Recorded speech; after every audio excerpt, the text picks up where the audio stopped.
Good evening. It's August 18th, 2023. It is episode 149 of the longest running episodic, whatever the hell this is. Podcast. Exactly. I just wish it would stop. It will never stop. Can't stop, won't stop, Eric. Can't stop, won't stop. It needs to. Nope. And I'm The working train on keeps it, rolling. Listen, working tonight, to get it to stop. there are revelations that indicate that you, sir, are in no position to make decisions for anyone.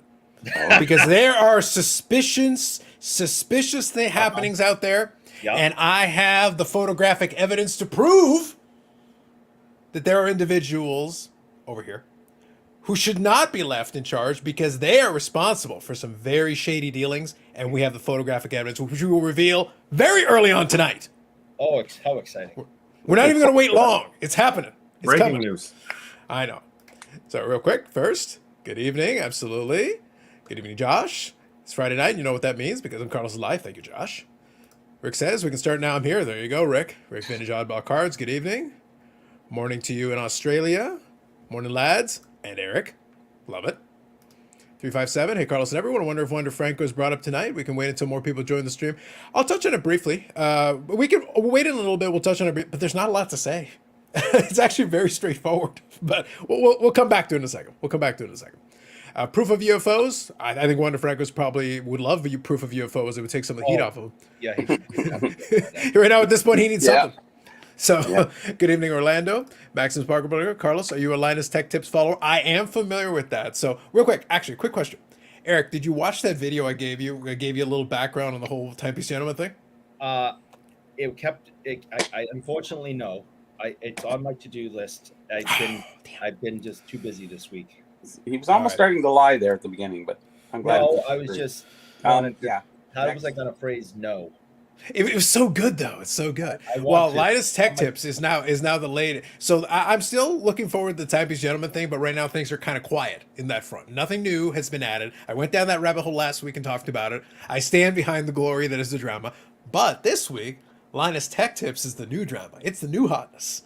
Because this channel has over 50 million subscribers. It's a gigantic channel in the tech space. It's very big. And obviously compared to, the drama we've got in sports card YouTube is like, I'm sorry, all the channels combined are peasant numbers compared to 15 million subscribers. Like, we're talking a massive channel.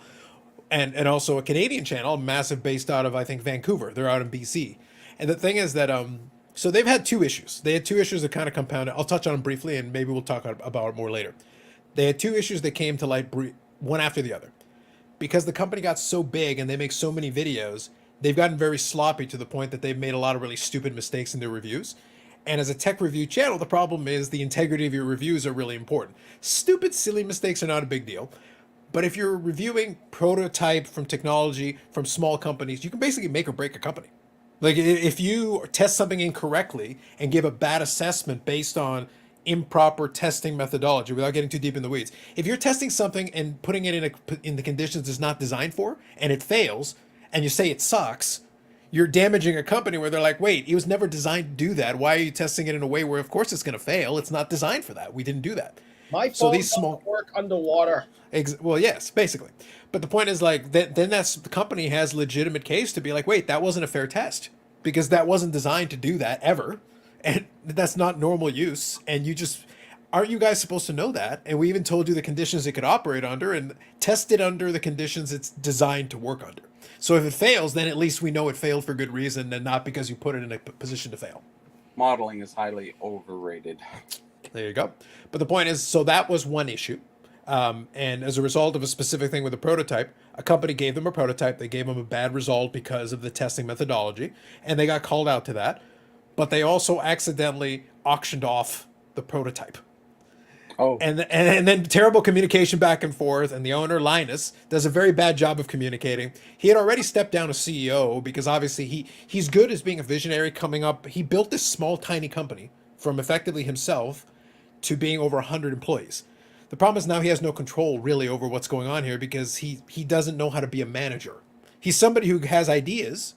The visionary officer, the infamous visionary officer, he understands how to be like, hey, this would be really cool to do. How can we do it? Oh, well, I've got these people. But you need a real manager. You need the adult in the room who will make sure everything is in line and done correctly. The problem is that he's also very emotional, and he's the front-facing guy. And whenever he gets mad, he says things, and then afterwards has to apologize. He's done that a lot over the years. But this one has been particularly bad. And then on the heels of that, a former employee came out with a bunch of accusations. Again, they're accusations, allegedly, of sexual harassment, various HR violations of different varieties. It would take me way too long to explain it, but that's the drama this week. The drama this week is a gigantic YouTube channel of 15 million subscribers getting hammered left, right, and center for a lot of serious issues and accusations. The technical issues, well, those are verifiable. Like you can see in the videos and people point out these errors and things they've done wrong. The allegations are allegations, but they're pretty serious allegations. So now obviously now they've taken quote unquote a week off to reevaluate the process and everything, and now they have to have a third party investigator come in because even though they're allegations, at a company where controls are loose at best, it's possible people could have said things that are inappropriate, and in the environment they had in there, it's completely plausible. So that's your problem. Your problem is that now you need somebody to check and make sure. You can't say, oh, nobody would say that. Are you sure? Because you're not watching everybody. You have over 100 employees.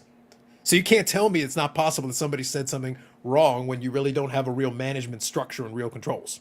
So is there any proof or anything of that stuff where it's kind of more like the people's court and who says what, and then well, how do you prove somebody, Yannick, how do you prove somebody said something to you?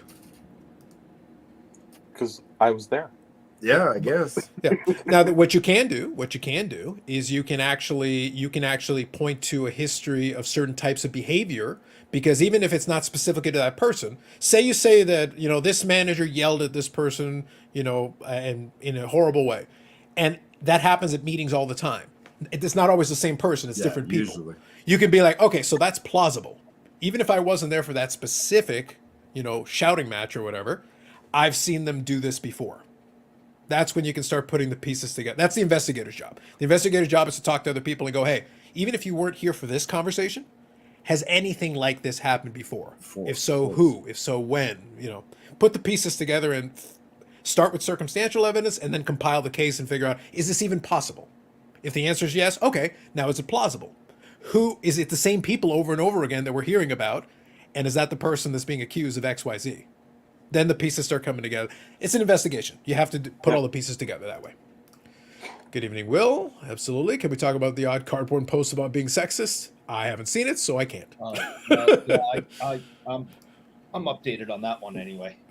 Okay, well, you can fill me in a couple of minutes here. We'll see what we can get to. Philly Joe, good evening, everyone. Paul C, good evening. Good evening here. Carlos, what Wonder Franco did is common in the Dominican Republic, even though it's illegal. Hopefully the tension that smartens up people on how disgusting Wonder's alleged actions are. I leave it to the investigation portion of it. The reason I say I don't have much to say on it is I'm familiar with the accusation, and I'm back to, it's funny enough, the Linus Tector thing, it's entirely plausible. The problem is I don't know.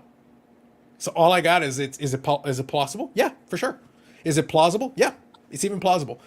Your best case scenario is you've got a really bad look and it looks really bad. That's your best case scenario. Your worst case scenario is something happened. Done, no matter what. Yeah, exactly. The optics are already really bad. You're kind of screwed. He's everybody forgot Trevor Bauer. Was it like the right? Am I using the right name here? The guy who was with the Dodgers. Now he's in Japan. Now he's in Japan. Overall, nothing happened. Like, it was all allegation. It went on to a level of the justice, but overall, nothing. Then boom, career's over. I think his career's even over in Japan. Yeah. So it's one of those that's why I was very clear on the whole bit. I was clear on the Linus piece, and I'm clear on this piece. I don't know what happened with it. And my only commentary is it's a bad look. The MLB's investigating it. And in the meantime, Wander Franco isn't doing anything. He's in no position to do anything, so he's kind of stuck. The only thing I can comment on is if he had any Wander Franco cards, I would have gotten rid of them yesterday. That's all I can add. That's all I got. It's the best I can do. Innocent or guilty, get rid of them. Like right now, here's the thing. Even if it's the best case scenario and it turns out to be an elaborate extortion scheme, and it's going to take time to ferret that out if that's the case, what are you gaining hanging on in the meantime? Like almost nothing good can come of it. It's not like they're going to go up because he's innocent, Correct. But also put the other side of it. Did you not put yourself in a position where it was possible for somebody to do this to you? If somebody makes you an accusation of XYZ and you're literally in another country, Your alibi is going to be pretty strong. You're like, actually, that's not possible because I was literally on the other side of the world in my house. So if that's the case, it's kind of tough for you to argue that something's going on in the Dominican Republic when you're in Colorado or whatever. But if you're in the Dominican Republic at the appropriate time when you're being accused of XYZ and you've taken a picture with somebody involved in it, well, the pieces start to come together. At least a circumstantial case becomes really strong. And you don't live there, and you live in Colorado, so Yeah. But I'm just using that as an example. I'm just saying, like, if you have a really strong alibi, then there's your defense. You're good to go. But if you're in the place that they say that you're at the time that they say you're at, and you're literally, and there are pictures of you with the individuals involved, even if nothing happened already, there's enough pieces to at least link you to the area at the time of what's going on. So now you're going to have to work a lot harder to defend yourself than if you were nowhere near the area at the time. That's just the way I would put it. I keep it very open-ended. You think he's on his own in this one, or Tampa Bay as an investment has their lawyers in to help him out in trying to I think make for sense legal of all purposes, this stuff? I think Tampa Bay has a gigantic contract on him, and they're probably going to try to give him the benefit of the doubt as much as they can, but they're probably doing their own internal investigation, going like, we need to figure out us. We need to know as soon as possible. Even before they've done their investigation, we need to be confident in either yes or no, because if there's something going on, we want to cut ties as quickly as humanly possible. Tampa Bay does it because Tampa Bay has, I think his contract is 180 million. Oh, it's a lot of money. It's enormous investment financially. So it's like they want no part of that if there's any involvement in it. The problem is they're going to have struggles either way, but they want no involvement on it if there's even a possibility of truth. They don't want any piece of that. All I have to say is, if he is innocent, I can't think of a more heinous accusation against an innocent person, and I just have sickened by what the poor kid must be going through. If he's guilty, line him up against the wall and shoot him. That's kind of what it comes down to. Like I said, my commentary on it is only from, regardless of where you're at, I wouldn't feel good having his cards. That's all I can comment on. Like, regardless of the outcome here, it's going to take a while to resolve. Yeah. So from that, I can answer definitively from that perspective. That is all I can say because the rest is, I don't know what happened. What if you're a DeFranco collector? Oh man, you're not having piano, you know? And I don't think Bobby. I don't think even the hashtag not swell fella defense will get you out of this one. Yeah. I'm an expert. I am a subject matter expert on the not swell fella PC, and even it's not a bulletproof shield. It's not going to deflect everything. There are limits to that defense. I read early this morning. I'm not going to go in depth, but I read the most detailed story that I've read so far on the whole Franco situation is an extortion version of the whole, and that's the one I've seen the more details on how it started and what it climbed up to what it is now. Well, the thing is, both are possible. I'm just saying this. Apparently, they're a high school sweetheart, and she was 14 and he was 17. So now move forward ahead. He's 22, she's 19.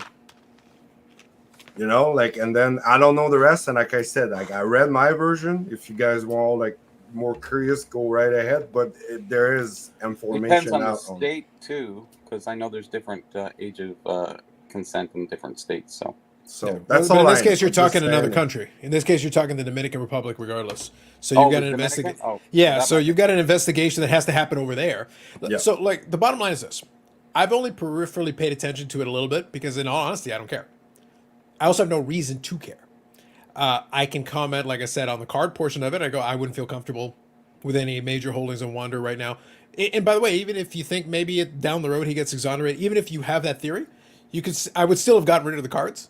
And you could probably still buy them even lower in a little while. His name's done. Because while things are going on, guess what? It's not going to go up. It's a depreciating asset as we speak. Right. At the moment. Saying sell. Well, who the hell's buying? There's always a guy. There's one. I can guarantee you, there's a guy. Somebody's like, I'm going to take a chance. There's a chance. So Maximus here. Joff. No, maybe. Maximus Pumpernickel says, because Carlos gets 50 million subscribers, people are going to look back and see all the disgusting things Eric said. Yeah. Absolutely. It's all out there. Well, 50 million? Yeah, I don't have anything to worry about. I'm good. there are ways. We just need the right drama. We just need to find a way. Like what we'll do is we'll eventually Linus will get kicked out, and we'll just merge the channels. So then that'll get me up to like 15 and 10, 15 and 10, and we'll start from there. We'll just build. I think I'm safe. You'll see. You'll see. You'll change your tune when this becomes the Because I'm Carlos Tech Tips podcast on Fridays. You're gonna see. The things you've Carlos done. used to do tech tips a while back, really. I did, yeah. So like, it's not completely off brand. You know? The things Timeless you Cover did says, with Poopy Pony, I don't know. If people Yeah, it's go on your questions. channel and go on older stuff, they might be surprised. Oh yeah, dig into Sure. the history. True. Well, it's there. They're still there. I think, but they're not tech. It's not technical reviews. It's there was like a Nintendo Wii and like a game system or something. There's a You couple. did in there. DVD reviews. Well, yeah, but that's not technical stuff. No, But no. yes, media reviews. Yes. Timeless Carper says, Carlos, are you loading up my Jordan Love cards? I'm not. I actually sold a fair number of them. I actually sold one on ComC the other day as well. Is there a triple auto card with Favre, Rogers, and Love? And what price would you put on that card? I wouldn't buy it. There's definitely I did see a Favre and and Jordan Love card. I did see one. It seems to be going for a pretty penny right now because people are speculating. They're hoping for the best. With I don't know if there's a triple auto though. With stickers, anything's possible now. Yeah, but that's what I mean. Like there's sticker autos. Yeah. Because as an example, these guys, we all know that Favre and his former backup, who's now with the Jets, they're both crazy head cases. So you may look for a hard signed card of the three of them, and you hand it to one of those two idiots, and they're like, I'm not signing anything with him on it. And the other one might say the same thing. So, what with stickers, anything's possible now. I don't know. We'll have to see. Like right now, I'll say that Favre and Rogers are actually in good terms, and Rogers and Jordan Love are actually on good terms. So I think you could probably get a triple signed auto if you really wanted one, but one of the companies would have to have that idea. I don't think anybody's actually tried though, as far as I'm aware. So I wouldn't put any special premium on it. I wouldn't even be looking for it because I still don't know if Jordan Love will be anything. So I wouldn't be in the speculation game with that. Me personally, that's just with my money. Scroll through here. Yannick, what are your thoughts on the recent Beckett management decision? Oh, we're getting to that, but I want to finish reading this and get caught up. Management decisions? Oh, there are some management decisions. Major I got a cleanup. question. And you're not in on it. Yep. Jeremy Lee Lewis didn't get this machine in the 50s for his marriage to 15-year-old cousin, as Wander Franco is now. But did he own? It's like, was he receiving a $182 million contract from the Tampa Bay Rays? Probably. I think not. In proportion, maybe back then. Maybe. Maybe a lot of something to do with the interweb in the Google box. The Google box. Perhaps. Will says Drama. He should learn how to spell. Terrible. Bring on Steve Splenda. I don't really know him too much, so no. Hey, splendid my coffee. Okay. Yeah. No, like I've heard the name, but I'm not familiar with his. I haven't checked out any of his stuff. It's like bring on rando that I haven't heard of, or I haven't spent any time listening to too much to. But it's like, okay, I could, but at the same time, I don't know him. So I'd have to talk to him first and see kind of how that played out before I went through the trouble of bringing somebody on the panel that way. Yeah. Is the larger amount of money saved by the Rays from Franco's contract, or Eric leaving the show not having to pay for the like button? Maybe. It's getting close. It's getting pretty close. Now with our Crumble sponsorship, I don't have to pay for the like button. Oh, I'm still charging you for the like button either way. I haven't went yet. You got to pay. Listen, I know for a fact you're rich. I just send the bill to Crumble. I don't know about that one. So you're telling me there's a chance? I'm telling you, there's going to be a There is not guy. a chance. 50 million is not. No, there's no chance. I'll have to go pick you up, Carlos. We'll have to go to Crumble and check in on all that.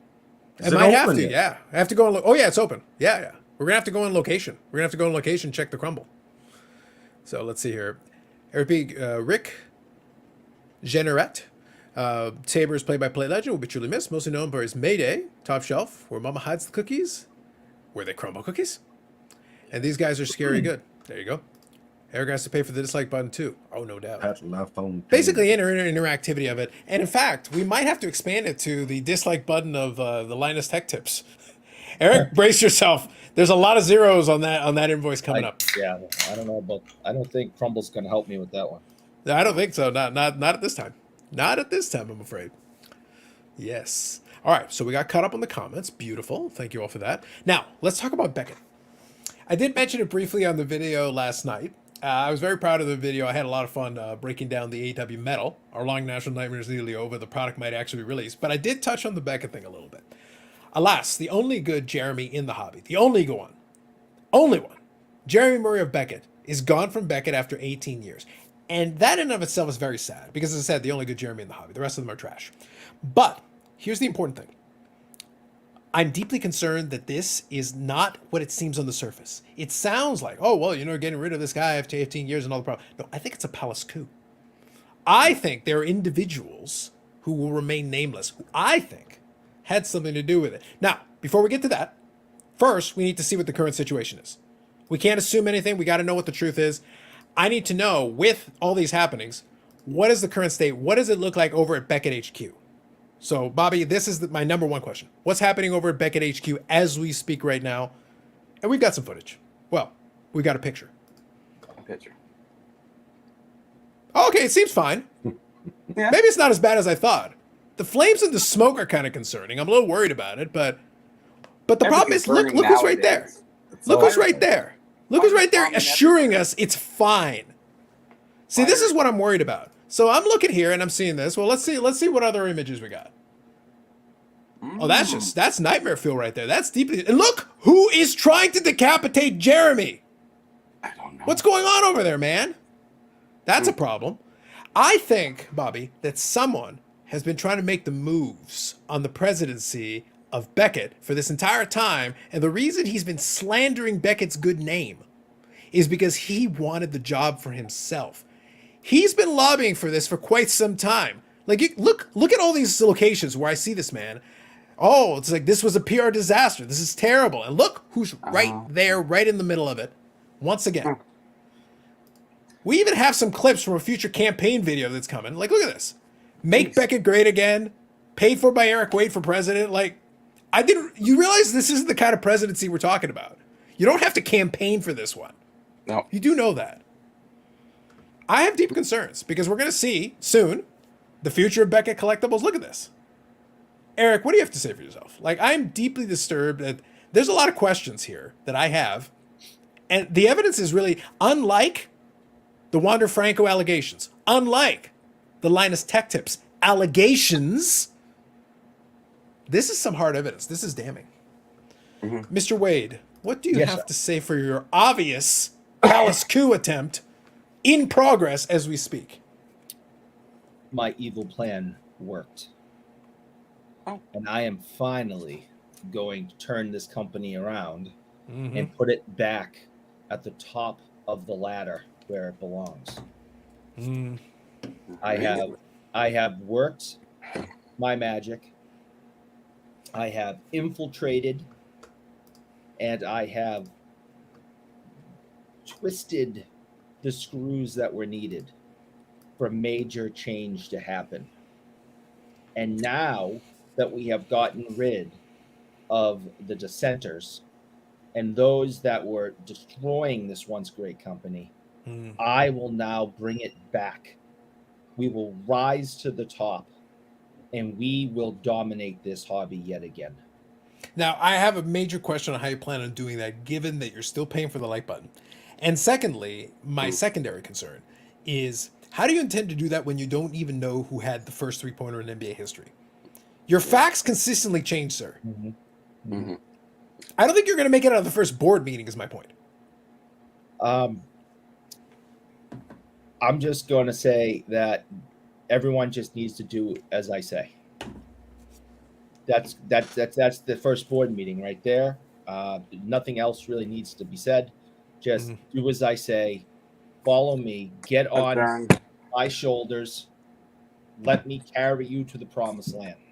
I really wouldn't read the Linus Tech Tips, steps to operating as CEO. It so far is not working out well for that guy. It's been a really bad week for that style of management. The next person that I will be firing is the whoever is in charge of marketing. the marketing director. There is nobody in charge of marketing. They probably were gone. That was probably the problem. The problem is probably they were already gone. That may have been the issue. I will be in charge of everything. Okay, everything. You know what the best part. So can I ask a serious question? So can I ask, while I'm enjoying Eric trying to develop his business plan on the fly as we speak, Yes. Can I ask a serious question? Part of the reason why I thought the Jeremy thing was interesting is I kind of had the question is he was a Beckett for 18 years, grant you. Was he really in charge of anything? Like, and I mean this seriously. I never had the feeling he was. Sorry. So like, but the reason I'm asking this, Yannick, I'm being completely serious about this. Although the pictures are serious too. That's very serious. The accusation. Proof. This Concrete coup is proof. deeply disturbing. Deeply disturbing. But the reason I'm asking this question is because, quick trivia question. You guys know a couple of the obvious ones, but we've got the current Beckett CEO. Then we had Kunal, the one who was there for maybe about a year. So the thing is, if you bear that in mind, since basically 2022-ish, maybe late 2021, Beckett has been under at least 3 CEOs in less than 2 years. Well, the thing is, we always joke about the owner who's in jail. But here's the thing: he's in jail. The CEO's job is actually to run day-to-day operations. The CEO is not in jail, so the CEO is actually the one in charge of everything that's going on there, presumably. Jeremy was the president of Beckett Authentication, a couple other things, but the buck still stops with the CEO though. He can want to do X, Y, Z, but he's still got to talk to the boss, whose job it is to make the decision on what they do. And, if he wants to do something and the CEO wants to do something else, guess who wins that battle? The CEO gets higher up on the ladder. Eric wins everything. The CEO gets to make the call. The CEO gets to make the final call. So the thing is, you got rid of the president. Okay, cool. But the CEO is, I think, Isaacson, who was with, I think, Southern Hobby or whatever. The point is, he was already in the organization. So they shuffled him over from one category to another because I think he was with the distributor, if memory serves me, something like that. I don't have 100% all the detail, but it's something in that vein. The point is, though, he is experienced, but he's where the buck stops now. You got rid of the president. So my question is it because Jeremy did a quote-unquote bad job, or is it because he was never really able to push the agenda because he's got one CEO, and then you've got a tech guy who has no background in the hobby who made decisions, and he can't push back against him. So in other words, he's ineffective.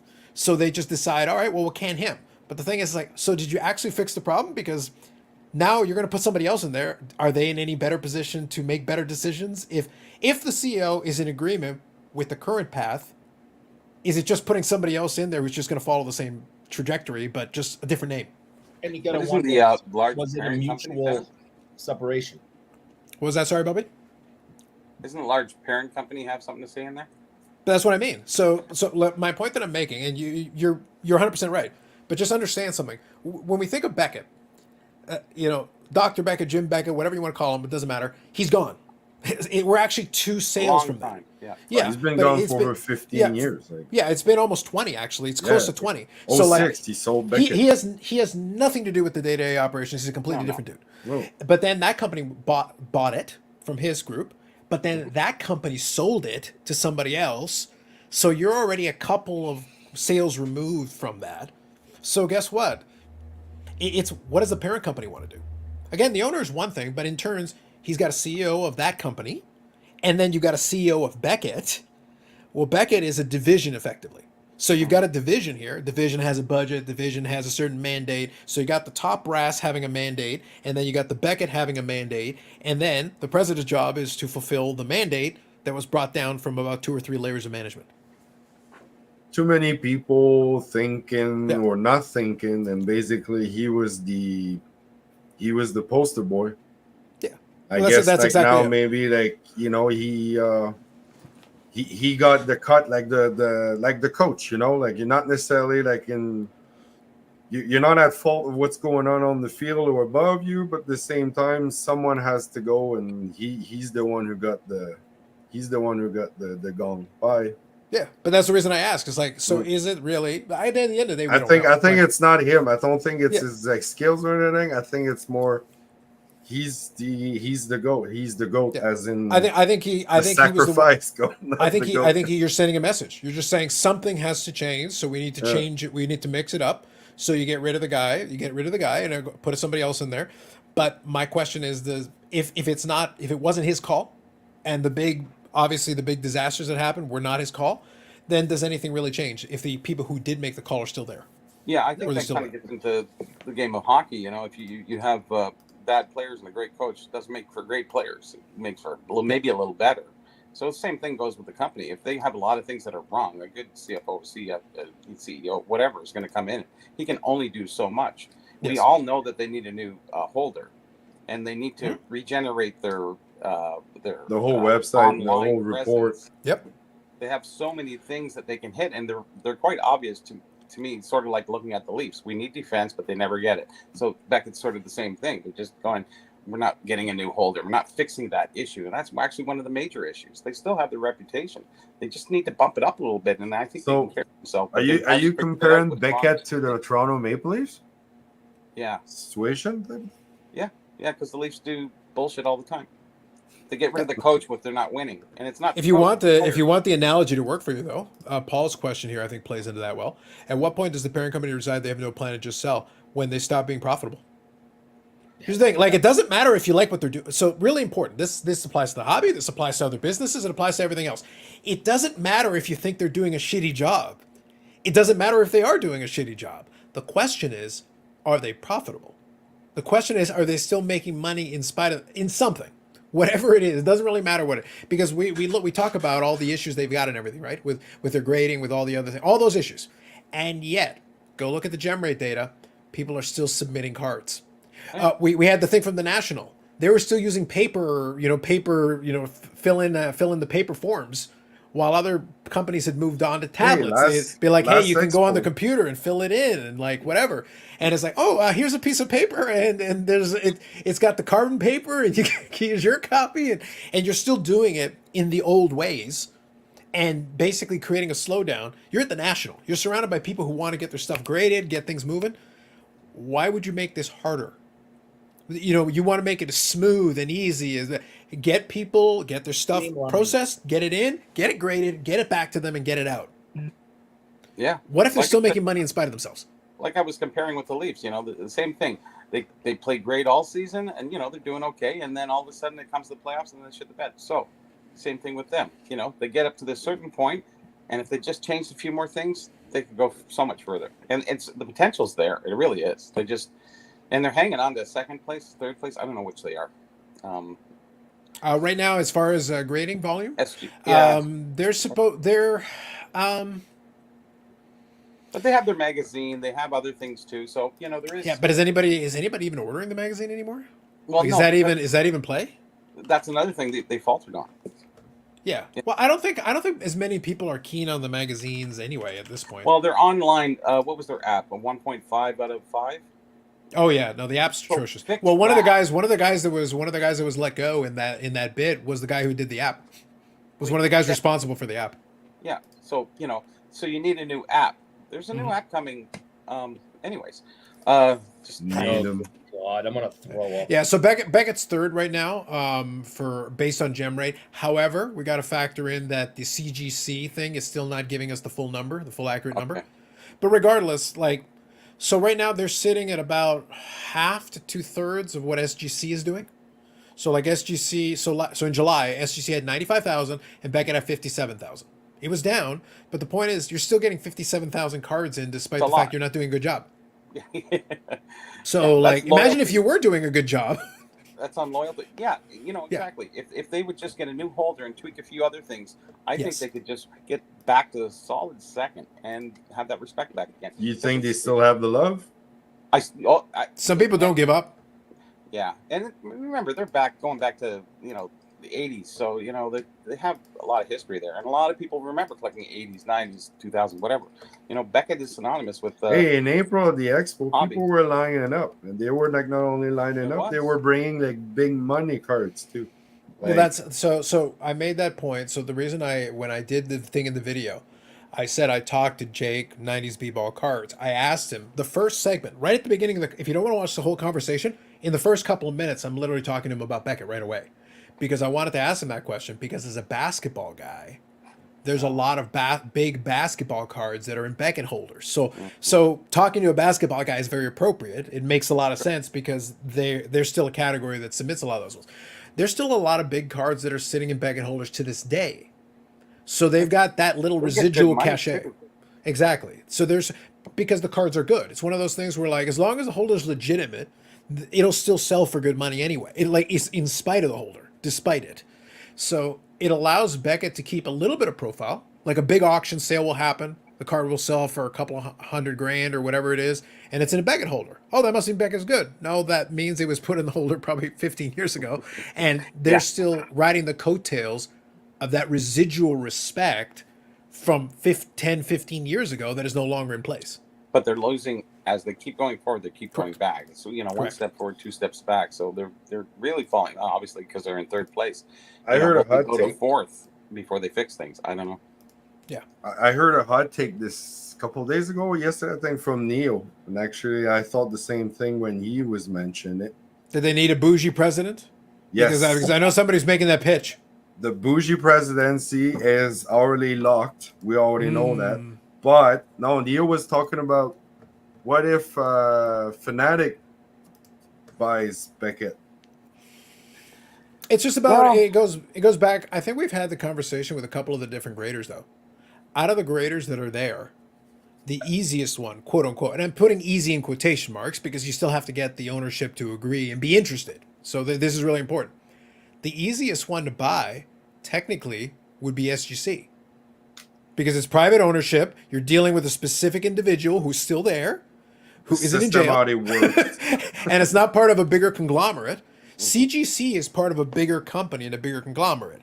PSA and collectors are part of a bigger conglomerate. So collectors is the parent company. We always talk about Nat Turner. That's the reason I asked the Jeremy Murray question. We talk about the president. PSA has a president too.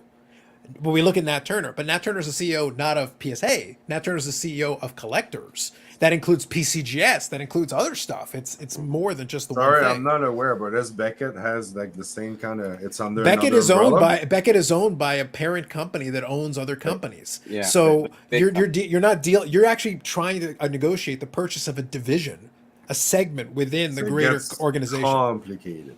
Yeah, it's not as simple as snap your fingers and make an And, offer. and, No, and we're on top talking of the big it, one. their pulp report, their whole everything has to be done overall compared to Mm-hmm. just get SGC right up the top. Yeah. And that I'm making, and the reason I say I'm making clear the quotation marks from earlier is because there's no indication necessarily that SGC is looking to sell. But if you were Fanatics and you wanted to buy a third-party grader, You got everything else. they're the ones in the best position to be turnkey. You don't have to do as much other than be like, hey, we'll fund you more, we'll make resources available to you, blah blah blah.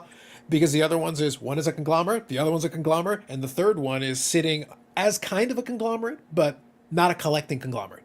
Or It's a maybe business it's that owns cheap business. enough. But they might be easier to acquire too because they know it's a failing business if it's slid down. It's and cheap it's enough, going- exactly. As long as they're You don't looking want to to get buy out on of the it. way than up. this. You want to buy on the way down. It's typical Yeah. for cards, right? So they're on their way down. Beckett, obviously, and SGC is maintaining, if not going up. So, as it would be easier than buying from a conglomerate, but I think the conglomerate might just go, yeah, take it, get it out of here. It just depends if they're looking to get out of that, because right now it's a part of their portfolio, and they Yeah. don't have anything else that matches up that vertical. So for them, it's like if they want to just get out of the business, they say we don't care anymore, we want out of it completely. Then yes, then it's a matter of getting in. Then Fanatics would be like, hey, we got a big old check, you can get out of this, we'll buy you out of it, and we'll take care of it, and the rest it'll be on us. So it's plausible, certainly. There's a lot of real quick. potential for a lot of stuff there. Sure. So Timeless Cardboard says, you guys buy from auction houses. I do a little PWCC, but that's about it for me. I know some of the folks in the chat, though, definitely do. If yes, do you bid a one-time high bid or go to bed and bid throughout the night? Because especially when you've got extended bidding, I'm not going to do one high bid and let somebody bid it all the way up I'm to my staying up. leg. Yeah, you stay there and you put in your increments. I'm not revealing my entire bid until the very end unless I absolutely have to. I lived through the master years. Come on. Well, it was There you it was go. different on PWCC up to about 6 months ago, right? Remember? True. Like, That is Oh. true. It That is changed true. everything lately again. Yeah, but they do still do the extended bidding though. If anybody bids, it extends Yeah. the time. So you don't have to put the bid in advance. That's So you it. no longer have to do that. You but you have to do be still in the have to be pool there. before that. Yeah. Now, But now- like but now you everyone still can have to just bid. come in and Yeah, I think they Yeah. call it a soft close. So yeah. Yeah. So Bob here says maybe Murray got canned because he was seen as untouchable by most employees and fostered a culture of complacency. Now that is a Yeah. possibility that could combine with what I said earlier. Number one, you needed a scapegoat. You needed to blame somebody. So and he's a very visible face there. It's going to send a message. That's why I asked earlier: is it a way of sending a message? Because obviously he's there for 18 years, and then all of a sudden, to Bob's point, he might have been seen as a guy. Well, he's going to be a lifer. He's untouchable. Whatever. He had been the face of this segment. Well, if you can get rid of him, you can get rid of anybody. It makes very clear, like, what is, we expect things to shape up. Now you know that nobody's untouchable. And you can't put all the blame on Eric. So Lord knows we'll try. Paul says they've updated the website. It's not horrible now. I think the front of it is good, but I still think, well, better. No, not let even me the be front clear. of it is Better. not even. The front of it. But you still have to do like 3 or 4 levels to get some stuff in there. Like I've done it where you try to play around with organize and some of the other stuff. Beckett Like I've has used a the site a little website? bit. Yes, they do. Allegedly. I actually, I was doing some research on some stuff, and I'm looking at the write-ups, and I'm going, "You guys are so wrong. You're so wrong." And I corrected it in 2006, and they're still wrong. And I corrected it in 2008 when I wrote the article in their fucking book, and they're still wrong. Enough said. Well, that was 2 companies ago, Bobby. Maybe the first company got the memo and didn't transfer it over when the company was sold. It's before Joe. Philly, Okay, I got it. Philly Joe says, I've been waiting 2 years for the new Beckett app. There you go. Fires. I've been Modern Card. waiting for a couple of years for an app too, so I feel your pain. You can sympathize. There you go. Orlando says modern cards and subgrades is Beckett's strength. Yeah, that's been the category they had Subgrade. historically done well in. Yes. Good evening, Stuke. Paul says I do think BGS can be improved. Well, it's hard to be worse, but it seems that their parent doesn't want to spend the money on it. True. And the new owner might see profit at say 500 a year, where they're at 100 a year now. It's a matter of really what you're saying. What you're playing at is if somebody sees enough potential in just fixing some of the obvious issues, because there's certain obvious problems that if you could fix. Look, we already demonstrated with the gem rate data that I talked about. People are still using it despite its problems. So I guess the question is, how much better would it be if you actually made some visible changes that actually improve something? What if you did fix the holder? What if you went away from paper, and actually joined the 21st century, and you could fill it in ahead of time, again, ComSync. During the whole pandemic period, I used the example a couple of weeks ago. It's like, for all the jokes about ComSync, the building you can see from space, the machine. Well, if I want to submit cards to ComSync today, I go on the site, I punch in the little thing, tell it how many cards, it gives me a barcode. I go to the card show, boom, they scan it, done. Again, it parallels the Leafs. They can lose so many times, and they still sell out the building Yep, that is true. nonstop. Good evening, Jeff. Brendan here says, well, the outsourcing of printing cards has finally come to bite the behinds of Panini in multiple ways now, including the resealed Chinese flawless cases. Who knows how many 1-of-1 cards have doubles? Maybe. 1-of-1s, they have on 3 left. Not sure what you're getting at there, Stuke. You have to clarify that one. But yeah, if you are using third-party suppliers, I heard about the whole flawless case thing a little bit. I'm not too deep on it, so I'm not going to try to go through the whole story because I haven't checked down on too much. But when you've got third-party suppliers and you don't control it, there's always a possibility that stuff gets backdoored. There's always the possibility that people inside of it give information that allows somebody to replicate elements of it and allows you to make replicas of it, counterfeit versions of it. That can create a major problem for you, because again, you're not. It goes back to control.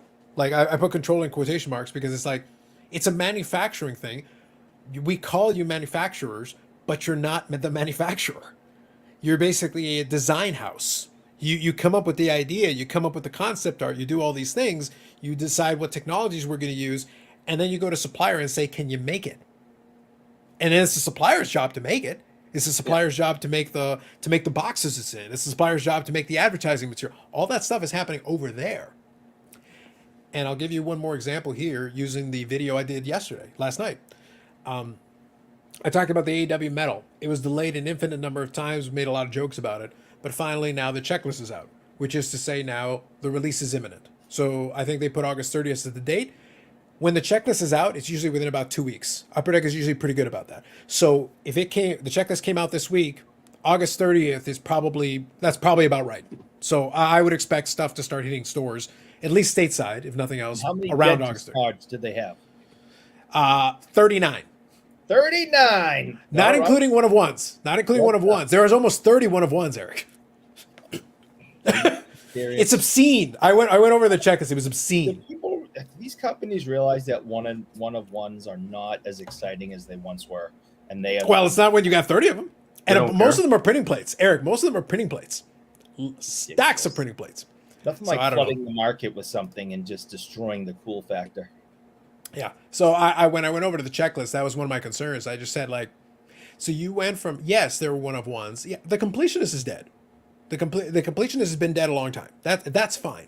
That's okay. So if you're a player collector, you already get that. You already know it. But here's the next thing, though. And this was my point, and I actually got a little pushback from it from one of my wrestling card collecting buddies. He was saying, like, well, you know, basically you're complaining about this. It's like, I am, because they have so many insert sets, and I appreciate the folks at Upper Deck that designed it.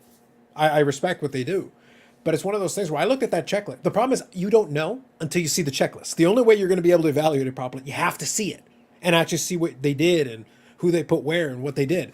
And as soon as I went through it, I was like, it's too much. Now, if you want to actually have good pushback, I was surprised nobody did it. The best pushback, you could have been like, well, Panini with WWE, with Select or Prism or whatever, you know, you take some of the characters you collect, there's over 100 cards. And my response would be, that's a good pushback. You're right. But here's the difference. They stacked it in parallels. They did so many parallels. That's how the number gets so crazy. With Metal, they didn't stack it all with parallels. They did a little bit, but not all the way. But what they did is they did low number and high number, and they stuck the same character in both. So you got two base cards, and then two sets of PMGs, including two PMG one of ones, and printing plates of all of the above. And then you stack, and then what you did is you put in two different acetate inserts, three different die cut inserts, and then you do have some autographs. You got parallels of the autograph, and the problem is you keep stacking so many inserts. So here's the question. And on the cardboard connection thing, they've got what an average box break would be. Here's what an average box break would look like. You got 15 packs. You got all the cards that are in the packs, whatever. At least on average, almost 2 of the 7 cards in each pack will be either a short print or an insert in every single pack. So you've got almost, So you've got almost 30. But here's the thing. Out of a box of 15 packs, you're going to have almost 30 inserts or short prints. Well, if you've got inserts or short prints, basically 2 a pack, how special can it be? But the really special fancy ones are impossible to pull anyway. So they're going to be kind of expensive, but you're getting stuff all the time. So when you're getting so many inserts and you're getting drowned in inserts, they're basically glorified base cards at that point. So the common scarcity is there, yeah. But at the same time, everyone cannot get everything because everyone's just looking for that insert the other guy has. Yeah. So the reason I said when Eric asked about the dentist thing is like, 39. And is that impossible? No. But I had a conversation with one of the guys who collect the cards as well, and he felt the same way. There's challenge. Challenge is fine. But there's a very fine line between challenge and going into unfair. Yeah. I remove the one of ones from the checklist. I don't include the one of ones. It's not. I don't even. I pretend they're not there. If I can get my hands on a couple, that's great. But I don't worry about it. They're not even part of the equation. That's why the checklist isn't 60, because the checklist would be over 60 if I include the one of ones. Yeah. So 39 is still a lot, by the way. It's still tons.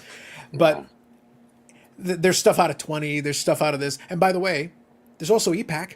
So it means people are going to be opening boxes and cases and still not getting it. So it doesn't matter. Like, chase it as much as you want. You're not going to get it until EPAC comes out in a couple months. So all of a sudden, you're like sitting there frustrated that you can't complete it, even if money was no object. So I tried to put all the pieces together. I said, well, the product itself, the brand, is cooler than it was. It's not as hot as it once was. The delays meant that you missed a window of time when it would have been a lot hotter. And now it's been so long that I use the analogy. I said, well, you know, a little bit of hunger from the collectors to get the stuff. Being hungry is good. But if you're hungry long enough, you die of starvation. There's nothing left. Go ahead, Eric. How many wrestlers are in this set that either are retired or not in that league anymore? Because this was built like 2 years ago. Yeah. They're to answer. So in the video, when I did the checklist breakdown, Like that's why I laugh. the Dusty Rhodes kid, the one with the platinum blonde hair. Yeah, He's probably Dustin. and he's not even in the league. Oh, no, anymore. sorry. You're talking about Cody. You're talking about Cody Rhodes. He's the one in WWE now. Yeah. I don't know. Listen, after Dusty, there really isn't any roads. The road wasn't really clear. Here's the thing, though. Dustin's been wrestling for almost 40 years. He's been around a long time. I've never been a fan of him in his gimmick. I just hated that from day one. No gold dust for you? No. Fair enough. But to answer your question, there are a number of folks on that checklist who either A, are not with AEW anymore, or B, haven't been featured prominently in a long time, to the point that somebody who may not be super familiar with the product, I use one example in there, Anthony Ogogo. Anthony Ogogo is a former Olympian. He a real athlete, a great athlete. They had hopes for him, but he was never polished. He was never very good. He was around for a little while, but he's been long gone. Nobody's seen Cider's heard of him in like a year, maybe longer. Like he's just not around. But he's got a card in this. And I saw one, and I did a little deeper digging earlier today, and it made me laugh even more than when I originally made the video. One of the guys, Frankie Kazarian, good wrestler, but not a feature player. Good wrestler, but not a feature player. And I have no issue with him having a card in this series. But he has an insert in the series, and the insert is 1 in 600 packs. So it's a hit. If you pull this Frankie Kazarian card, that is a hit. It's a multi-case hit. It's a fairly tough card to pull. Here's the thing. He doesn't have a base card. You have a 150 card checklist, and you couldn't fit him in the checklist, but you stuck him in a 1 in 600 pack insert that only has that has like 20 people in the checklist. I'm like, what are we? Put him in the base set, sure, that makes total sense. You got 150 slots in there, and you doubled up some people, so clearly you had room. Why doesn't he have a base card? And then you stuck him in it. Somebody's going to pull this card and be like, he's not even with them anymore. Are you gonna have a discussion with Billy, Carlos, or Billy has nothing to do with it? Well, no, he was part of the design for that one. I basically asked him if he wanted to come on and discuss it. I haven't heard back from him yet. I chatted with him a little back and forth, and it's not meant to be overly critical. It's that's why I laughed where the one buddy was kind of talking about is like, I'm giving my opinion.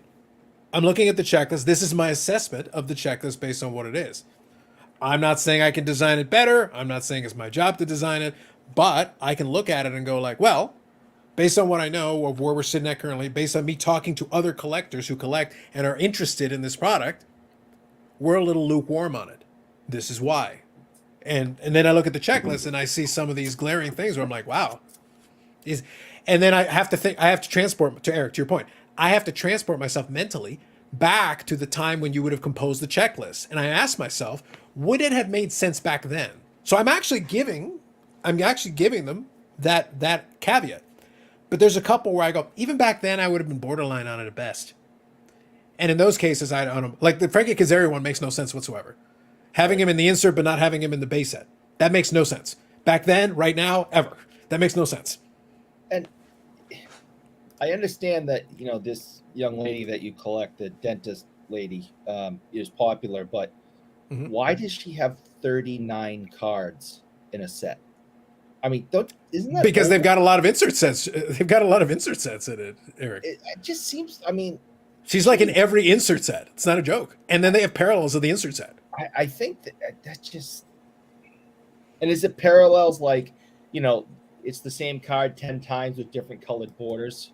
That'll be the next series. I mean, that'll be a lure. True. I hate modern cards so much. Well, but that's part of the reason why I said that my critique of it is that we went a really long time with no product. So I use the analogy where I said, well, we were the desert, we were the Sahara, and now all of a sudden they're hitting us with a tsunami, because we're going from all to nothing. Like my checklist was down to 2 cards that were really tough cards to pull, and haven't come across too much, and they're really overpriced for the people that do have them. To now having a checklist of 41, that's all the new stuff, and I'm like, and some of them I'm like, that's not even a good looking insert. And actually, before I forget it, I wanted to quickly mention in the video I also did make reference to one other thing, talking about marketing department. So bring it back to the Beckett conversation. When you are marketing this product, so now we have a checklist, and we have updated pictures, and the pictures are actual cards. It's no longer concept art. It's not the graphic department doing it now. It's supposed to be images of the real cards. Whoever did that maybe works for Beckett, because the images did no favors to it. There's an acetate card. Acetate is just see-through. It's like a plastic. But here's the thing: because they did it with like a scanner or whatever with white in the background, it blew out the whole image. It's like all white. It's like. And here's the thing: I know that set, that insert. I'm familiar with it because they have it in hockey too. The Palladium. It's an acetate card. I have one from Medano. I'm familiar with what they look like, so I know what they look like in hand. But you did no favors to this card showing it the way you showed it. It actually looks terrible on the scan. Whatever scan they decided to use, scanner or image, it actually looks sloppy. And you do a disservice to the card for no other reason than that's what you decided to present. You chose to present this. This is your images. That's why I say, like, I'm not being unfair. Here, I'll show you real quick. Look at the Palladium. It's right there. Yeah. It looks blown out. It's a gold foil with an acetate see-through. It actually is going to look fine. In hand, it will look fine. I know that because I know what those cards look like. But what does that look like to you? It's like a cropped out Dodge picture. It doesn't look great, right? It's because of the scanner or image that you decided to choose. It doesn't look great. This card here, Planet Metal, look at all the lines. It's the scanner. The actual card will look fine. It's a foil. It's like a multicolor foil with the light. It'll play with the light. They have that exact same thing in hockey. Yes. That's what I'm trying to say. Like, these are cards we already know what they look like. So but I'm saying, do these images do favors to this? We know exactly what these cards look like. I don't want to talk anymore. Yeah. So that's what I'm saying. Like, that to me is the tactical error. That's the problem. Mother told me if I have nothing nice to say, don't say anything at all. There you go. All right, real quick. Dufek says, destroying the cool factor is my favorite pastime in the hobby. There you go. All right. Harold Battler was taking care of business for the Leafs, I remember. I believe he knew the bottom line was if they were profitable. That is how they operate, yes. Assuming all Panini cards double printed, what are the ramifications to the pop reports? Assuming all Panini cards are double printed, what are the ramifications of pop reports? Well, it depends on whether they can detect if the second copy is legit or not. If the second copy is identical to the first one to the point you can't tell the difference, then the pop report doubles. That's it. That's a ramification. It's just a math problem. What would it take for Eric to dress up as Gold Dust? See him on weekends. Oh, sorry. You wanted to give a different answer. Go on. 50 million followers. That's right. We get to that 50 million we were talking about earlier. I will do every show dressed as Gold Dust. Bobby, I want to merge with Linus Tech Tips so badly to get us the first step. And it's like, we'll merge with Linus Tech Tips, and then we'll merge with PewDiePie. And we'll shoot straight past 100 million. We Bam! get 50 million. You get my word. We hit 50 million. Every show done as Gold Dust. Yeah. Come on, Carlos, they get to have Pretty Peter Avalon in the base set. Is he in the base set? See, I would at least laugh. There are some... Nope. Paul, no, that is fake news. He is not in there. That would be funny, though. I'd enjoy it. I'd appreciate it. Well, actually, hold on. Let me make sure I'm searching in the right window here. No, I was searching in the right window. Yeah. Avalon's not in here as far as I can tell. Shame. All right. This is a question for you, Bobby. Do you remember Ultraman? Yep. Any thoughts beyond that, or are you just familiar with him? Ultraman. It was a cartoon. Not a cartoon. Sorry. It was like a Japanese Godzilla kind of ish. I think so. Yeah. I felt like it was like this white and red silver, like character. Was it silver? Sorry. He had this power thing on his chest, and yeah. So he was and he was a giant. There you go. Giant superhero in a tin costume. Yeah. Yeah, looked like the tin. We used to watch him in between the cartoons, so Ultraman was one of my favorite ones to watch.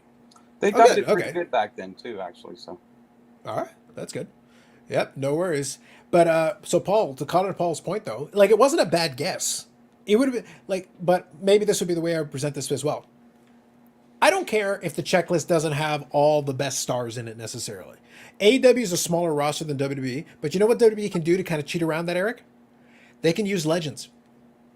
When they run out of like current people to throw in there, they can be like, oh, put the $1 Million Man in there. Put Brutus the Barber Beefcake in there. Put a couple of Hulk Hogan's in there. Put a Macho Man in there. Go through the 80s. Hillbilly Jim. Go grab a bunch of folks. Jake the Snake Roberts. They'll just say like, hey, would you mind? Would you sign a couple of cards for us? And blah, blah, blah. We'll pay you. And they're like, yeah, absolutely. No problem, brother. It's like done deal. So they'll do it, and they'll take a payday, and congratulations, and good for them. I have zero issue with that because it's awesome if you're a fan of the old school to be able to get a $1 Million Man card or one of those. It's sweet. That's what all it's the awesome. sports do. They're still putting out Gordy Yes. Hellcat. Yes. So there's nothing wrong with that. Zero wrong with that. My problem is that, okay, so AEW doesn't have that luxury because they don't have the same amount of legends available. They just don't. Because the company hasn't been around that long. So they can't go to the archives. They can't pull from the past of the 1980s, 70s or whatever. But what they can do is, in that case, you got to exploit the ones you do have. So Peter Avalon, the example he used, you might as well put Peter Avalon there. But what you did, though, is you made a 100-card base set, a 50-card high number set, and you doubled it up. So that's why I have 2 Britt Bakers. I have 2 Dennis cards. I have 2 of these, 2 of these, 2 of these. But then you forgot Frankie Kazarian, who you put in the insert set. You were able to find room in the insert set to put him in there, and you forgot to put him in the base set. It was purposely done. I guess so, maybe. Go ahead, WWE can use, I would assume, in their quote legend set, many of the guys that are in the AWE now, like Sting and the ones who worked in WWE, yes, as long as they agree to it, because I don't think they can just put Sting in a card set right now unless Steve Borden gives them the permission to do so. But they could, in theory, if he agreed to it. Is it like they own his likeness when he wrestled for that company? Don't they own his likeness? If they did, he wouldn't be able to be Sting now. Yeah, I don't know how all that works.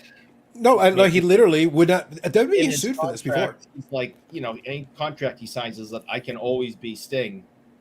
But on the other side of that coin is, yeah, but even after you leave, we can still use you. I don't know how it works. I don't know what the contract says. When he came into WWE, he had been away a long time to the point that when WCW finished, he didn't go over to WWE right away. So I think whenever he signed on with them, he had a lot of restrictions to his contract to control it because he gets to be Sting. They don't get to dictate what Sting is because he owns it basically. Yeah. That's why he can still be Sting right now. He can have face paint, the whole thing, and the Sting right now. The current Sting is anyway like a ripoff of the Crow, like with the current iteration. Last 40 years. Yeah, exactly. So like at this point, he kind of owns that look. So it's pretty much his at this point to do with as he wishes. I want him to come back as original Sting one night and just Surfer Sting one time. Oh, I think I'd have to dye his hair, but yeah. Yellow flat top and all the bright colors. That'll blow people's mind. There you go. So this was so I'll show one other card here as kind of an example of what I was talking about as well. So this, Eric, is kind of my issue with this set. So you got this series here, and this one is one that I get it. Bonzo Gonzo. So very pop art, whatever thing going on here. The thing is, they did a bunch of die cut cards. The merch was a t-shirt. You got this one that's a die cut. You got this one that's a die cut. So you use a bunch of you threw them all in the same set. So the end result is, so you asked why Britt Baker has 39 cards? Because she's in Bonzo Gonzo there, and she's got in the t-shirt one, the merch. So she's in both of those, and a bunch of these have parallels as well. So that's how you get the 39 cards. Read a couple of these here. Josh says, William Regal is the only base auto not in the set of 100. Yeah. And William Regal is now with WWE working in the office, but he's in the set as well. But that's because they made that checklist forever ago, and he was still with AEW at the time. So that makes sense. I get it. So no issue there. If they were at the company at the time, I have no issue with them being on the checklist. It's just unfortunate with the delays and everything. Now some of those choices just don't make as much sense as they might have made at the time that the original release was going to happen. So now knowing everything all like the way it is laid out for you, Carlos, right now, what's your strategy or how are you going to attack this or wait and see for the most part, honestly. Right now. Do you even see those creeping all the way to Toronto here at the expo? It's mostly all online that you're going to make your purchase for AEW? I would, but I just haven't seen too many dealers who want to deal in much of the stuff. Mind you, there hasn't been as much of the stuff out there yet. Yeah, that's it. The product is still going to be weeks away. I think in Canada, I think for us it's going to be early September. I think it's going to be the first week of September. I think we'll be delayed 1 week because usually the distributors get it and then it's a little delayed. I'll check with Brad and some of the other folks that I know that have shops and are associated with and see what the situation is with them. But I'll tell you what changed. Here's the answer to the real answer to your question. Originally, I was going to open 2 boxes of it. I don't think I will now because it just doesn't make sense. Doesn't make financial sense. It doesn't make fiscal sense. And also, I kind of want to wait and see. I actually want to sit back and watch some breaks and see what things look like as it develops. And also, I want to see what the secondary market does with it. Normally, the early hype, when the product first comes out, that's when the inserts sell for the really high numbers. If it's going to go for really high, I'm curious if it cooled down enough that now, if it doesn't come out super hype, the box prices will start coming down real quick right after that. Because the dealers are going to want to offload it. They're going to want to move it. So if that happens, the single prices are probably going to go down too. That's part of the deal. Is there. Yeah, but here's the thing. The product is cooled off so much on TV as well that I'm like, maybe I can get the stuff on the discount. Maybe I'll be able to get it a lot cheaper than it would have been if they had been able to release it in February or March. Not a bad deal for me. That's better for me, but shame given what happened. There's one product. PMGs are the part I'm curious about. There's one new product a year I'm looking forward always, and I got my phone call this week. The Tubbs Complete set is available. That's the Tubbs Complete? Okay. Yeah. I know Tubbs Complete. I always get my my Tubbs set every year. Yep. So real quick, I'll scroll through. Josh says here, I wonder if you see the Ring of Honor get included in the future of AEW sets. I was curious about that. I don't know if they have the rights to it. I had asked about that previously. Mind you, I'll say this, Josh. They did sneak in, I think, Chris Jericho in Hardware or one of them. I think he's got a card in there. And I think the image they used is him as the Ring of Honor champion. So, like, they snuck in images that kind of play into that. I'll see if I can find it. I believe that is one of the examples they gave. And if it is, I can show it to you here in a minute. Good evening, Michael Ham. He was Surfer Sting, was a 6-man tag with CM Punk and Darby. Okay. When? Those guys weren't even born when he was blonde. Yeah, I don't know what Paul's getting at here. Because Sting and all the stuff in AEW, he's been doing basically crow Sting. I just want to say, he still got the long hair. I understand what Paul's getting to. Which one? You got 2 Pauls. I don't like either one of them. So much anger in you. You got to be nicer if you're going to run Beckett. Eric has a problem with the name Paul. Yeah. That's Good right. evening, Justin. Michael Ham, is the funeral in Tampa over or ongoing? Ongoing. Fair enough, Michael Ham. So are you saying that your advice is wander, divest? Hashtag divest? They brought back the Surfer gimmick for 1 match. Ah, okay. Interesting. We don't like you either, Erica. Paul C is just hurt by your words. Just hurt. Just hurt. Man. You're just appealing yourself to the masses over there, Eric. Like, what are you doing over there, man? What's going on? Michael Ham's advice, abandon ship. Wow. You think? Well, he'd be in the right position to tell us, so he's saying it might be the time to run away. Run away while you still can.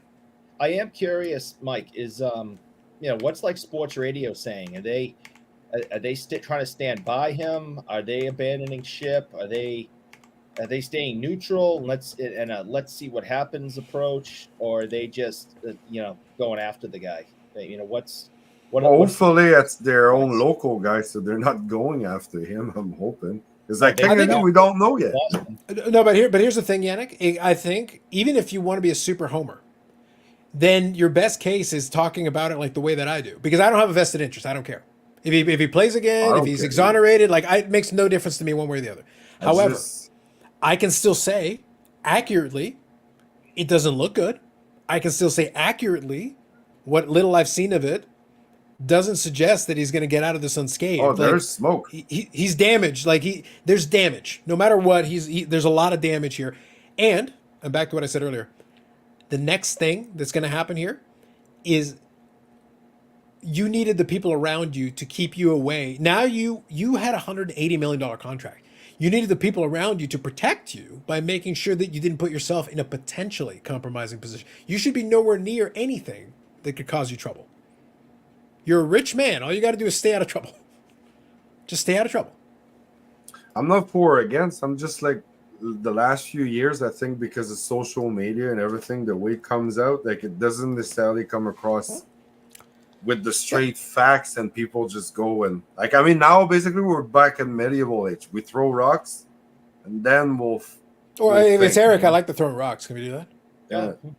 Yeah, like we can You do know. that. Like I'm a big fan. I'm a big fan of throwing rocks. Witches float. People So- are fast at pointing fingers now instead of just like if wait. you wave the witch down and she sinks and she drowns and she wasn't a witch. Yep.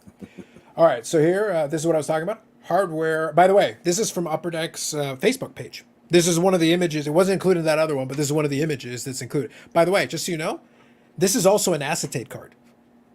Like, you can't tell from the dark background, but it's actually also... So you saw one acetate card that's all blown out with white in the background?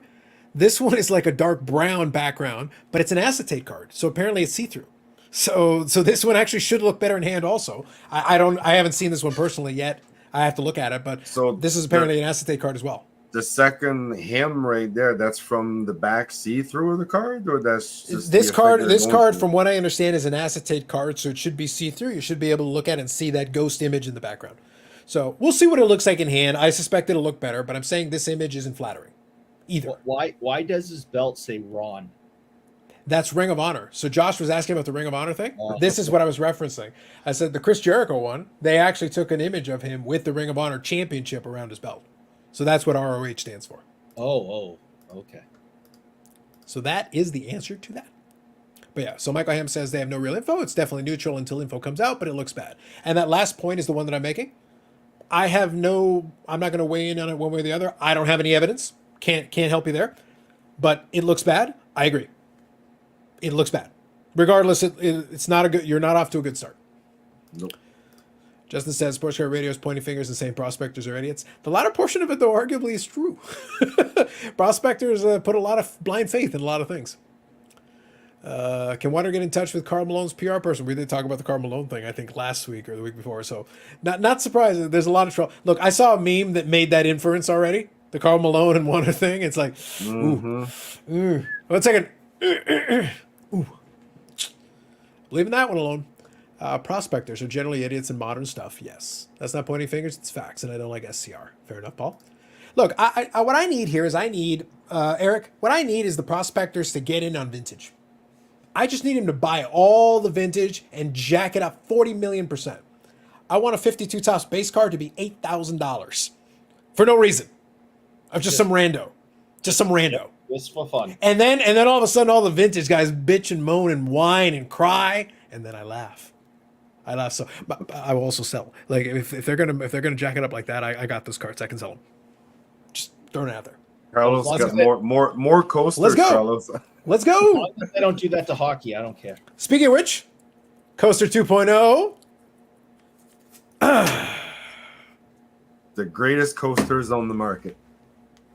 And what athlete is in this tag? The 2.0 coaster? So this is Willie Castro, 2022 Topps. And it is a Coaster 10. Coaster 10, yeah. And you paid how much for a coaster 10? $2.25. Wow, so those 10s are really worth Huge. a lot. Huge, Eric, huge. Now, if you include shipping, which of course you have to include, to be fair, you got to include the shipping as well. It was under $8. You cannot get your coaster made under $8. Just to be clear. Also, this is a 10. Did I mention this 10? This is a 962 10. Wait, you mean it's a 1,000? No, I got the 960. The out of 1,000 is 962. So that is what the going rate. That makes no sense. Because a 10, every 10 should be 1,000. Well, unfortunately, there are companies out there who don't math. Sounds like a 9.62 to me, but who am I? Well, it's none of my business. Yeah. Well, I think all the companies have an issue with the math when You have, a 9.5 is really a 10 in Beckett world, and a 10 is like an 11. And then there's a 10-10, which is like this pristine 11 plus. It's 11. It's 11. And, even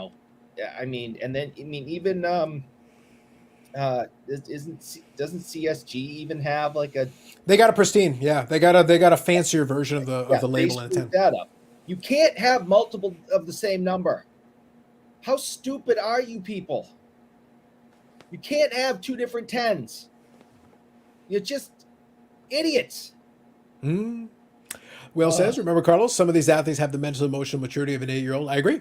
But this is, I agree with Will's general premise here. I agree. I'm not condoning any behavior, but with money with a child in a man's body, recipe for disaster. Also agree. The only thing I would point out, though, is that's where the people around you, and remember, Eric, how much do I advocate for having people? I am one of the leading voices in having people and the value of having people. You're a people person. No doubt. But here's the thing. If I have $182 million, I'm going to hire people whose only job it is to protect my interest and keep me out of potential trouble.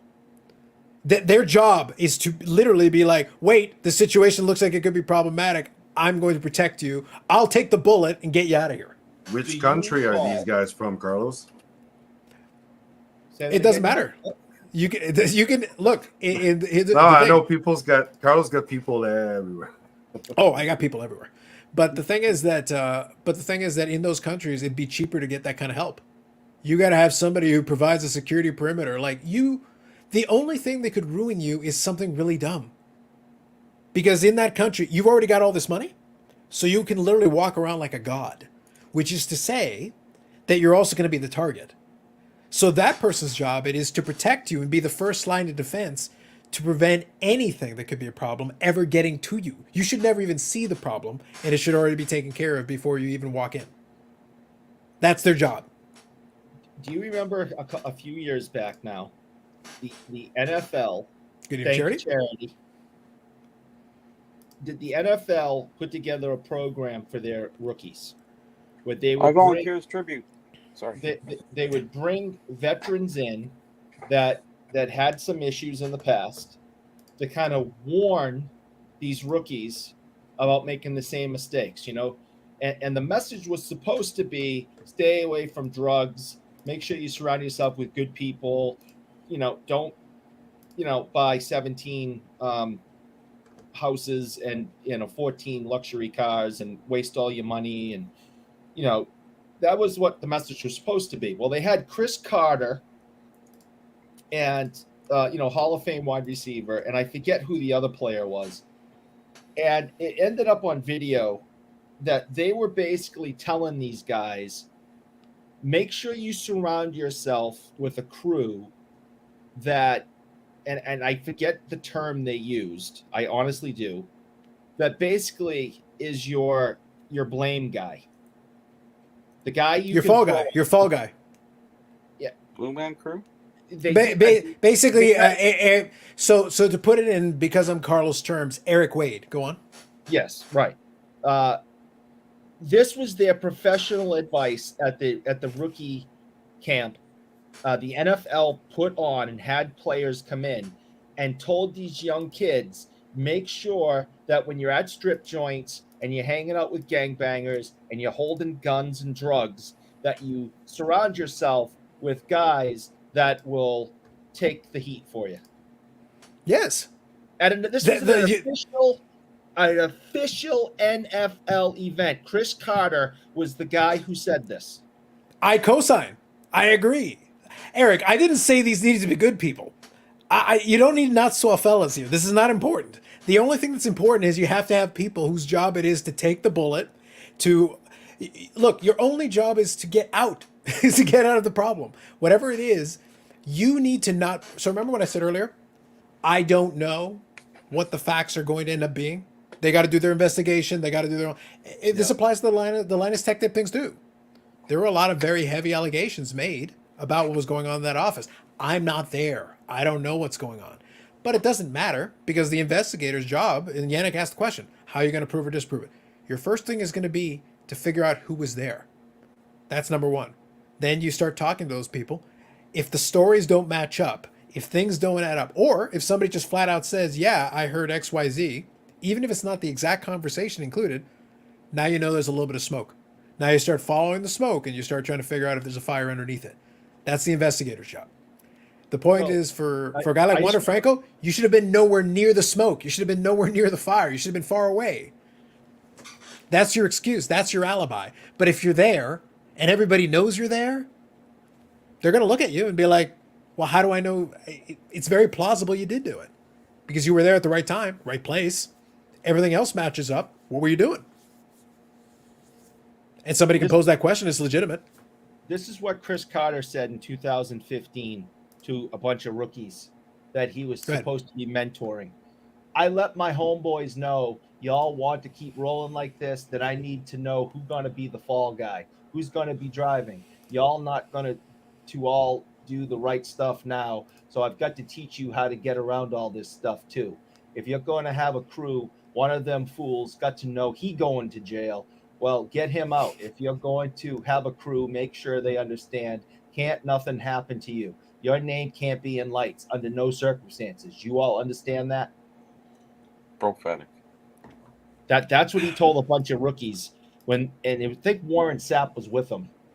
And, he was supposed to be there to mentor these kids, to keep them out of trouble, to make sure. Well, he was literally mentoring them on how to keep out of Bobby. He was literally mentoring them how to keep out of trouble. Use the fall guy. Yeah, it's easy. Seems obvious to me. I'm familiar with the movie, but I haven't seen it in a long time. Do you remember which one this one came from? I Am a Golden God. I do. Yes. I know. I've seen the clip for sure, but I don't remember the name, which movie it was.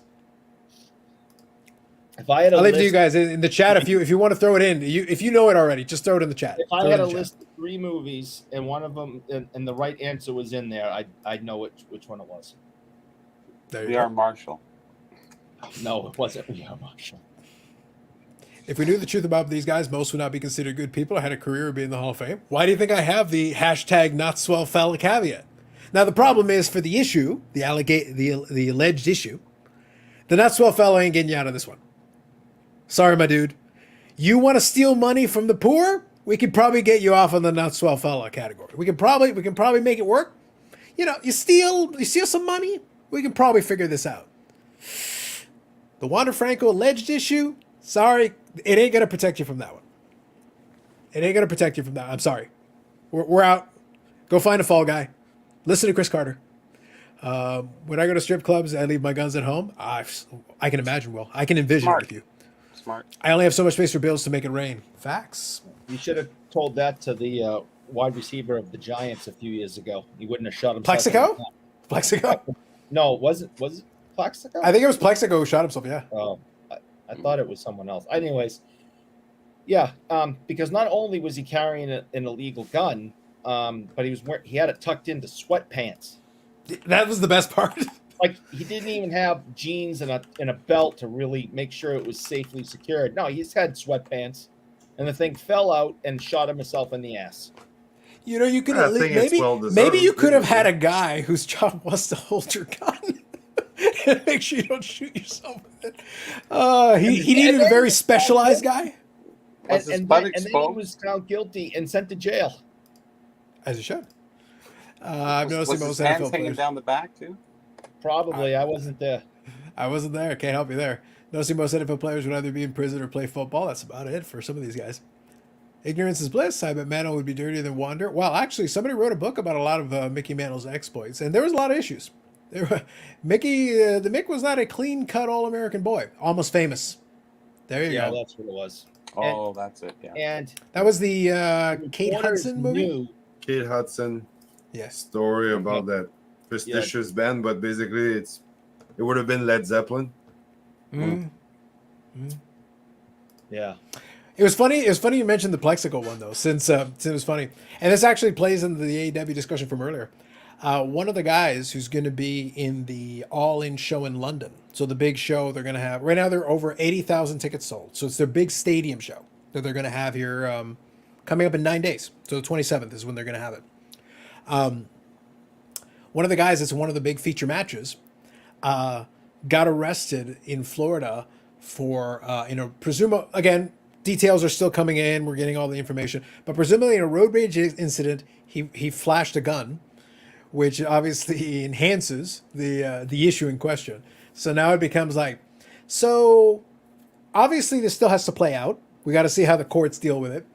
For now, he still has his passport, so in theory he can still go to London. But if anything else comes of that, it gets revoked. He can't make it across the pond to do the. And I'm sitting there like, you have the biggest show. Again, it's going to be 80,000 people. It's this massive show. You couldn't stay out of trouble for 2 more weeks. It's not road rage; it's roid rage. What's funny about it is that prior to this, as far as I'm aware, he hadn't had any other prior issues. He had been wrestling in WWE and wrestling here and really hadn't encountered any major issues. And I'm like, what timing for you to find a way to go old school wrestling and cause trouble at the worst possible moment? That's old school. Yeah, that's old school. Yep. Need a Kobe defense team? Probably. Odds WWE re-signs Edge for one final Mania match. Odds that he goes to AEW for final match. Odds WWE buys out Christian for the final match. There's a lot of pieces to it, so we'll have to see what happens. But there's some questions about that. I think tonight, Edge is going to be having a match in Canada, and the rumor is that that'll be his last match for WWE. But then people are like, so is it the last match for WWE, but he's going to go to AEW because his best friend is over there and they could do something over there?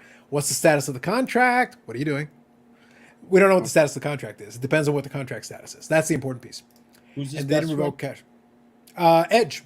Edge's best friend is Christian. And they're not in the same leagues right now?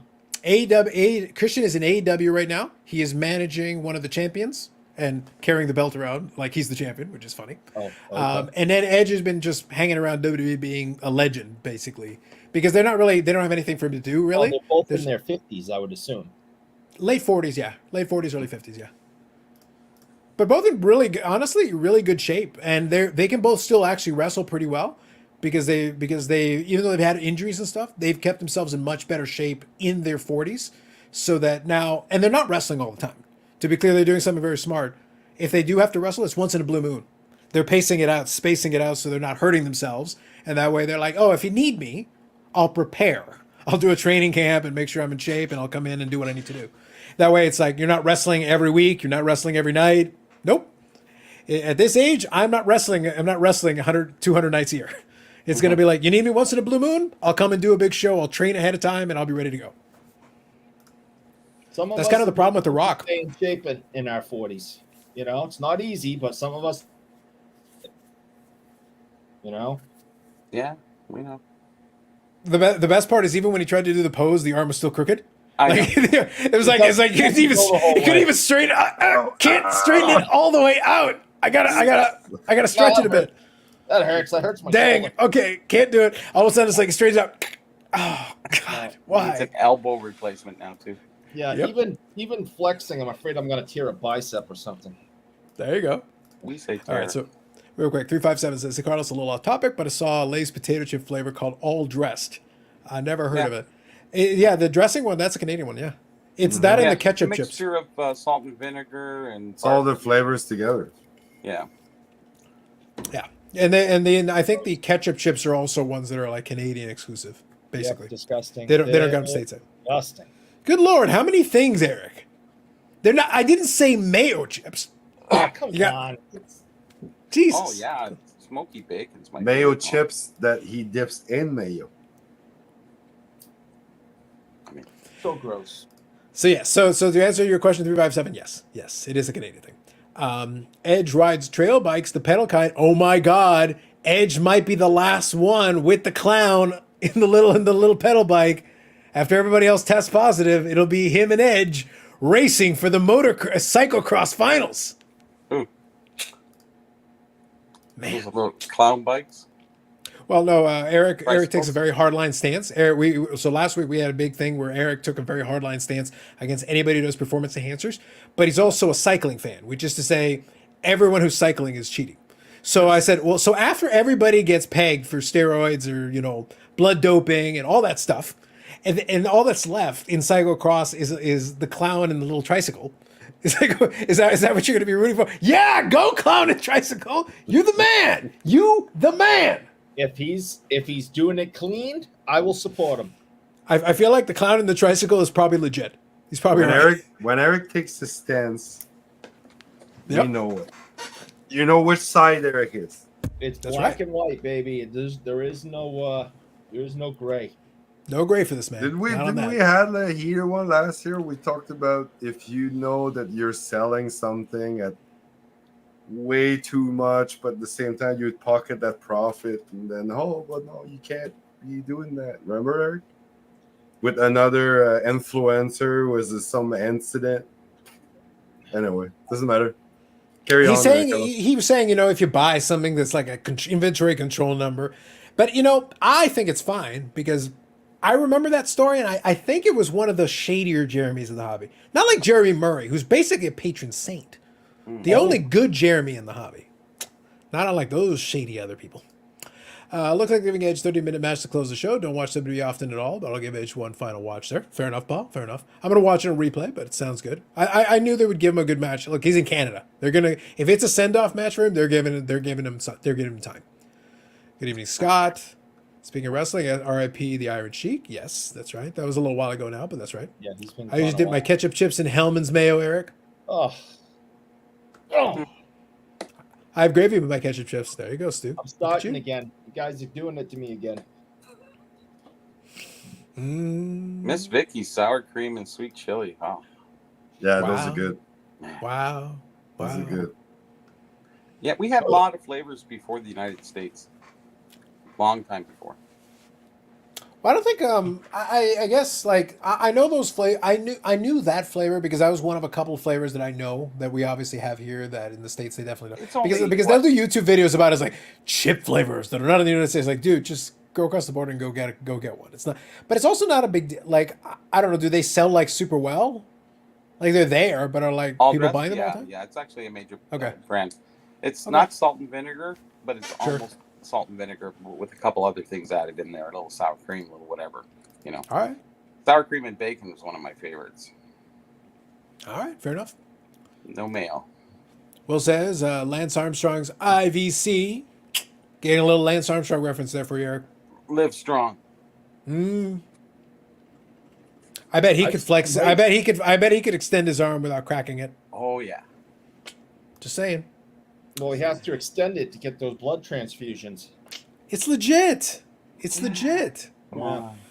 Off topic. I've been watching the Jordan Hierarchy by Caden Carbo. Yes, I've seen some of those videos. Man, put in some work. They are extensive videos. They definitely are.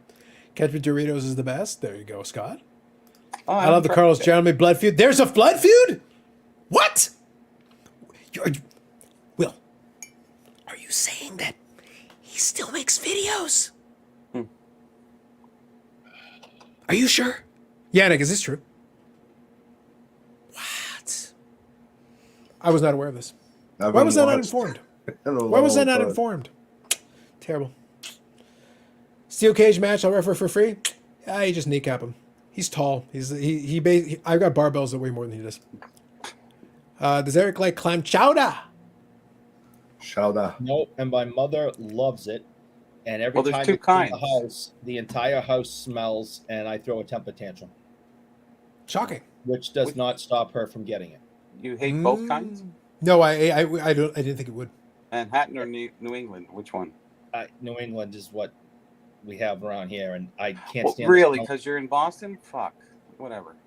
Yeah. Well, when we went to Boston, it was funny because my dad You don't wanted to have have the Manhattan fucking in clam. Boston? When we went to Boston, my dad wanted to have the fucking clam chowder, and he was so frustrated when he actually found it difficult to get the stupid clam chowder. He was like, "What's the?" And I remember it so well. It was so great. He goes, "What's the point? I came here. I just wanted the stupid clam chowder, and I can't get the clam chowder." And I just died of laughter. Maybe in So good. Boston it's hard to get, but if you come out Apparently, no, but Eric, that's the point. We were in Boston proper, and it's like you can't get the clam chowder. Really? there's a few places you could. I mean, there's illegal seafoods and all this, but the closer you get to the ocean, up on the North Shore and stuff, when you get to like Essex and Gloucester and Beverly and all these fishing places. I'm sorry. What's Gloucester?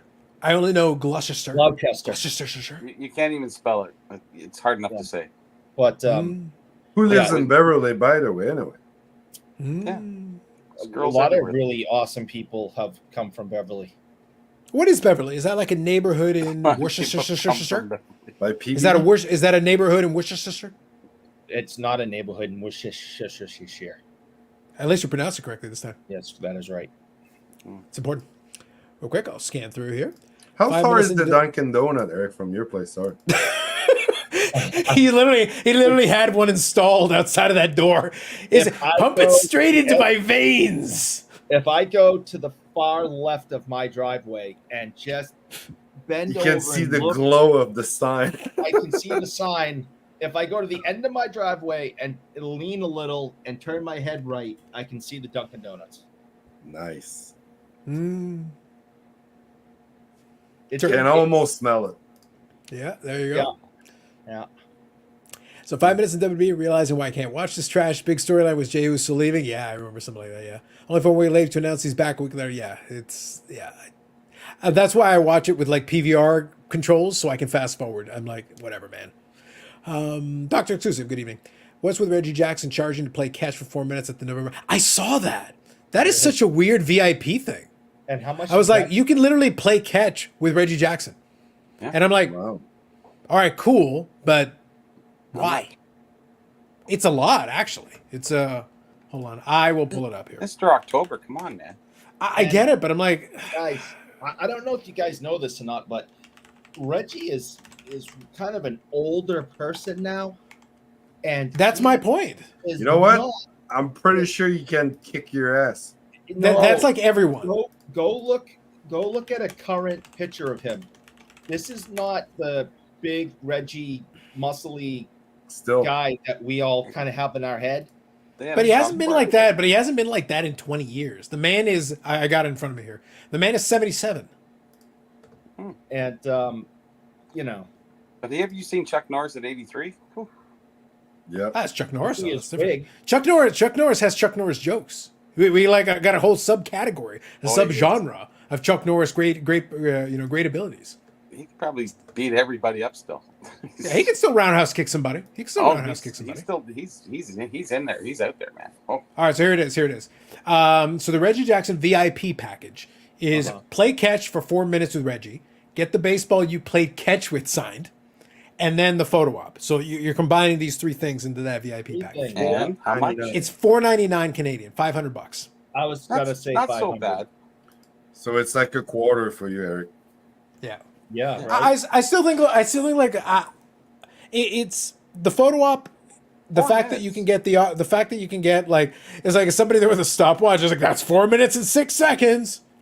You can throw now. Yeah, it just feels so, but it feels so contrived when you're like you can play catch for 4 minutes, but not 4 and 5 seconds. That would be verboten.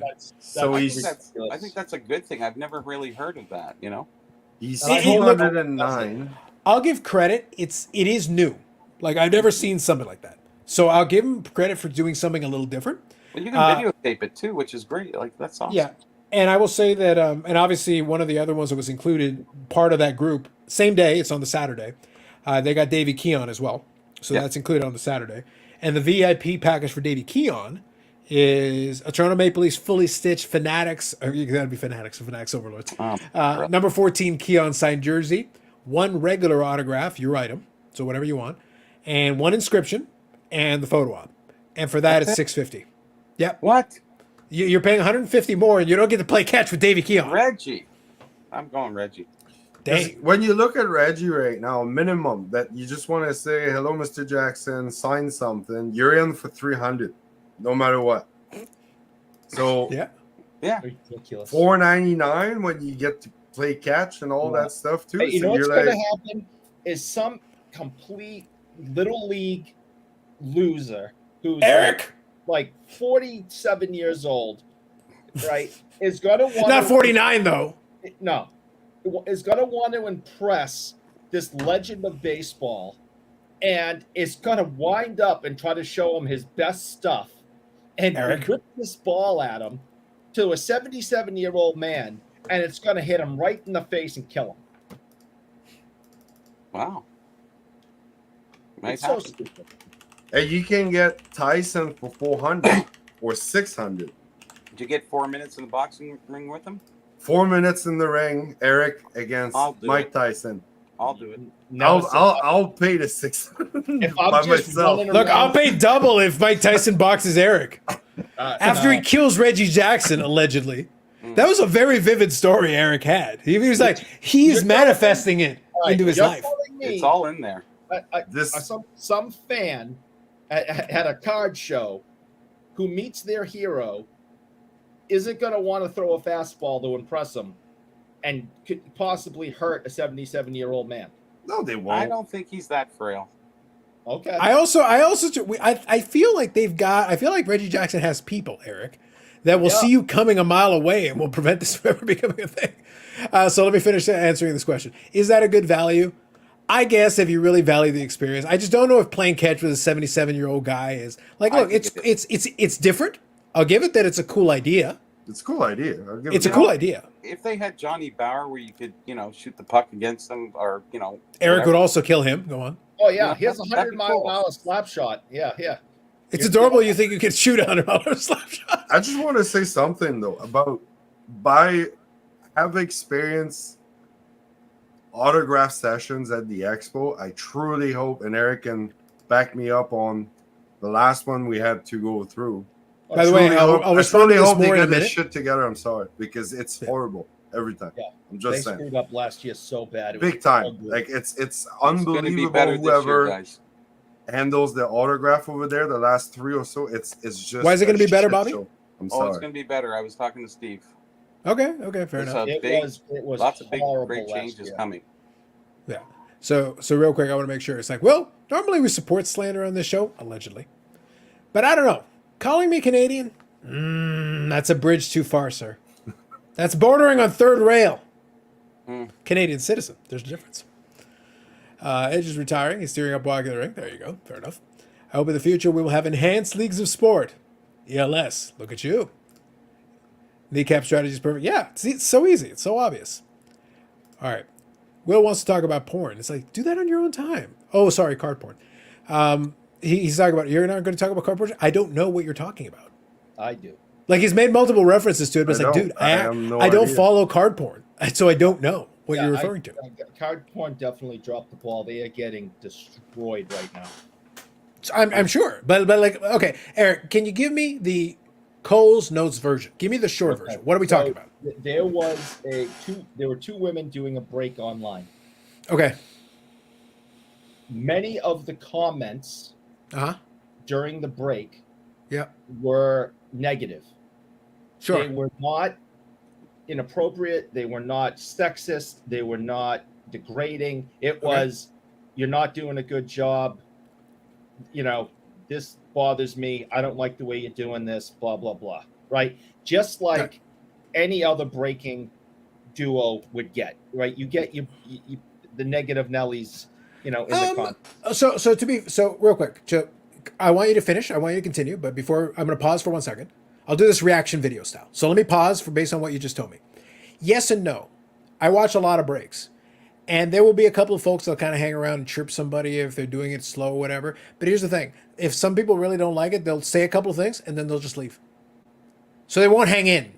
Whereas I have seen some breaks where some women will do it. If for whatever reason they don't like something, they'll just hang in. Like, it's not like just making fun of like whatever it is they're doing. If it was a guy, they would have made a couple jokes and then left. Where if it's later, they'll just hang in there. So there is a little bit of a difference in the way they'll do it. But if it's not sexist and it's just insulting what they're doing, then fair enough, that part. But then just click off. That would be my answer. But go on. They weren't the comments that card porn highlighted, which was only like 4. Okay. Yeah. It wasn't. Didn't show 500. It was like 4.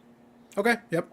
We're not overtly sexist. Yeah, not bad like you would expect normally for right. stuff like that. Okay. Yep. They weren't comparing things or criticizing their physical attributes or anything like that. Yeah, not like the kind of comments we have to block whenever you're on the screen. Go on. That is correct. It was basically, I don't like the job you're doing. Okay.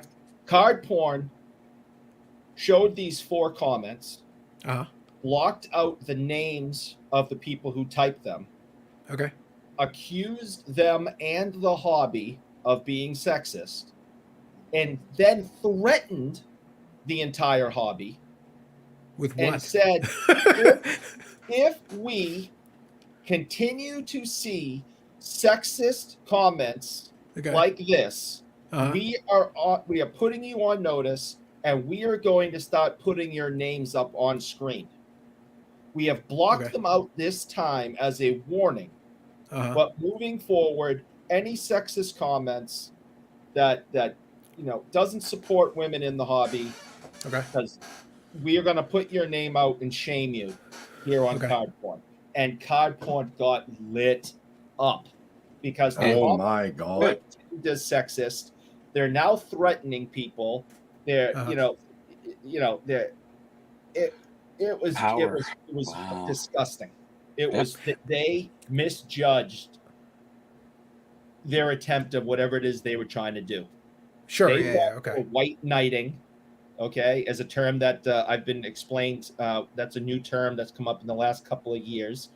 I think it's been a little bit older, but I get your general. Yeah, sure. They were white knighting these two women, and we're just put the entire hobby on notice that if you are not going to accept everybody, because everyone's welcome in this hobby, as of course they are. Not true. We only accept one Jeremy, but go on. We will find you, we will attack you, we will shame you, and we will destroy you. And it's one of those cancel culture type of moves. Yep. That they're threatening. Yeah. Okay, but I have a question. I get your general premise. Fine. Okay. Thank you for the synopsis. Here's my counter question. It's card porn. Who gives a shit? You can't cancel shit. Like I get the concept, but they don't have that kind of power. No. It is a big channel, but it's not big enough. And also, you're using a YouTube handle. If I watch this break, and I said, I think you're moving too slow.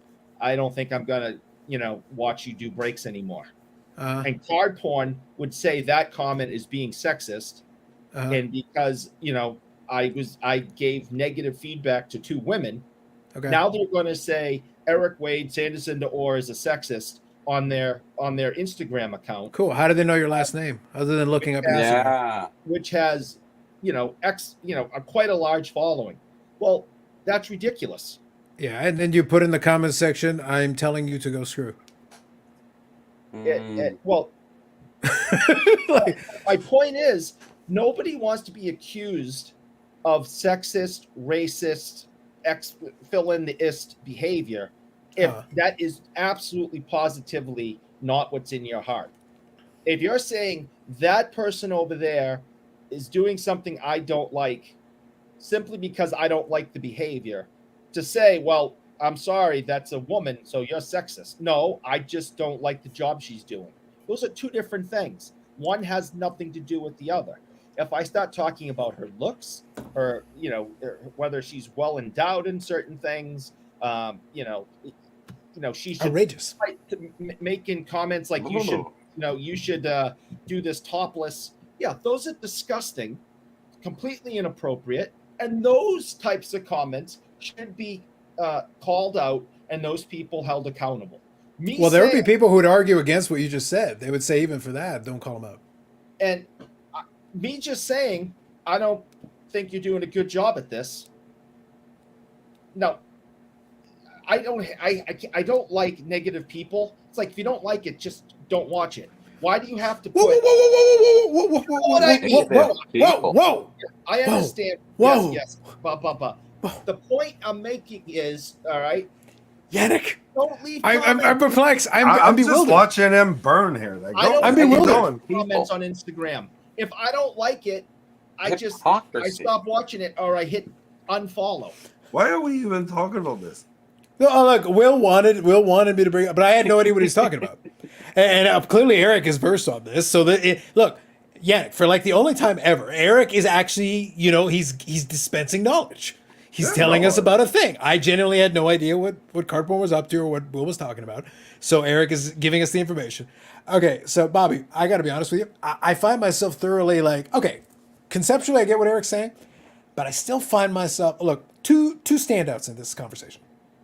Number one, Eric doesn't like negative people. I'm confused and I'm That's perplexed. Like that's confusing to me. That's Bobby. Well, I wanna be That's like so- me saying that I don't like borderline.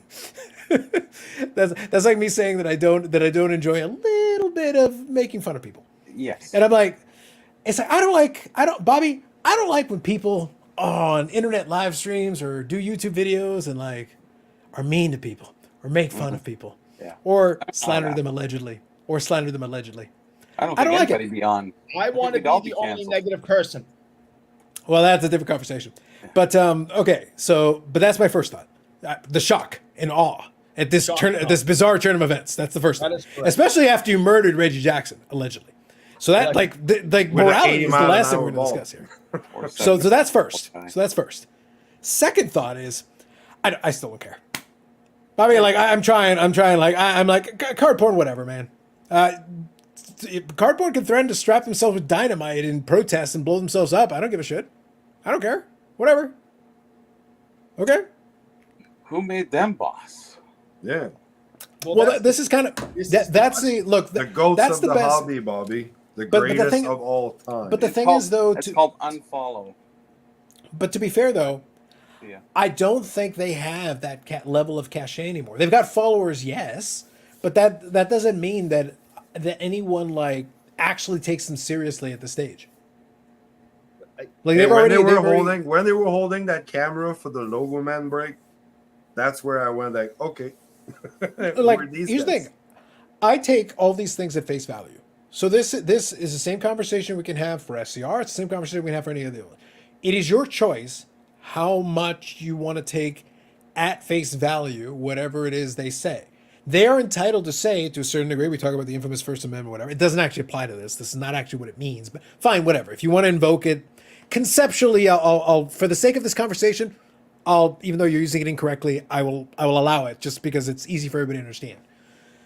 You're allowed to say a certain amount of things, but they can be like, "Oh, you're threatening." Great, fine, but it's in that case, yeah, just stop following it. Like the follower count doesn't really mean anything anymore because they're a little bit too far in bed with a lot of players in the hobby, and a lot of the players in the hobby know who they are. So they're anonymous, but anonymous to a point. Like Ken Golden knows who they are. Drake knows who they are. Like they're so it's like they're not really anonymous. They're anonymous to, and there are people that have a pretty good idea, even if they haven't seen them. They have a pretty good idea who's behind the account. They're somewhat of a known quantity, so there's a little bit of information there. But what's really pissing people off is nobody wants to be called, labeled an ist when it's the furthest thing from their mind. And Well, Eric, I've seen some of your comments talking about my dentist PC, and you're bordering on anti-dentite. You I got should hear questions. you should hear how Eric talks to me offline. Oh, it's atrocious. Oh, no, And it's Yannick, it's because you're French, Nobody isn't it? likes Canadians. It's because you're French, isn't it? I don't Yes. know, but I feel Nobody likes French threatened all the Canadians. time. I'm That's always like, completely appropriate. Mhm. oh, Thank you, Charity. Very, very generous of you. thank God but you when got peop- charity, Eric. Yeah, like Charity is at least backing Eric on his nonsense. But we do appreciate you, Charity. We do appreciate you either I way. appreciate her. She's wonderful. Josh says, "What do you think of people in the house? Oh, in the clubhouse." Okay, so here's a question. Say you're a clubhouse correspondent. So does Clubhouse have any thoughts on this? I was in there for a short time today, and we were discussing some other stuff. And so Okay. they may have earlier in the week when it came up. I Okay. wasn't in there. So this I'm was my not- takeaway. I had no in idea. there 24 hours a day, Allegedly, so you claim. Paul says here, someone who saw the card porn thing, I scrolled right on by and went on my fucking day. Yeah, that's kind of my honestly, that's my thought. I'm not really paying attention to what card porn is doing. I have no idea. No clue. I will say this. Thank you, Eric, for outlining it because I had no idea what he was talking about. So at least now I know. And I'm like, Yannick, I find myself thoroughly unmoved. Like I just can't muster the energy to care. I probably got another gray hair listening to this, but other than that, that's it. That's the extent of it. Yep. We only accept one Jeremy. It's facts. The other pushback against card porn was the hypocrisy of an account with porn in their name, fighting against misogyny. They got I've a seen- bunch of heat from that. Yeah. I've seen this argument. Okay, so what's food porn then? Yeah. Like that's Can't go literally a far now. subgenre. People talk like I get your point, but it's like it's a lazy straw to reach for. But like, I'm just okay, saying, fine. I get your idea, but like, you understand that it's been used in this kind of parlance beyond this, prior to this, right? There's a reason I didn't mention it in my comments because I didn't really jump. It's a on reach. Look, I get it, but it's a reach. But the report is correct that they are getting a ton of heat for comparing, themselves in a way to pornography and standing up for women at the same time. So, all I'm reporting to you is they are getting a lot of heat for that. Drama in the hobby. I am shocked. I am mortified. Well, they threatened people. We're going to, name names. We're going to post your names. We're going to shame you on our website and our posts if you don't say the things we want you to say or agree with our beliefs. The world's getting too crazy like that. Whether you're on one side of the aisle or the other, if you don't say what this side agrees with every single word, they will destroy you. And people are getting sick of it. And this is another cancel culture move. And people are just furious. And yet, Yannick, I still find myself thoroughly unmoved. He's telling people which people are you talking about? I was gonna say, it sounds to me like whiny people are. Look, the card porn is whiny for the stance, and the people who are furious are also whiny. That's what I'm hearing. I'm just hearing wah wah. It's two sides of wah, coinciding at the same time. Here's the thing. It's like, oh, they're going to destroy you. Destroy you with what? Just to be clear, destroy you with a screenshot of a comment. Somebody else will look at it and go, that comment's not so bad. That's what. Oh man, destroy this person. Oh my god. That's What was the conversation? What was the content? What is the context? And also, by the way, this is still assuming Cardboard has the reach to destroy anyone. So that's exactly what happened with the 3 or 4 comments that were posted. Everyone's going, "What's the problem with these? These are not sexist." Just type back in bold capitals. No, but I'm being serious when I say this. Is that like card porn doesn't have the power to destroy anybody. It doesn't have the power of Grayskull. But no, I'm being completely serious. What power? I'm like, you're an Instagram account for cards. So it's like the rest of the world doesn't give a shit. How many followers? They don't care if you like it. They don't care if you don't like it. And most of us are not. Look, to the point. If I'm not following card porn, which I am not following card porn, that is why I had no idea what you're talking about. and I'm in this genre, and I still had no idea what you were talking about. You know so what happens? How far does their reach really go? Well, by default, here you go. So, if he says something like that and people disagree, then they'll get less and less followers. And they'll get to a certain degree going, maybe we said something.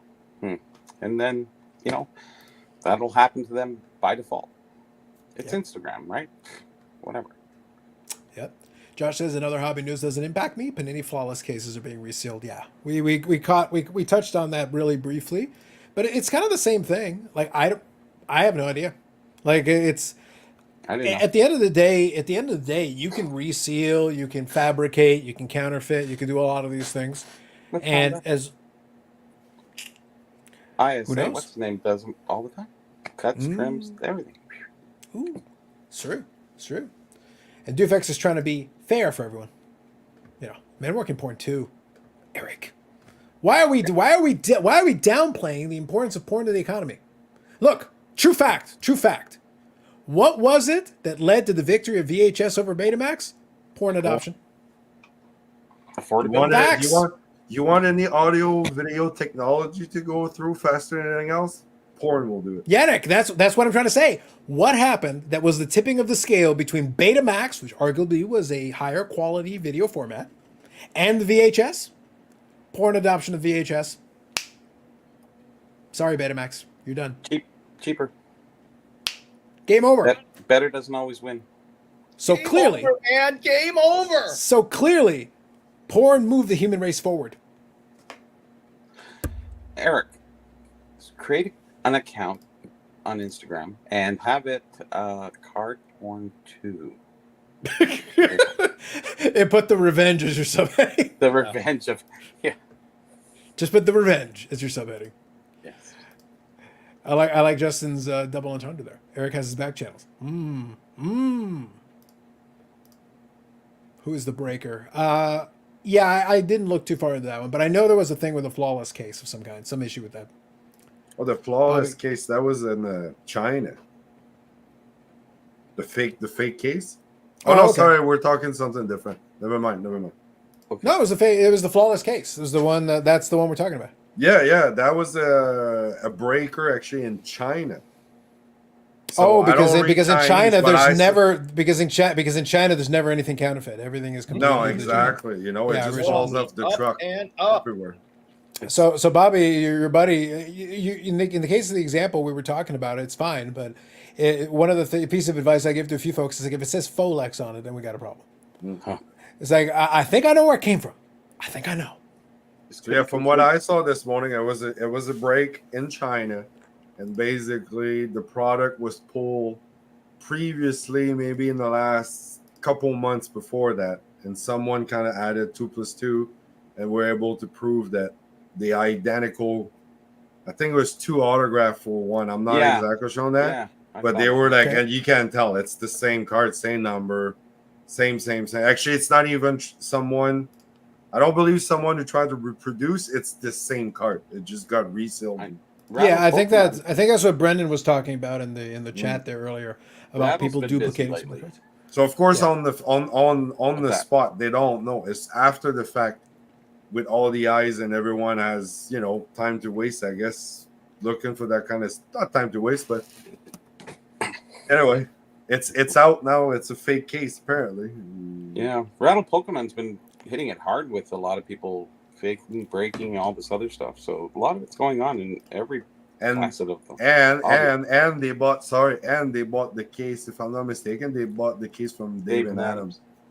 Yeah. I remember something related to that. There wasn't a So- seal line on it or something, and yeah. Yeah. Look, my thought on this is, and this is consistent with my stance on a lot of this stuff. Is I get what you're saying, but as a person who predominantly focuses themselves on the singles, the only part I care about is what comes out of the box eventually. Like I don't care who opened the box, I don't care when they opened the box, I don't care what they got in the box. The only thing that matters is the thing that I'm trying to get available, and is the thing that I'm actually paying for legit. It's unfortunate for folks that buy into breaks and stuff. That's really sad and a shame. But at the same time, guess what? It goes back to that very basic concept. As long as there's a financial incentive, people will cheat. As long as there's a financial incentive, people will do I'll give you an example. Especially in an unregulated market. Of course. But in anything. Let me give you an example that isn't related to breaking, but same concept.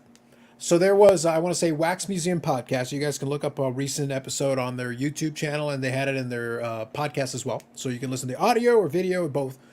So apparently there was a Steph Curry RPA, a patch autograph card, certainly a valuable card, and it was in an SGC holder, and people figured out that the card had been tampered with. The patch had been swapped.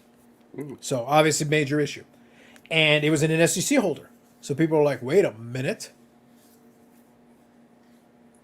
Which one are you pointing at? Oh, corruption's right for the hobby? That's right. Rule number 3. Exactly. Yep. Oh. So really important. So people are looking at this and going, oh crap, did SGC grade a patch swap card? But here's the thing. So it's bad, but not bad in the way you think. Because here's what happened.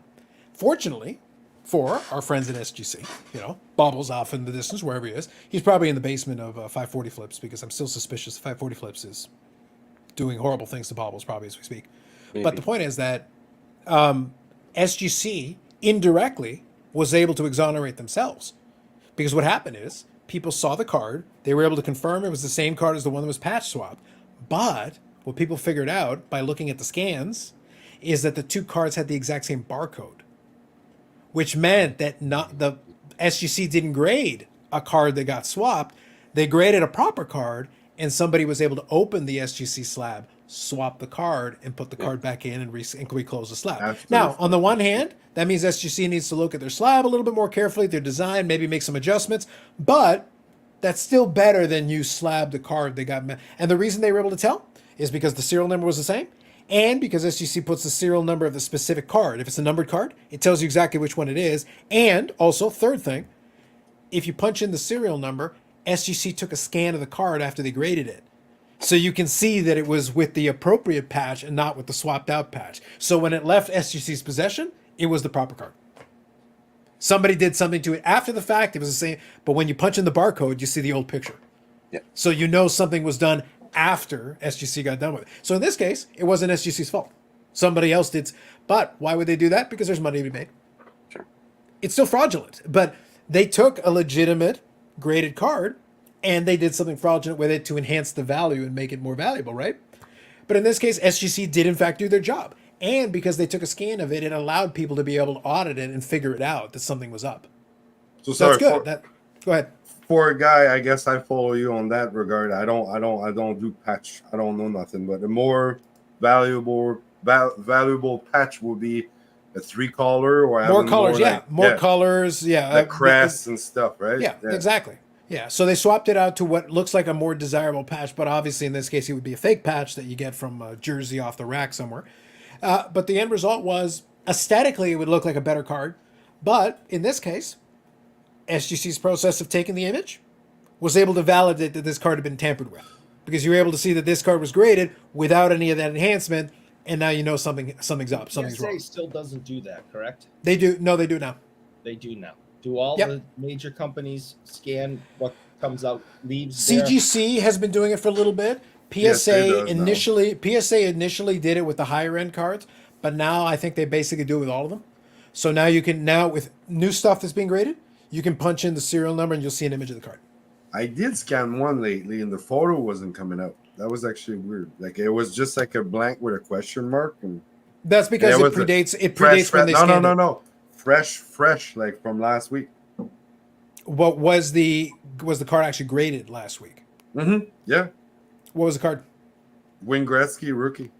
No way. Yes, Is that one of the 6 that are available? No, it's just because you mentioned like I've used it. Like all the photos are there usually, and that one later I was like, no photo, no picture on this one. No, but what? So the reason I was asking the question Everyone earlier knows about what a when Gretzky looks so like. how do you know when it was graded? Because it's a friend of mine and he just got it. He got it back from PSA, Yep. or he bought it recently. No, got it back, graded Okay. everything. The reason, so what I'll say is this, through our common friend, and all the way to California. the thing is they've been scanning those for a while now. So Yeah, I would at say all a couple levels. of years. Well, not quite that long, but for a little bit there, because again they used to do the high end ones only, and then they brought it down the levels so that now like regular stuff is getting scanned as well. Is it? So- Don't they scan them since they bought that? Company? what was it? Gentleman was the start of them starting to do some of that stuff with the database, yeah. Hmm. And again, it started off with just the high end stuff, like the really high end stuff, and then it's trickled down into more normal cards now as we've gone forward. Which in the obviously the perfect solution is scan everything, right? Especially serial numbered stuff and all that, because then you've got a database record, and then you know if something has changed, if something has been modified, and you have this ability to check the scan. And it's super helpful. But later, send me the serial number. I want to see that. I'm curious. Yeah. I want to see when it is, because I'd like to check that out myself. In the words of Beckett, buy wisely. Facts. Well, always take their advice on everything. Mm-hmm. Well, now it's under your stewardship, so I would think so. Eric. Stewart. That's right. Come on, man. What are we talking about? Are you questioning Beckett when we know now that Beckett is now being, like, you saw earlier tonight. You know that things are completely under control. Right? Like, look. Yeah. Yep. That picture was taken just before I fired the entire marketing team. Like, how much Wow. clearer can it be? Like, I'm zooming in so we can see for ourselves. What are you saying, Eric? Is this fine? This is fine. Okay. How Can much you, clearer can we be on this? Nothing Carlos, to worry can- about here. Can you go back to the photo with the presidential announced there and the sponsor message? I'll see if I can. And which Go. one of you asshats did this to me? I noticed It's a joint effort. It's a joint effort. Actually, there were multiple parties involved. I noticed behind Eric's there's like portraits on the back there. Have we actually zoom in on?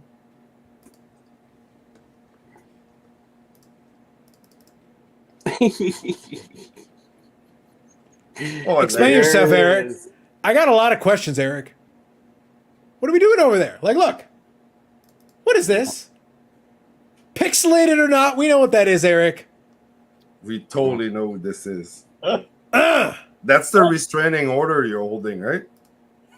Eric.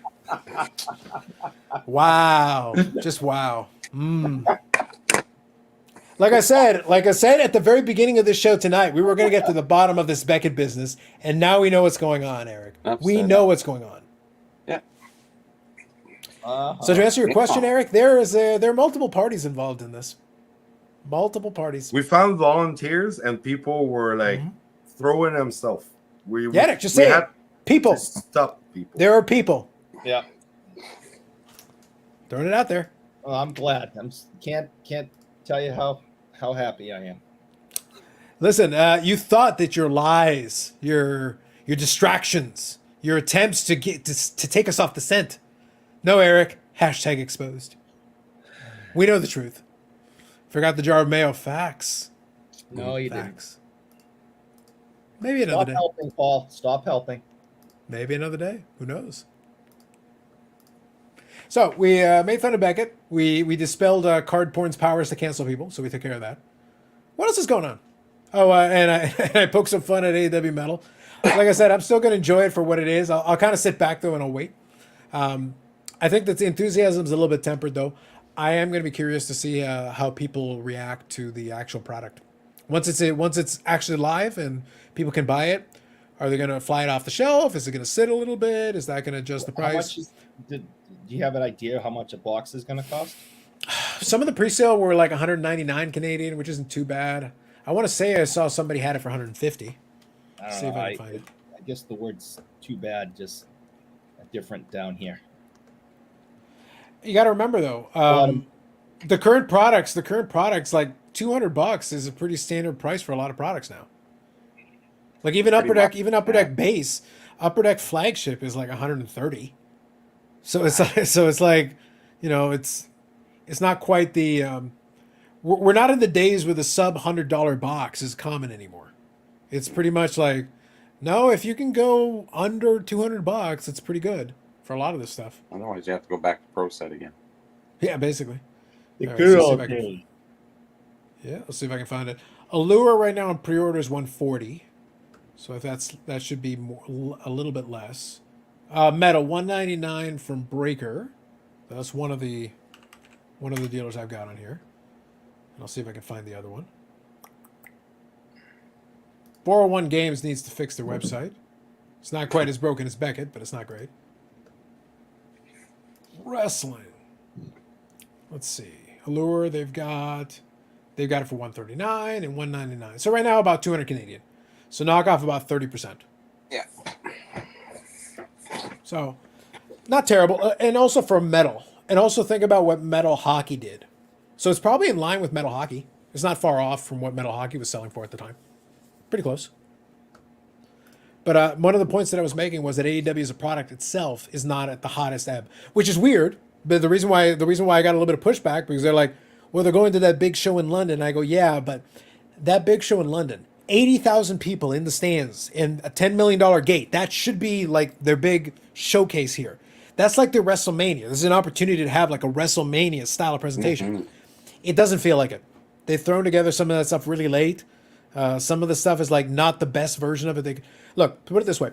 You go back in history, WrestleMania 1 was a risk for WWE back then. It needed to work. If it didn't work, WWE doesn't exist the way it is today. But what did Vince McMahon do? He got on bended knee with anybody and everybody that was a celebrity. He pulled out all the stops. The main event was Hulk Hogan and Mr. T taking out Paul Orndorff and Roddy Piper. And these are people who knew how to sell a main event. And Mr. T, in 1985, Mr. T is a huge star. Oh, So you're God. getting some of the big, and you got Cyndi Lauper involved in this thing. You got Muhammad Ali there as a guest referee. You got Billy Martin, who's still doing stuff with the Yankees. And that's it. Liberace. Liberace, of course. Yes. But here's the Captain point, Lou. though. Think of 1985. These are big stars. These are big names in 1985. Cyndi Lauper was still in the middle of like the height of her pop career. Like these are big names. I don't think Tony Khan is getting Taylor Swift to sing the national anthem or something. Although that'd be amazing. But I don't feel like they've. I think the spectacle is going to be the size of the crowd, as opposed to making a spectacle. And it feels like if you're trying to present this opportunity like this big show, you got to try to make the spectacle. Because you're not necessarily you're not guaranteed another stadium show right after this. London was starved. London was willing to support. Oh, you're going to come here and you're going to go to the big arena? We're going to come out in droves. You got to reward the crowd, give them the spectacle, and then they will reward you with loyalty and going forward. But here's the thing, and this is where I think AEW screwed itself. They got this big show that should be their WrestleMania. It should be a showcase stadium show for them. They got a pay-per-view the very next week in Chicago. You've divided your attention. So it means maybe you didn't use all the bullets in the chamber, and then you're going to do some stuff in Chicago. The Chicago's a smaller show. That's terrible planning. Why would you do that?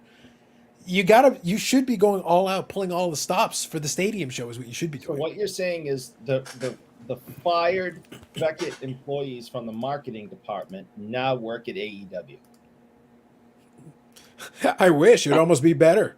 At least they try something, even if it didn't work. The problem is right now they're not trying anything. So it's like try something. You gotta do something more than the special. Look, 80,000 people in the stands is going to be a very loud crowd. People are going to be ordering the pay-per-view with the curiosity of what it's going to look like and sound like, because that is one of the biggest legitimate wrestling crowds ever. So that is a spectacle in and of itself. But the show has to match the energy that you're going to be getting from that. Otherwise, you don't get any momentum off of it. You don't get to carry that momentum forward. If WrestleMania 1 had just been an average show, just a normal show, and you don't do anything special, you think there's a WrestleMania 2? No. No. You have to make it a big deal. If it's supposed to be a big deal, you have to treat it like it's a big deal, promote it like it's a big deal, and do all the things that you can to make it as special as you can make it. That's just why I'm saying. I got to see it about a month after it happened at a rich kid's house that was able to tape it. You know, because not everybody had tape machines and could get pay-per-view, and that was really just for the rich kids. And so about a month afterwards, I was able to see it, and it was, the most amazing thing, that you could have seen if you were a wrestling fan at that point in time. It was incredible. Yeah, but that's the point.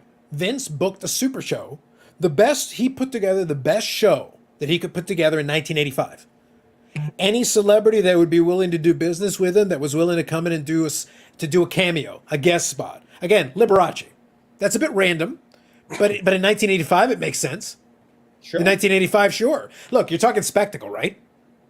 The dude is out there like he's a spectacle. So it makes sense in the context of what you're trying to do. So I don't know what the current version of that would be. Like I don't think Post Malone hanging out with his Magic Gathering 101 is going to quite get the job done. But No. you got to do what you got to do. So that's the problem, is that I don't feel like. And then, like I said, they literally booked another pay-per-view for the following week, and I'm like, well, that means you're probably not putting all your effort and attention on what should be a show. WWE at this point, to me, produces a bad product, but they've learned the art of the spectacle.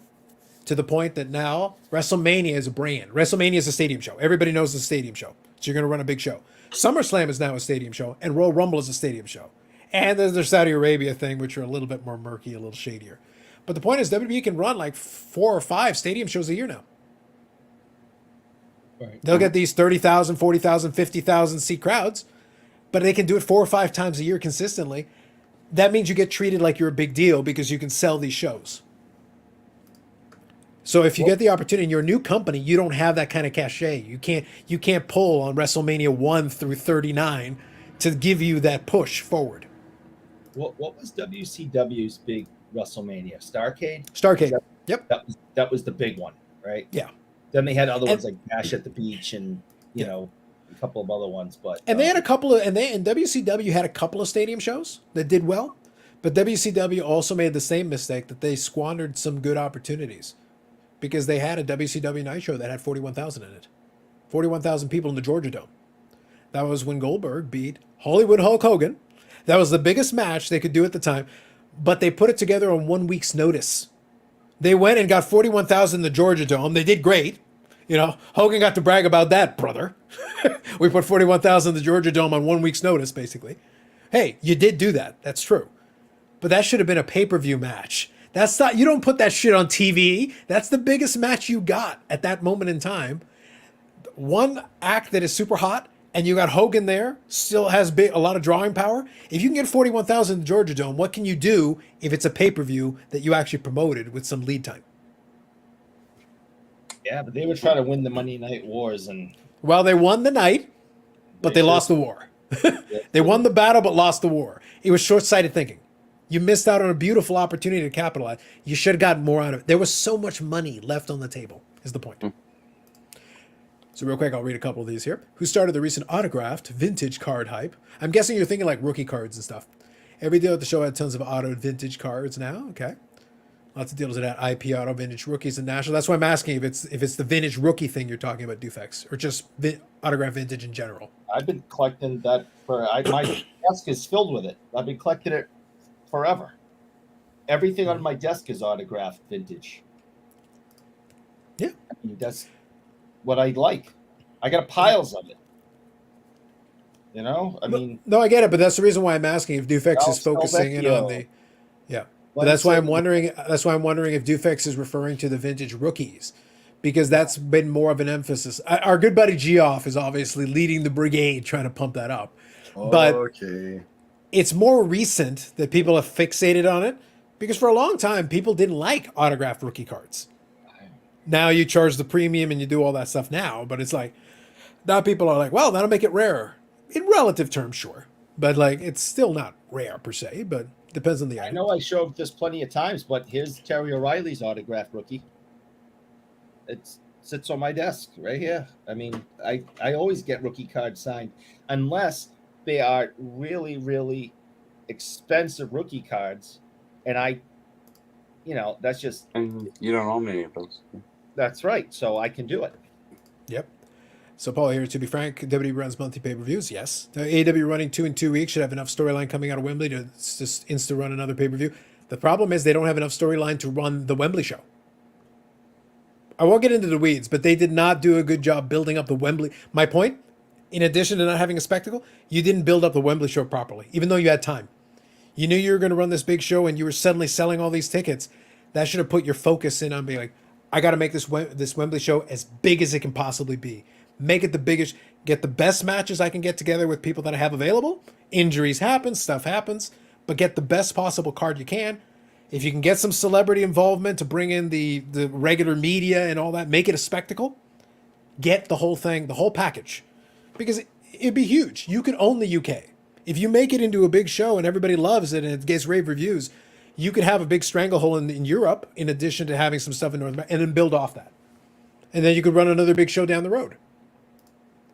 Yeah, the rookie auto trend. Okay, so that's specifically what we're talking about.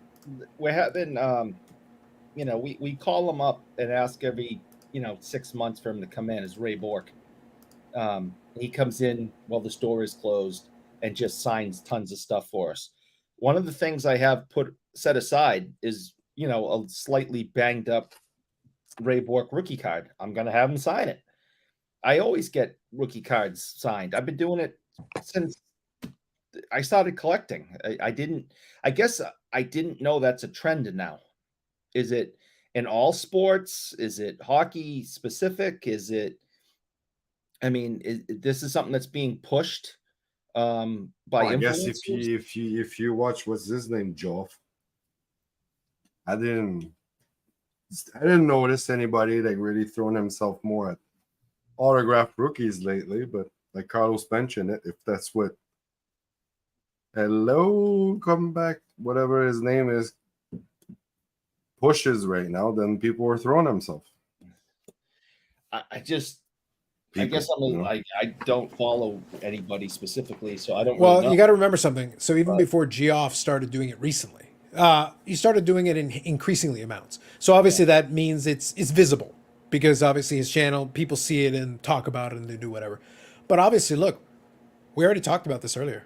Remember the whole thing with Kareem Abdul-Jabbar and the whole thing with the tiered rookie card pricing? And well, Eric, if it's not a thing, why are agents suddenly putting a different price tier for autographed rookie cards?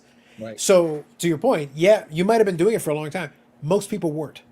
So it's clear that agents and people are noticing that more people seem to be doing it.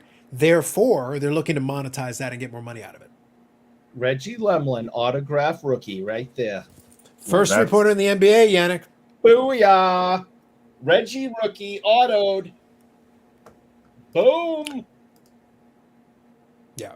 But so clearly it appears that somebody's on it. So that's where we're trying to figure out, like, okay, so at what point did it become trendy?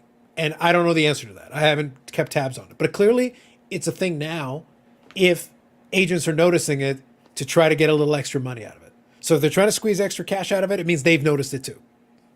So that's the key that you got to remember on that. I don't know who this is. So Farinacci. Is this the other person who got the first 3-pointer in NBA history? Who's this? The name's not ringing a bell. I'm sorry, I can't give my opinion on it. I don't know who that is. It's not jumping out at me at the moment. Okay. Fair enough. I guess Jeff's- I could look it up real quick and see if it rings a bell. Sure. Jeff's card journey here. Good evening. It's now acceptable in vintage baseball to have a rookie card signed. 20 years ago, it was perceived as ruining the card. Yeah, that's what I mean. Like, I remember it being a thing for a long time that people weren't into it. Obviously, that seems to be less of an issue now. So fair enough. But it seems to be the case. Okay, Jeff he's was a on new Bruins rookie. That's what it is. Okay. Bruins prospect. Okay. Yeah. Paul here says I can see Eric's not a Bruins guy no more. Sorry, he's a Leaf guy. It's That's true. right. He did abandon the Bruins after He abandoned the ship. Hindenburg-like disaster. I have already apologized for that. Did can you, go though? back in the past and see my statement. And my doctor made it very clear of what was happening. And I discussed that. So we're putting that in the past. You weren't responsible? I'm like Mark McGuire. I'm not here to talk about the past. You want to talk Interesting. about the future of the The hobby? dudes. All right, in the future of the Boston Bruins, I will have that discussion, but I am not here to talk about the past. So for the record, one thing that occurs to me, since I had the page still up, I'm just closing some of these tabs. Obviously, we already know that Mike Tyson and Ric Flair are going to be at the expo as well. I feel like their VIP packages, by comparison, are a little weak. I thought Tyson was affordable. No, I think it's fine, but it's just right now, both the VIP package is basically like, so what's listed here. So like Tyson's VIP package 1, combo of regular autograph and professional photo op, fast passes included. Tyson combo 2, package 2, combo of premium autograph and professional photo. So basically it's the same, but it's just premium versus regular. Okay, great. And then the Ric Flair one is basically the same, combo of regular autograph and professional photo op. I'm like, Ric Flair can't chop you or something? Did Or you, woo at you? Or like, come on. Did you see the fine prints under there? Mike Tyson and Ric Flair? No trading cards, no event tickets, no inscription or personalization. So you can Yeah. only get his 8x10 sign, or that's Well, it. you could probably do like a if there was a postcard or something. That Because would you look qualify. at Reggie, you look at Dickion, all these guys, there's no fine prints. But Mike Tyson and Ric Flair right now, you can't get any of their cards, you rookie anything, whatever, son. More disappointing for me is Yeah. that for Tyson, no table selfies. No. Damn. Sad. It's okay. You can get friends do it from afar. Yeah, you can. So since we hadn't met, since they're relatively new, they're starting to add a couple more autograph signers. Obviously, we talked about the main ones with the different VIP packages. So right now you got Caroline Ouellette, Pierre Turgeon, Mike Vernon, and Ken Hitchcock. I got a question. All the Hall of Sit- Fame. Turgeon's good.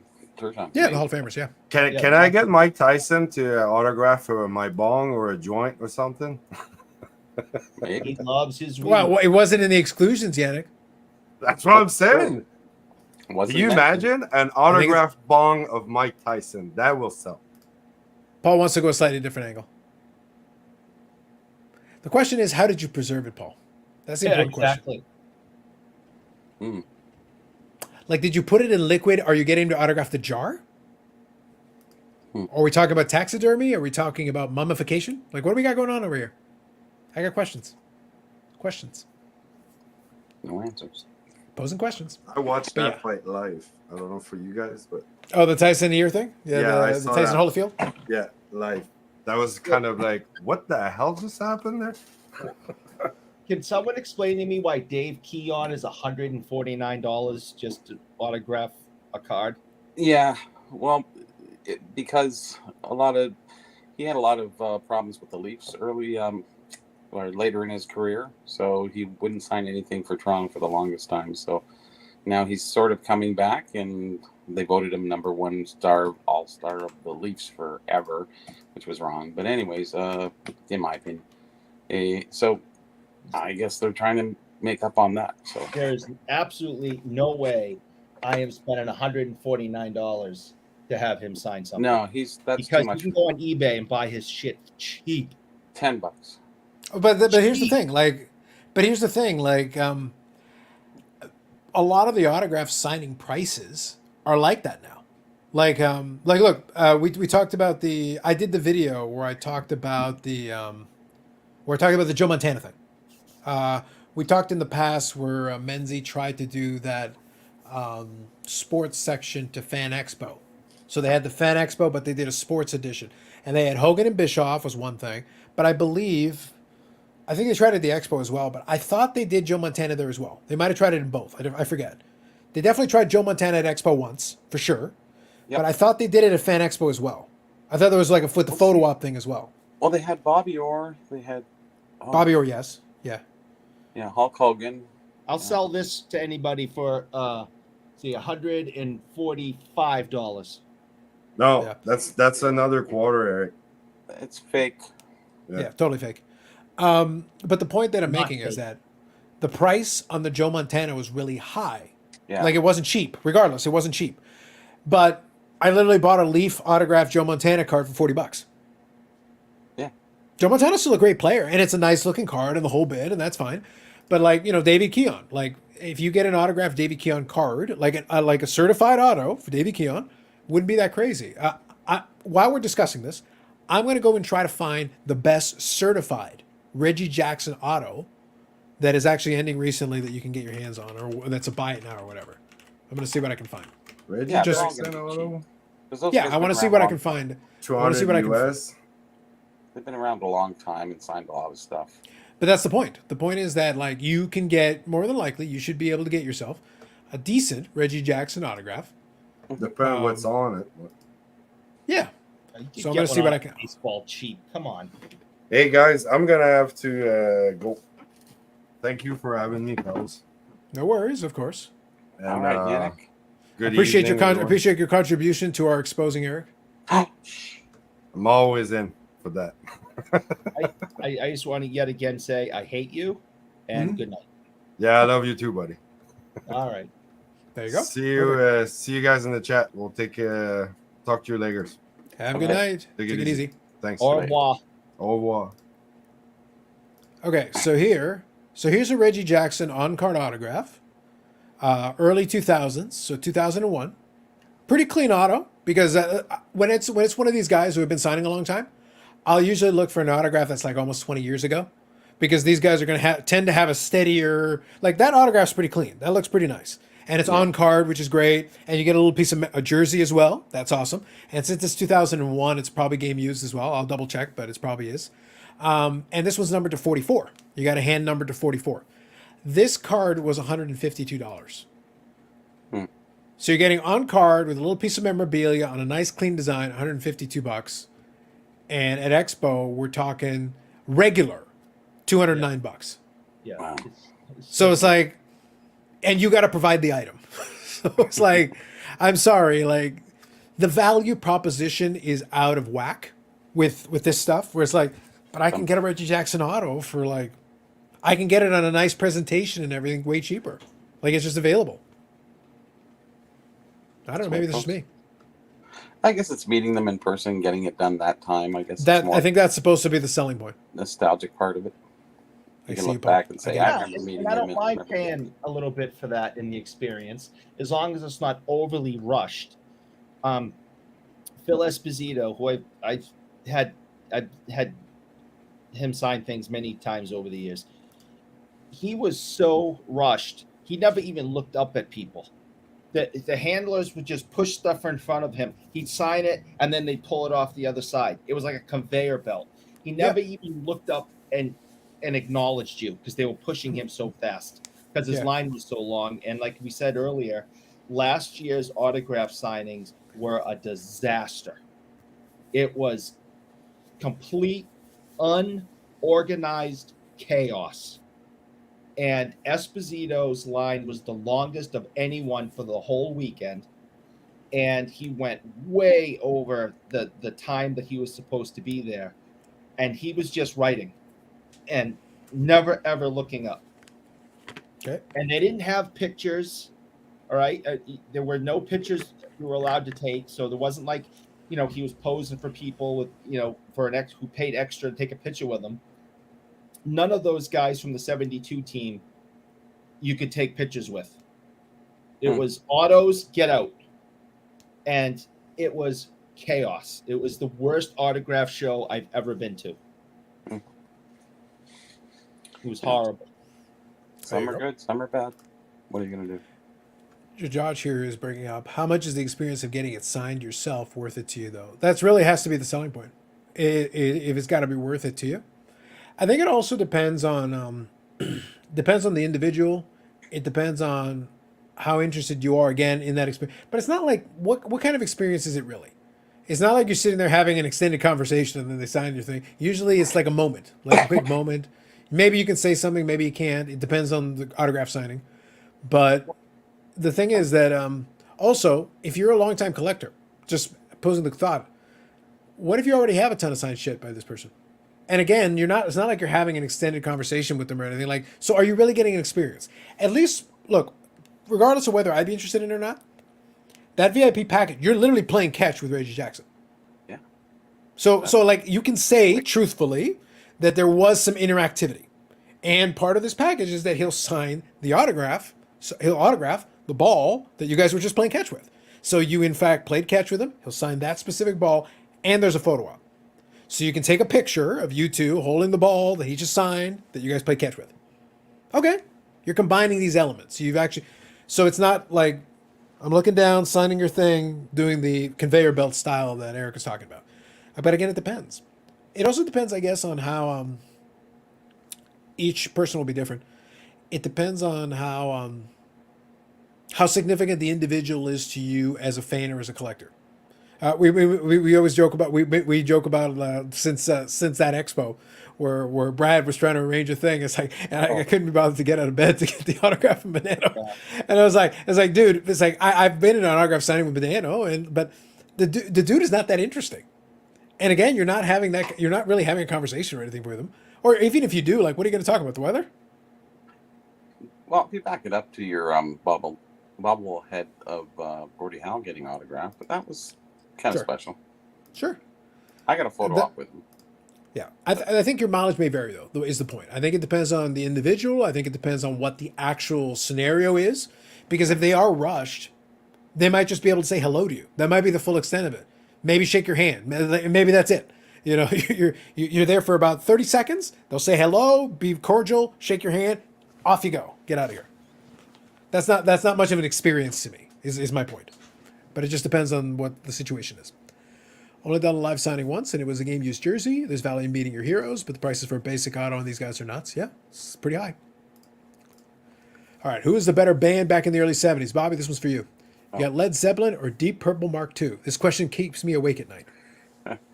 No, it has to be Zeppelin. You can't put Deep Purple, but there's a couple Deep Purple songs that are pretty wicked. So, yeah, it's Zeppelin. It's usually, Zeppelin or The Who. So, and Zeppelin usually wins on that one, too. Mm-hmm. Jeff Scott said, I've seen him in concert 3 times before John Entwistle died. So there was still. Do 3. you scream? Do you scream at them? Wait, I want to make sure I got it right. Which one is the one that do all the NCIS theme songs? That's Yeah, the Who. does. It is the does Who. Okay, so it is the Who. CSI. So do you just? Oh, sorry, it was CSI. You're right. So it's like, so do you just scream? CSI Miami, Yeah. CSI New York. Right. You don't even give That's song what names. we You just scream. You just scream which show. Yeah. Won't get fooled again. is the big one. I just like that the showrunners decided to keep going to the well. It's like you literally could be like, all right, Miami, New York, original. It's like the songs have titles. The songs have titles. At the card show, they charge a separate fee for the personal picture. Yes, yeah, and some of these VIP packages obviously included. It's incorporated into the price, but yes, you're right. Paul says the answer is Black Sabbath. Look at you. Well, Sabbath is pretty awesome. The answer. What was the question? That was the one with the Led Zeppelin and the and Deep Purple. Paul is giving a third answer. His response is Black Sabbath. Oh, okay. I can't read it, so I didn't know if it was in there. So. Yeah, it was just him adding a third option. It was him adding his own option. Yeah, pretty good. Got War Pigs and man, it's too many good songs. So if I include Black Sabbath, do you want to change your answer, or are you sticking with Zeppelin? No, I'm sticking. Well, Right. my night has completely been ruined because I have to now pay $149 that I just said I would never pay for Dave Keon to sign a 1969. Canadian. It's going to cost you like Because 110. I'm trying to collect as many 1969, 70 Tops and or Peachy cards autographed. I have a lot of them, and I don't have Keon yet. So I could either go on the eBay and get one for $90, which seems to make more sense, or spend $149 and watch him do it. Here's the thing, though. So if we say $90, okay, let's play it out. We say $90. What's the shipping? $5. $5. Okay, But so it's now in a we're Beckett- 95. It's in a Beckett holder. I can't do it. Yes, you can. You run the company now, Eric. You're the only guy. You and the This Is Fine dog is all that's left. Ever to Jeremy, there's extra salary hanging around.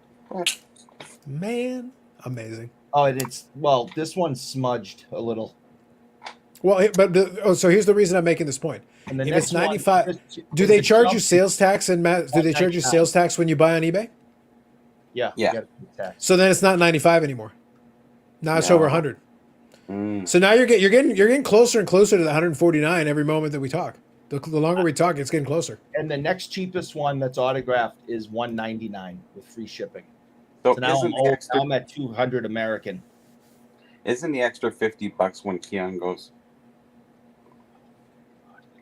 Well, I'm kind of hoping that we can be like, I want to see if Eric's going to do that. I want to get the Keon and be like, I think that card should be premium. Yeah. I think you should make it 199. No, Mhm. this Bump it. sucks. It's like market as inscription. What's the inscription? Your last name. All I was going to write was just Dave. Yeah. Yeah, right.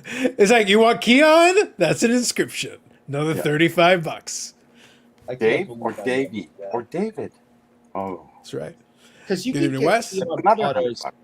for anywhere between $10 and $25 on eBay. You can get it. You can get them, Yeah. and then all of a sudden, the card that I need is $200. Give me a freaking break. I can't win. So Ham here says, I don't feel like the 5 seconds you get getting an in-person autograph is worth it unless it's a very specific item you're paying for extra verbiage. That's kind of where I'm at on this. It's got to be a very specific look. If you want to pony Personal. up for one of these VIP packages and you do get a moment, like even if it's just a couple of minutes just to chat them up. Look, if you really want to hang out, chat them up for a couple of minutes, and if you can get that with one of these VIP ones, then fine. Pay the premium, take your photo op, and there you go, enjoy. At least you have a memory of the moment. But if it's just an autograph, it's like, I'll just get it autographed.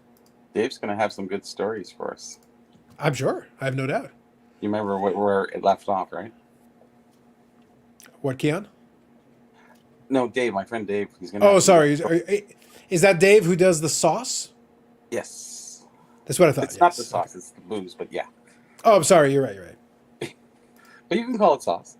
So I gotta pay $149. Well, wasn't it though? Like, I know it was like liquor infused, but wasn't it a sauce? Can't remember now. Oh, shit. It was a barbecue whiskey that he was doing. Right. Okay. Right. Okay, that's what it was. For $89, I will sign a Keon auto for you, Eric. Thanks. There you go. I'll look There's into your getting a 99. Shaquille There you O'Neal go. signing. All cards are a flat fee, $150, no matter the card, whether it's a rookie or game used material. I find that to be fair. For Shaq, that's pretty good. Shaq's a pretty big star, and he's still on TV doing stuff, so that feels like a reasonable value if you Who? want to get a specific thing signed. Shaquille O'Neal. Oh yeah, Shaq would be great too. Yeah. He'd like to meet him once. He's such a nice guy.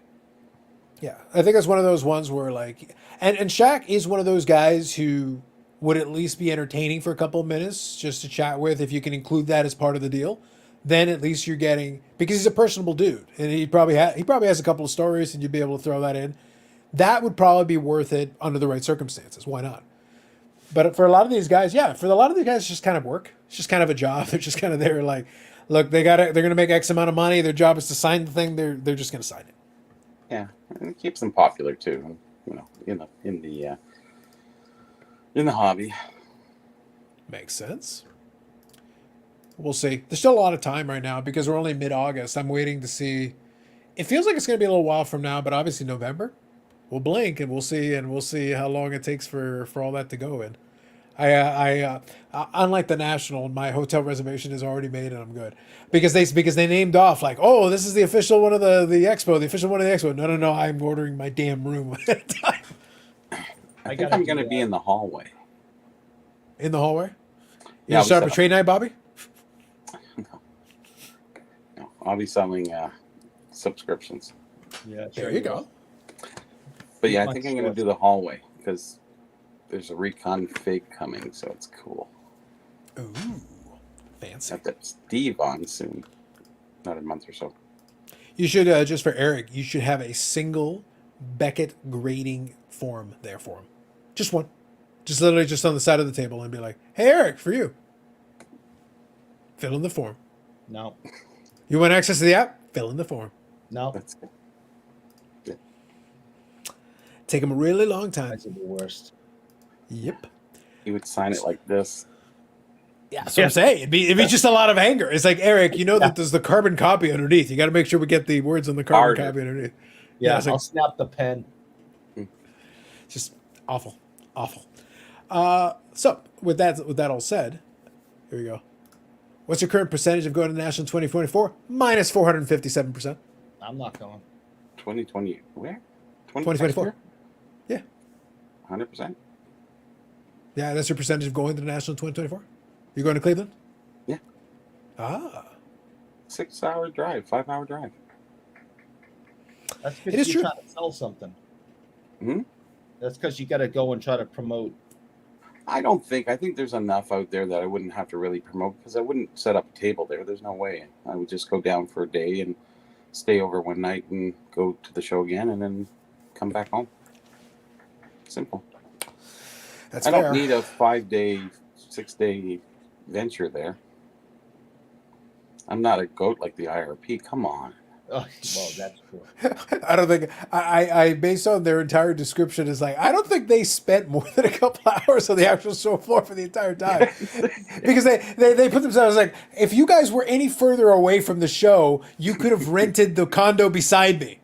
Pretty. It'd be like it's like what happens? The IRP he's like Carlos. It's like It's like you're not going to the National. Wait, Carlos, how did you get on the live stream with the IRP guys at the National? Because they got the fucking condo beside me.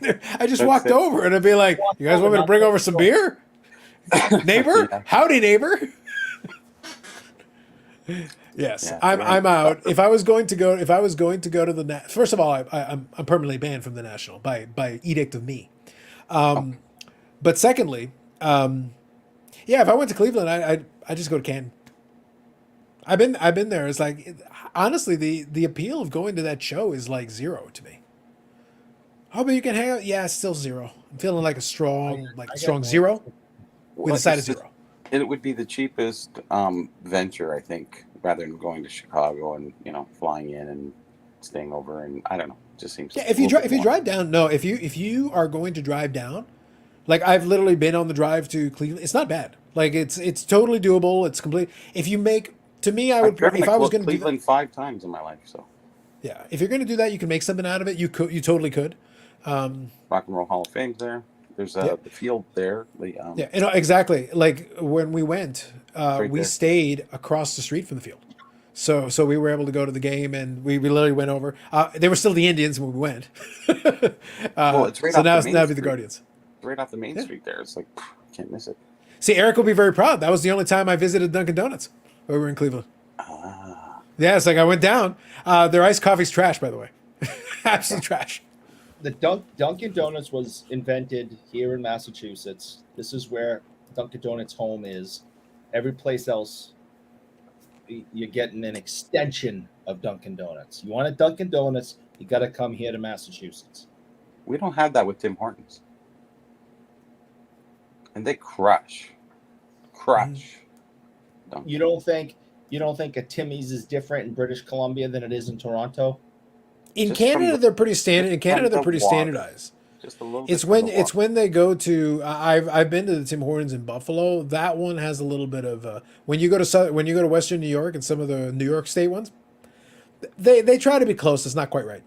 It's a little No, off. it's different. It's a little different, but the coffee's Yeah. the same except the minerals in the water. That's the only thing that really changes. The coffee tastes a bit. Yep.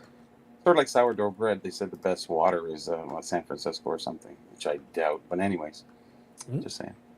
I like that for Wes's, so I'll get caught up on the comments here. I like for Wes's answer though. If I went to Cleveland in 2024, I have to visit family I don't want to visit. Then there's the Amish. I appreciate that it's twofold. Number one, it's the family you don't want to visit, and then the Amish, specifically the Amish. It's like, Wes, is there a backstory to a personal war against the Amish?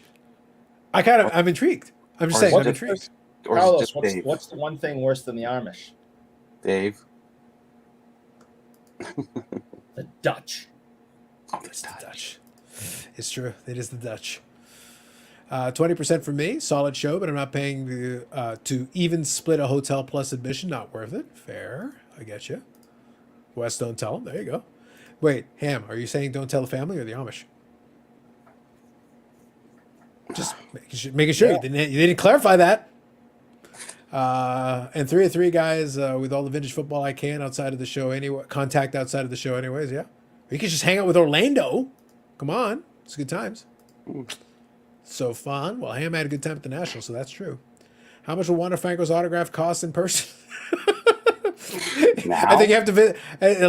Depending on how this turns out, you may have to visit the jail cell to get that autograph. Who knows? Might go up at that point. Yeah. Yeah, it might be. Does the Boston Dunkin' Donuts use real blueberries in the blueberry glazed donuts? Ooh. Very specific. Sure they do. Yep, absolutely. Farm fresh that morning. Wow. You get it. I'm going for 7 days. Going to the Hall of Fame the first 2 days. The Hall of Fame is pretty good. Have you been to the Hall of Fame there in Canton, Bobby? The last time I was there, they were building the Hall of Fame, the Rock and Roll Hall of Fame, right? It was under construction, so We could have gone with yes on this one. I was referring to Canton, where that's the Football Hall of Fame, but Football. Oh, sorry, I didn't know if you were okay. yeah. So that one's in Canton, and the Rock and Roll Hall of Fame is there as well. We Yeah, didn't get a chance to visit that one, but we hung around. That area is actually pretty nice now. When we went there last, it was actually pretty nice. Well, if you figure out when the Hall of Fame the Rock and Roll Hall of Fame was built, I was there 1 year prior to that, so that's a long time ago. Fair enough. I will say for folks that do intend to go, if you have the ability, I will say the Football Hall of Fame is really nice. Like the displays, the exhibits, and everything. I actually thought it was pretty cool. Plus, you can get a good chuckle. Again, I did. I'll see actually on Facebook. I might have some of the pictures, but I got a kick out of it because they did go out of their way to have a couple of displays to make clear. No, seriously, the Cleveland football, they were good ones. Like they went out of their way to have they specifically noted and they're like, okay, we believe you. Okay, Yeah. great, good to know. Great. In the 80s and 90s, they were good. It was just so funny that they went out of their way to literally have displays where they focus. No, you don't understand. Cleveland football, they were good ones. I swear. Okay, guys, whatever you say. They haven't Fair been enough. good since Bernie Kosar left. Depending on how you want to position it, it's tough because they had a little run there, but it wasn't long enough. Sorry, let me make sure I read this. I'm going for 7 days, going to Hall of Fame the first 2 days. We'll hope to see you there. You won't see me there. You could win our national giveaway through Flip and Steve's giveaway. Steve could literally pay me and I wouldn't go. It's not even about the money. It's no, I just don't want to go. Let me go. I'll grab drive. this. I just genuinely don't want to go. Like it's like I don't like if I went to Cleveland, I literally would just go hang out at the Football Hall of Fame and do stuff around it. I wouldn't go in. It's like playing ball with Reggie Jackson. You know, if it's up your alley, great. If not, whatever. But it wouldn't cost much. Yeah. So this is Progressive Field when it was still there. You got Mike Trumbo. So we got, and then there's Jose Ramirez. So I'm just going to skip a couple of these here. See if I can skip ahead. I hate when Facebook does this stuff with it. There you go. So there's the football stadium from the outside of it. So there's your Rock and Roll Hall of Fame on the outside. Yeah, that's right down by the lake there.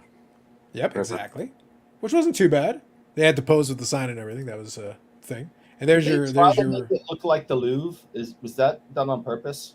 No, This is outside. This is the sign outside. But I don't know what they were going for, but they tried to make it fancy. it was weird when they were constructing it. We were going, what? Here's if you like your card content. They got the display with all the football rookies. There's your Jim Brown and a couple of different folks. It's cool. We gotta have Favre. Very important. A little bit of vintage there. There's the dynasty years for the Packers. I'm skipping through quickly here. Favre. How to do it. Are these your pictures? Yeah, these are my pictures. Yeah. Oh, okay. Yeah, that's when I was there. So I specifically, strategically took images that were related to the Packer dynasty teams. So I could say I was there. I visited. That's pretty cool. There, you got some of the tobacco football cards. There's your Bronco Nagurski. Ooh.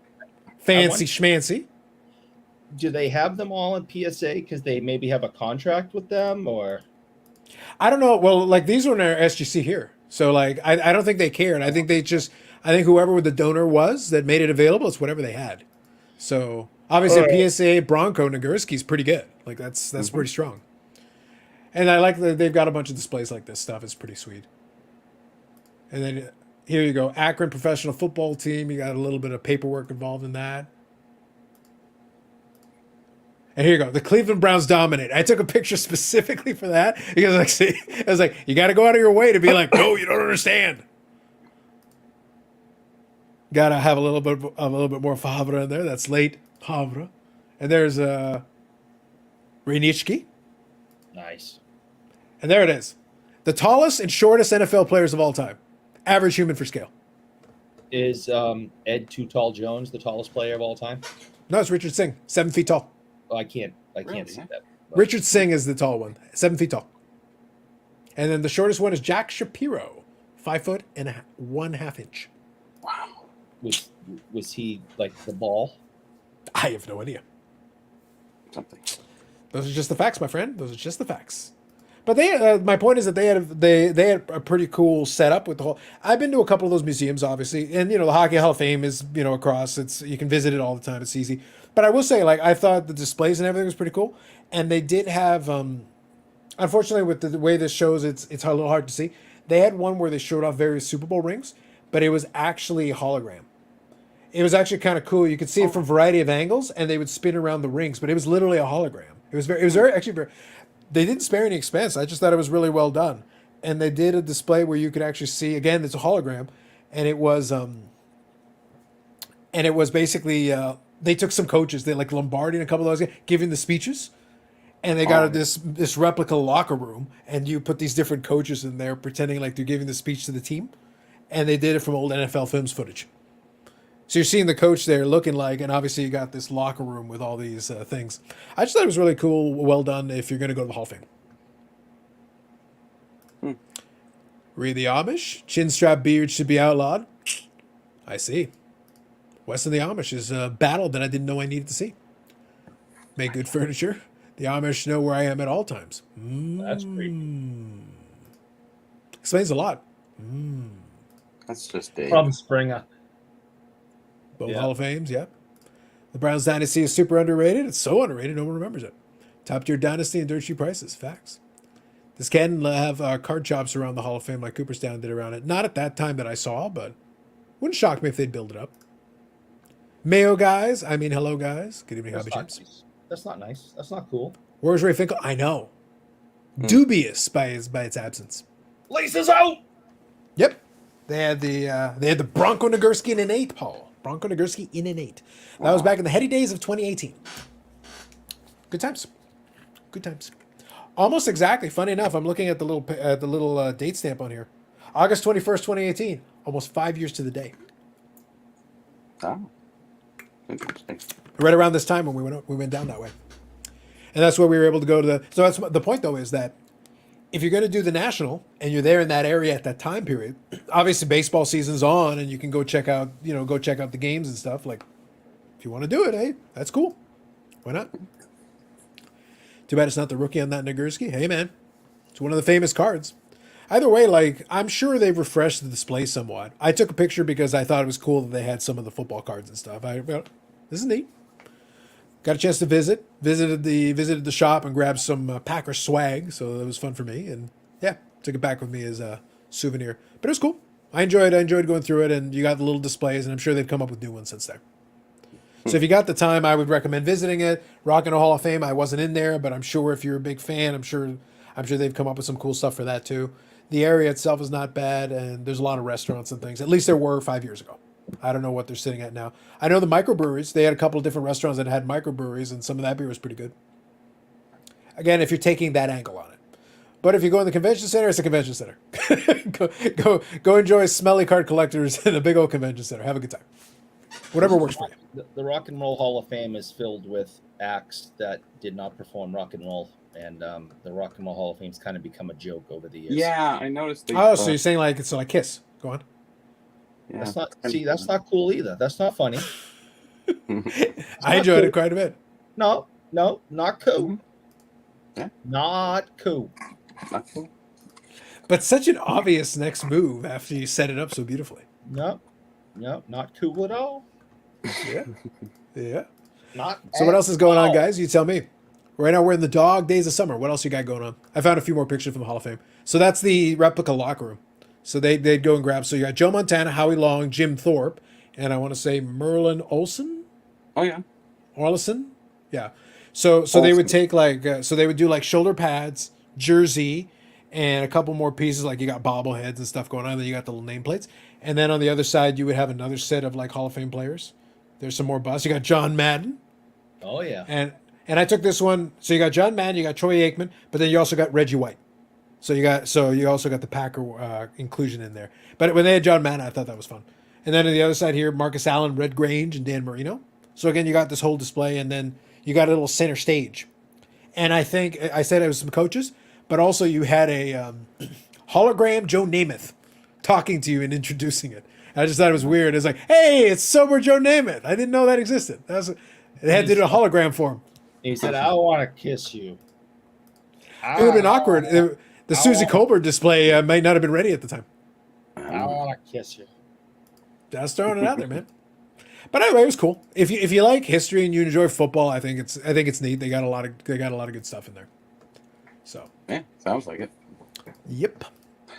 All right, go guys, through. I'm gonna nod out because I'm Sounds nodding good, off. Bobby. Thank you for joining in. I'm glad you were here as we exposed Eric's bloodless coup of Beckett.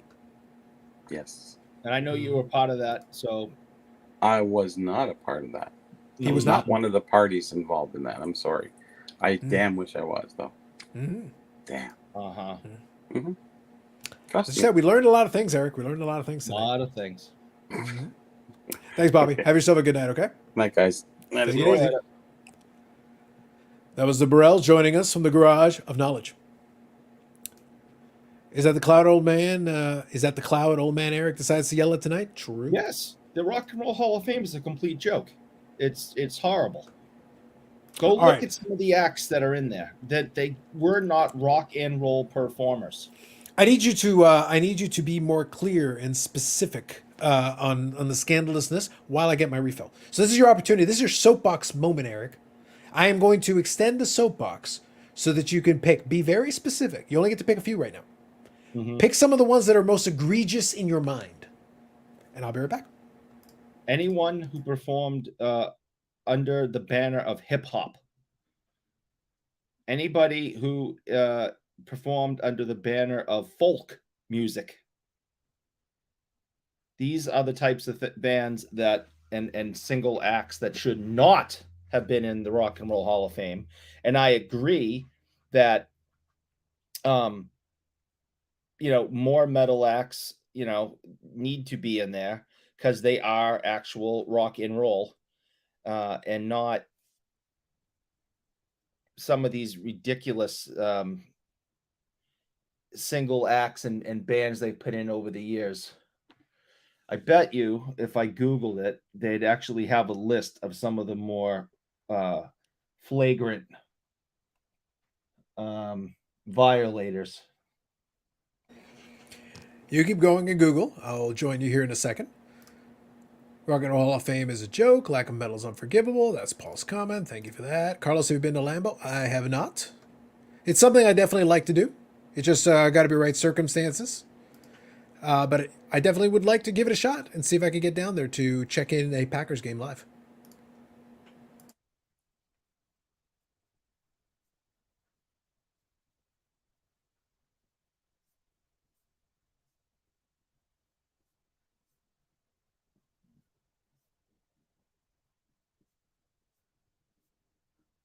Well, I'm looking up a few, and I actually disagree with some of these lists that they're actually putting up there. It hurts me that you would denounce Eminem. He's an angry man. He will make a diss rap track about you. Yeah.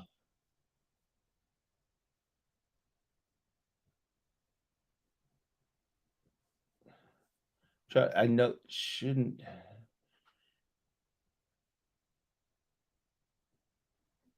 I mean, they have bands and artists that were performed rap, and yeah, they just, that's not the Rock and Roll Hall of Fame. And it just, there's so many different bands and acts that just should not be in there.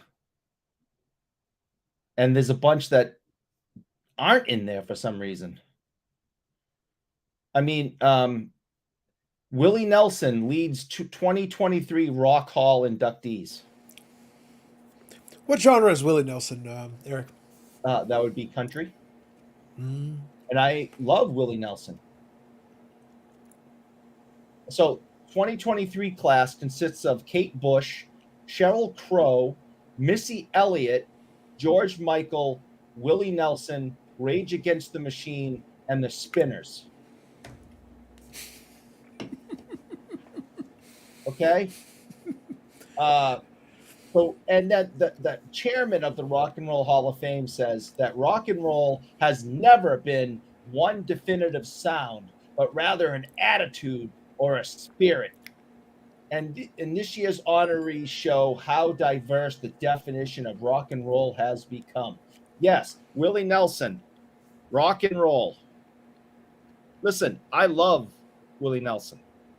Big fan of Willie. Willie Nelson. I've often said you're a big fan of Willie. Go on. Yes.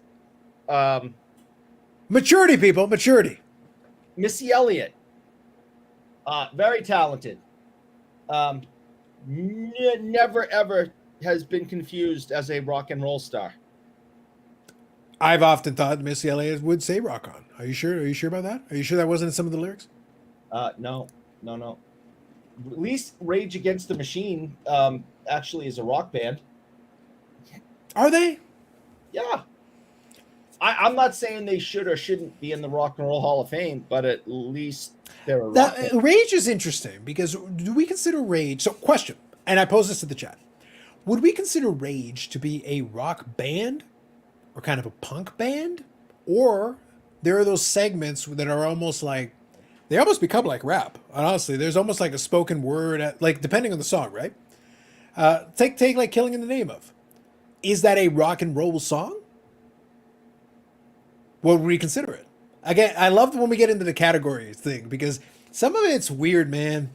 I laugh because obviously you can extend it too far, but I'm curious about what you would like. What would you classify Rage as? There's plenty of energy in it. You got the guitars, you got great guitar riffs, but is that rock and roll? I don't know. I mean, because I'm an old curmudgeon, I'd say, no, there's something different. But when you compare it to, Willie Nelson and Missy Elliott, who should never, ever, ever even drive by the Rock and Roll Hall of Fame, I am much, more comfortable putting Rage Against the Machine, George Michael, even Sheryl Crow, who, I mean, I wouldn't put her on the top 10 greatest rock performers of all time. Well, I don't think you have to be. The being in the top 10 is irrelevant. Again, I go back to Kiss.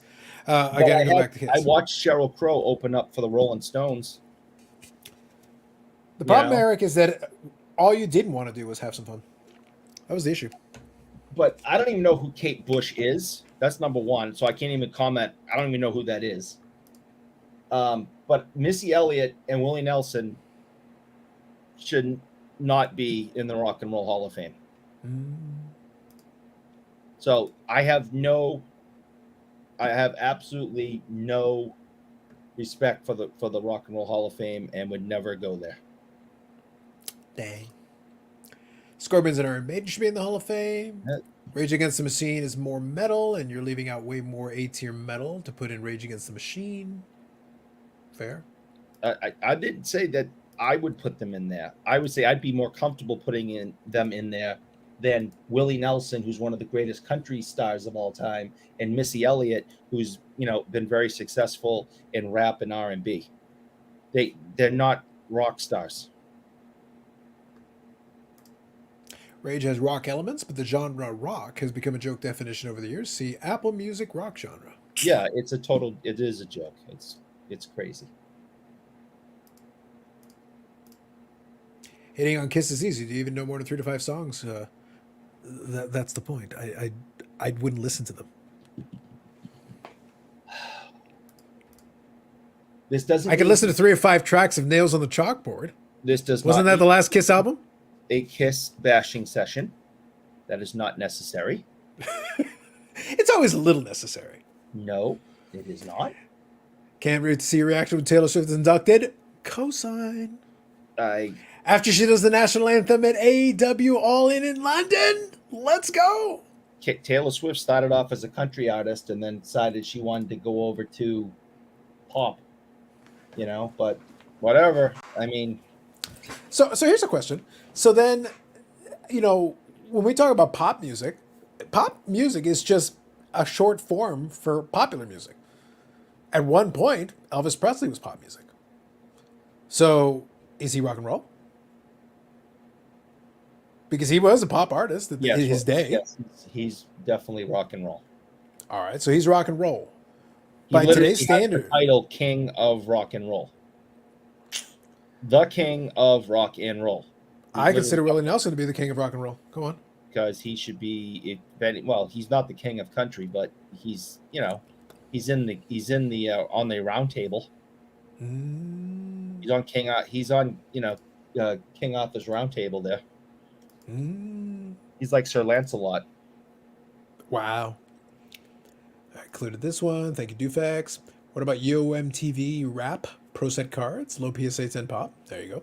Hobby Champs says Detroit Rock City is pretty good. He's giving you some support. Because it is really good.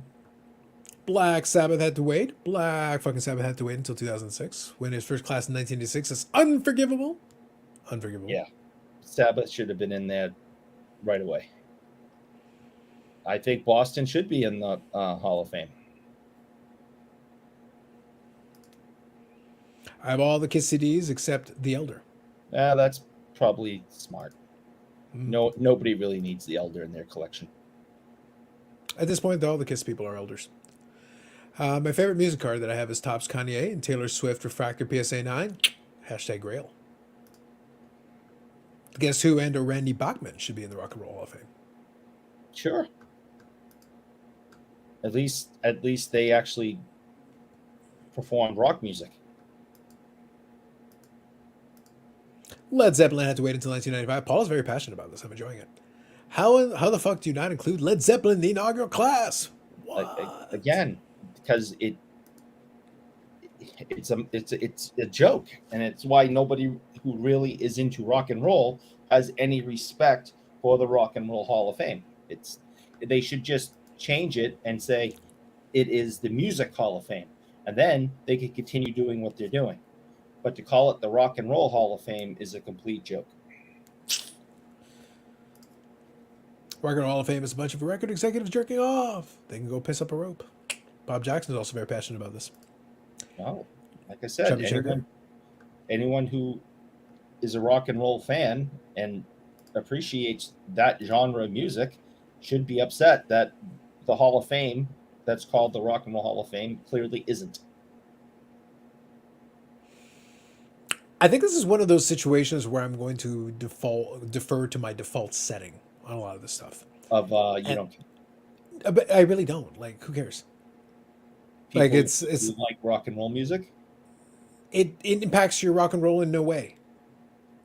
It's effectively, it's literally a made up all Hall of Fames are made up. Okay, so You can come up with whatever criteria you want. Football Hall of Fame, right next to Favre's, jersey. We're gonna put some tennis players I think that's sensational. and call. I think it should be Football- Favre, it should be Anna Kournikova, and Yep. it should be some cyclocross dude. Yeah, and That's a they'll legit call Hall of it- Fame. But they'll still call it the Football Hall of Fame, even though there's a tennis player. How do right- you know Anna Kournikova didn't play football? Oh, I was watching her career very closely. I'm sure you were. And I like how you immediately shifted to a much creepier tone there, Bougie Eric. I heard what happened She there. did not play football. That's what you say now.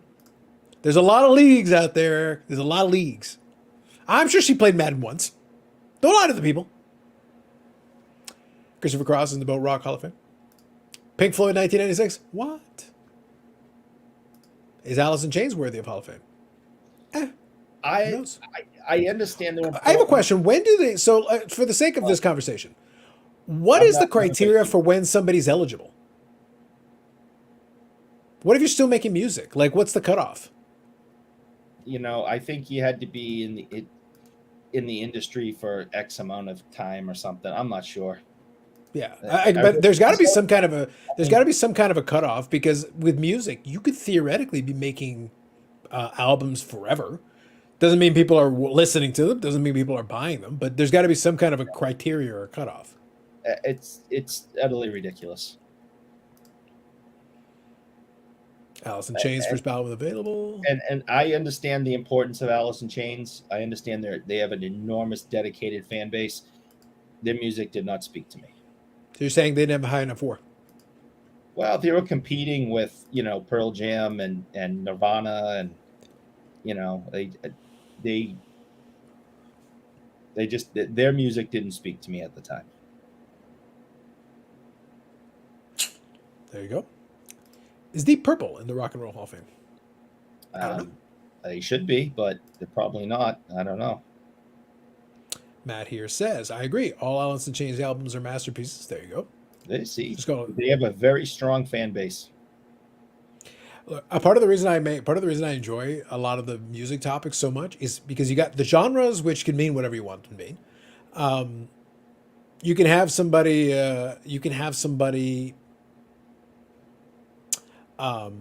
Be influential, but not necessarily commercially successful. You can have somebody be commercially successful, but not necessarily be influential. There's a lot of weird mixes in there. So, like, what's your metric? I joked about the war thing, but what do you call it?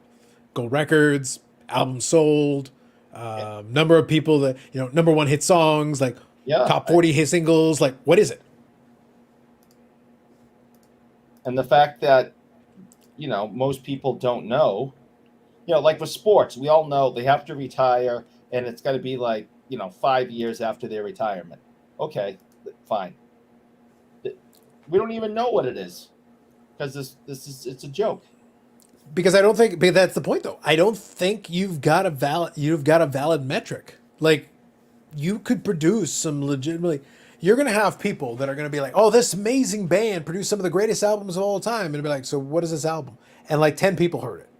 It's like, was it the greatest song in the world? Maybe it was, but nobody heard it. So, but maybe it was technically perfect. Like, played beautifully, like exquisitely. But it didn't catch on for whatever reason. Everybody that was on the Pulp Fiction soundtrack should be in the Rock and Roll Hall of Fame. There you go. To be eligible for nomination here, apparently, an individual artist or band must have released his first commercial recording at least 25 years prior to first year of nomination. I see.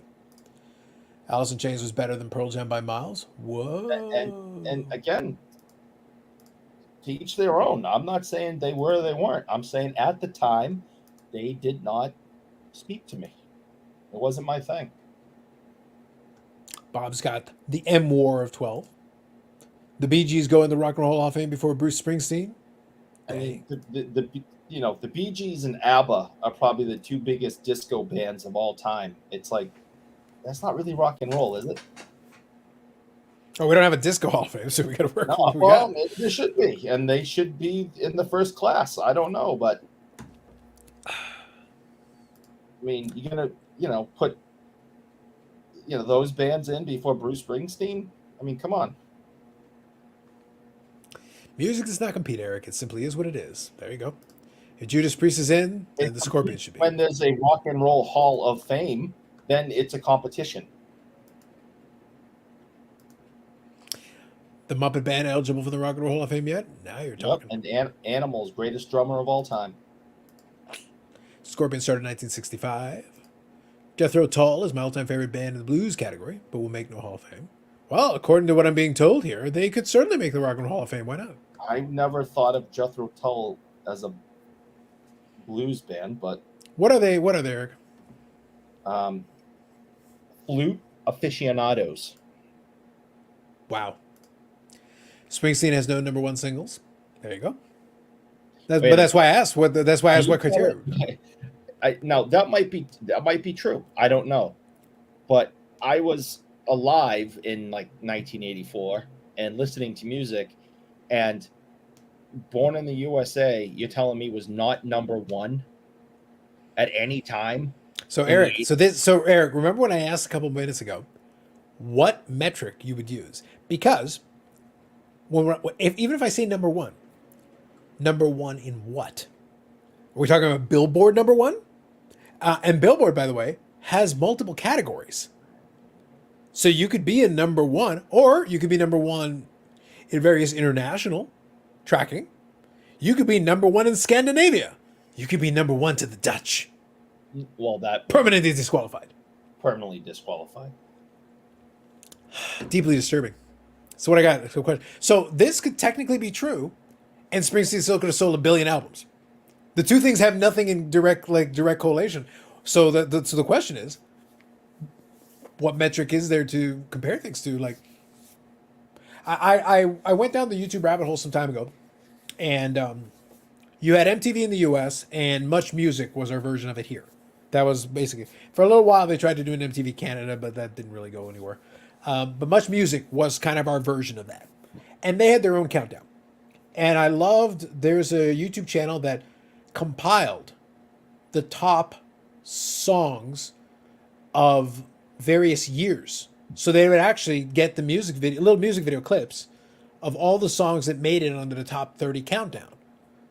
But that wasn't based on record sales. That was based on requests. That was based on, it was based on how much airplay it got. But the airplay would also be based on how many times people would request it, how it was selling at the time. All these things were a factor. So they'd build a top 30 countdown every single week.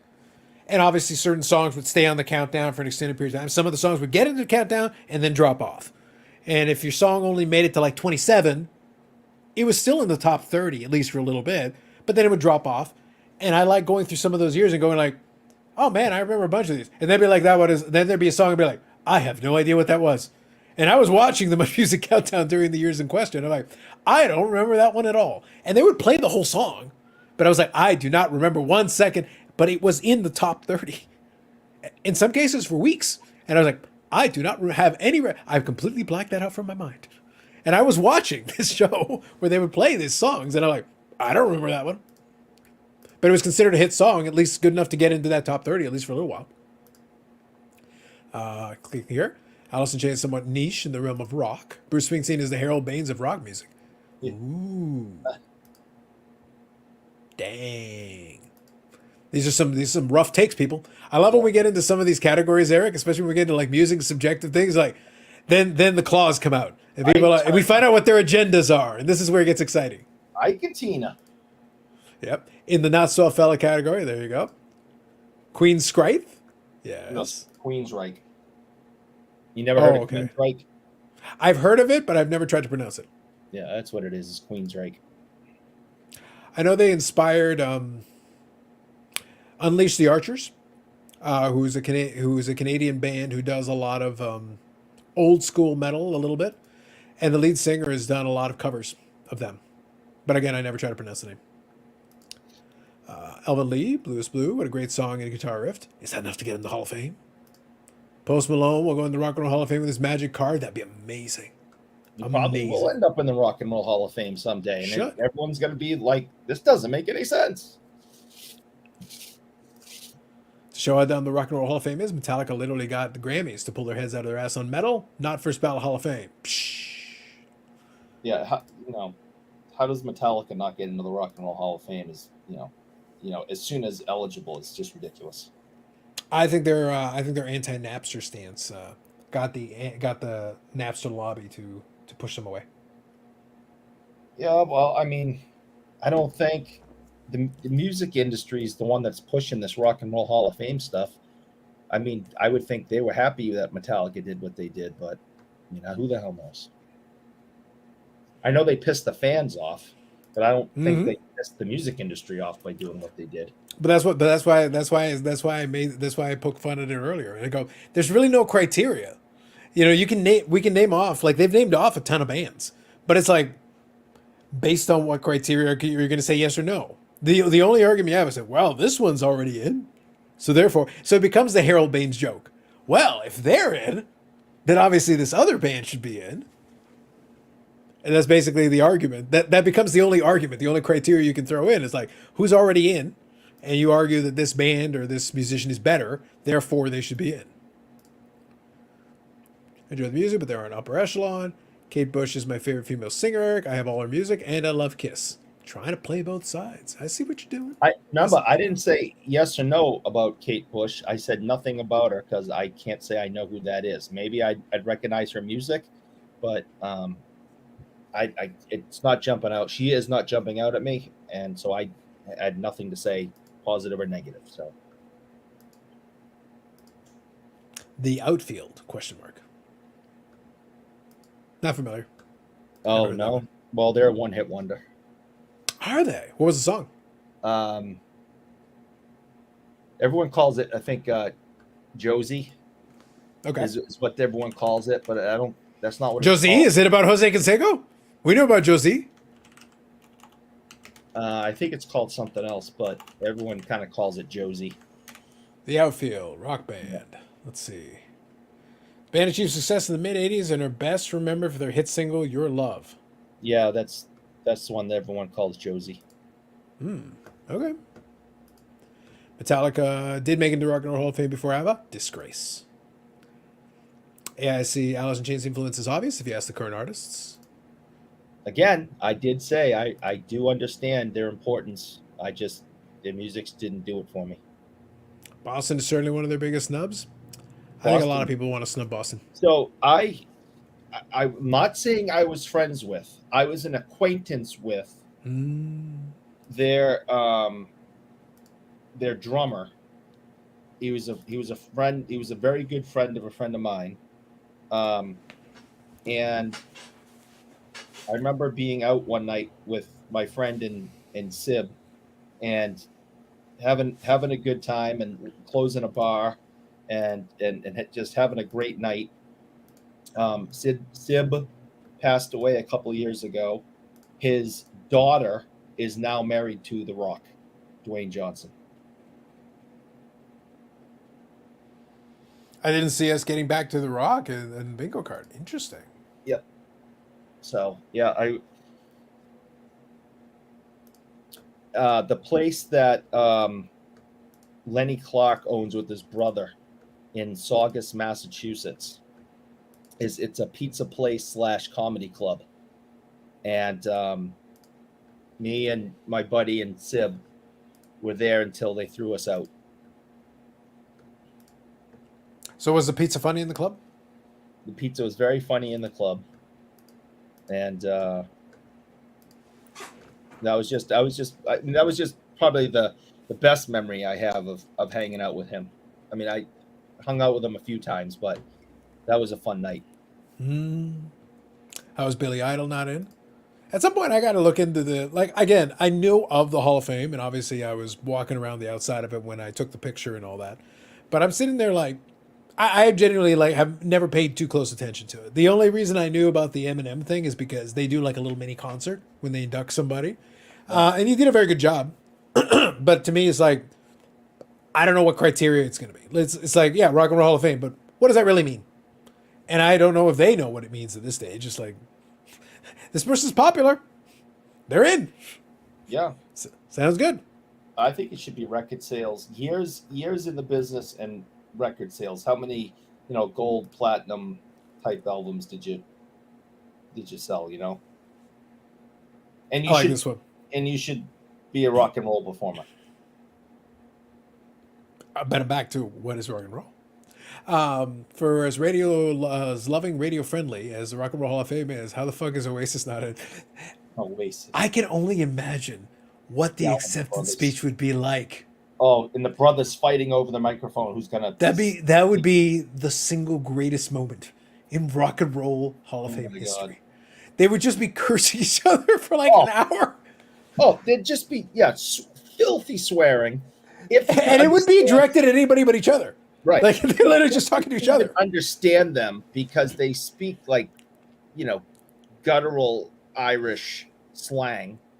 So Yes. it's hard to even understand them. And then they'd just be swearing at each other, and then a fist fight would break out. And even after all that, no one would play Wonderwall.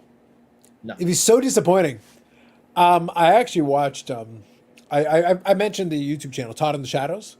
He's got a series that he's. I think the series is called like Record Breakers or Train Records. It's Train Records. It's called Train Records. Like- And the theme of the series is an album that like either ended the career of or like really damaged the career of somebody that was otherwise, riding high on whatever popularity they had. And they did the Oasis Be Here Now. That was the one they did for Oasis, the Be Here Now. Now, in fairness, I've listened to some of the posts Be Here Now Oasis. Here's the thing. I actually listened to Be Here Now just to be like, listen to it. Yeah, it's not good, but I enjoyed it for what it was. Like, for what it was, I was all right with it, but a lot of it's nonsense. And by their own admission, they were coked out of their minds when they made the album. Oh yeah. And it shows. Like, it's very clear that's what was going on. So in a certain way, it's kind of hilarious if you just listen to it in that context. But I've certainly heard worse. Like, it wasn't like a horrifically terrible album. Like, no, I've certainly heard worse songs and worse albums. But the songs are too damn long. They just drone on and on and on because, again, they were stoned out of their minds. Right. And I don't think they knew the song was supposed to end. From what I understand, cocaine is a hell of a drug. It is, yeah. And From what I Be Here Now, and Be Here Now is the audio version of proving that. Yeah. And that's what was funny. Like if you take it in, look, I'll give you a simple analogy. Back after post-university, so there's two distinct areas where I spent a lot of time at the pub. Let's say one of them was university, definitely for sure. And then the other one was post-university. There was a pizzeria / bar that was in the neighboring town over here, in kind of an out-of-the-way place. It was called the Piccadilly. And it was a nice spot because they had a nice little stage there where bands could play. It was not a huge venue. It was a small place. Maybe you could pack 120, 150 people in it if you super packed it. But it was a smaller place, and they would do a lot of open mic nights. So local bands would come by and play and hang out and drink, and it was a good scene. Let's just put it that way. It was a good scene. Because at that point, I'm still in my like mid-20s, just post-university, and we're hanging out. And some of my old university friends were still in the area, and we were hanging around, and that was the hangout. So we'd go on open mic night and listen in to the bands and people to play.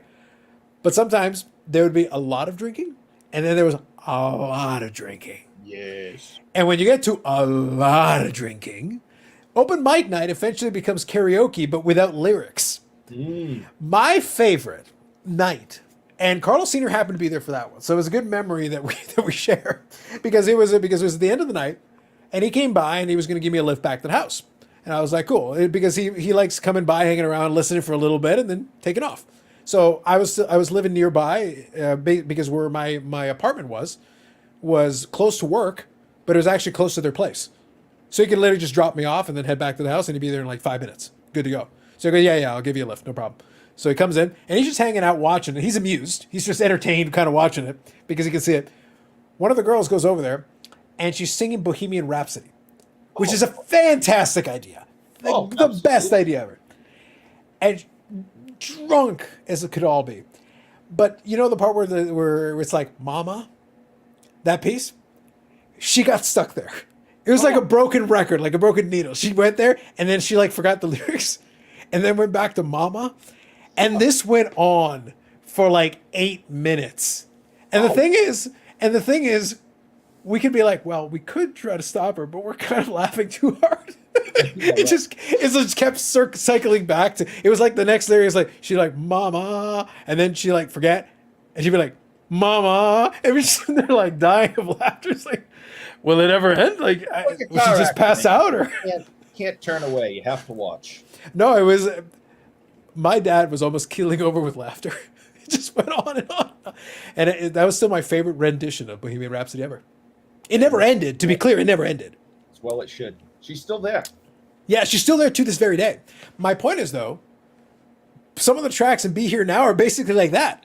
Yeah. It was like they're so stoned, they don't actually know how to end it. Maybe they forgot the lyrics to their own song, and it just didn't end, and that is the result of... But they recorded it and put it in, and put out the album. And they probably don't remember doing that. Nope, they do not. And for that reason alone, they should be in the Rock and Roll Hall of Fame.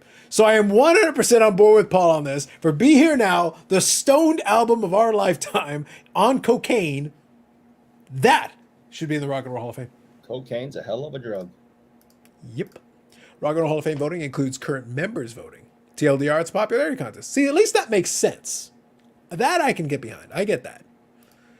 The cult should be considered. Big following for great albums. There you go. Fair enough. Look, I'm sure people can name off a million ones that aren't in there. No doubt. But that's why I said have the cult than Willie Nelson. There you go. But I think that's the problem though when you have no criteria. Like when there is no real criteria, how can you? Your only argument is this band is better than this band, therefore they should be in. That becomes your only argument you got. It's not actually an objective argument. It's just like, I like this band better than this band. I think they had better albums or better songs or whatever. So if this band's in, this other band should be in. And that is the only criteria. Well, that's a really stupid criteria to have for Hall of Fame. That just seems dumb. I think it should be longevity, record sales, and you actually have to perform the music stylings of rock and roll. I don't know what to tell you, man. I don't know what to tell you. But there you go. We fixed the Rock and Roll Hall of Fame. And by that I mean, the only thing we've concluded, I think, is that there's a bunch of bands that people think in, and Oasis should clearly be in. Oh, well, yeah, after your explanation, I would say so. Like I said, I believe that I have made a very strong pitch for why Be Here Now clearly needs a re-listen. It's not that bad. It's fun. Again, it's not good. I'm not trying to suggest it's good. I'm just saying it's not as bad as people made out to be. It should not have been a career killer, quote unquote. However, I don't think it was. I think the person who did the video, the Todd in the Shadows guy, I think he made a valid point. I don't think it killed Oasis' career because at that point nothing could have. What it did though is it took them away from the level at which they were at. Because if they had put together another major, like really good album right after, there would have been like 3 super big monster albums one after another. And by the way, that album went to number 1.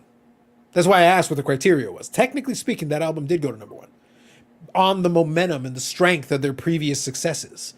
So the question is, had it been a good album by everybody's metric, if everybody had agreed this is an awesome album, blah, blah, blah, would that have cemented them and then carried the momentum forward for a couple more albums, even if they weren't necessarily up to par?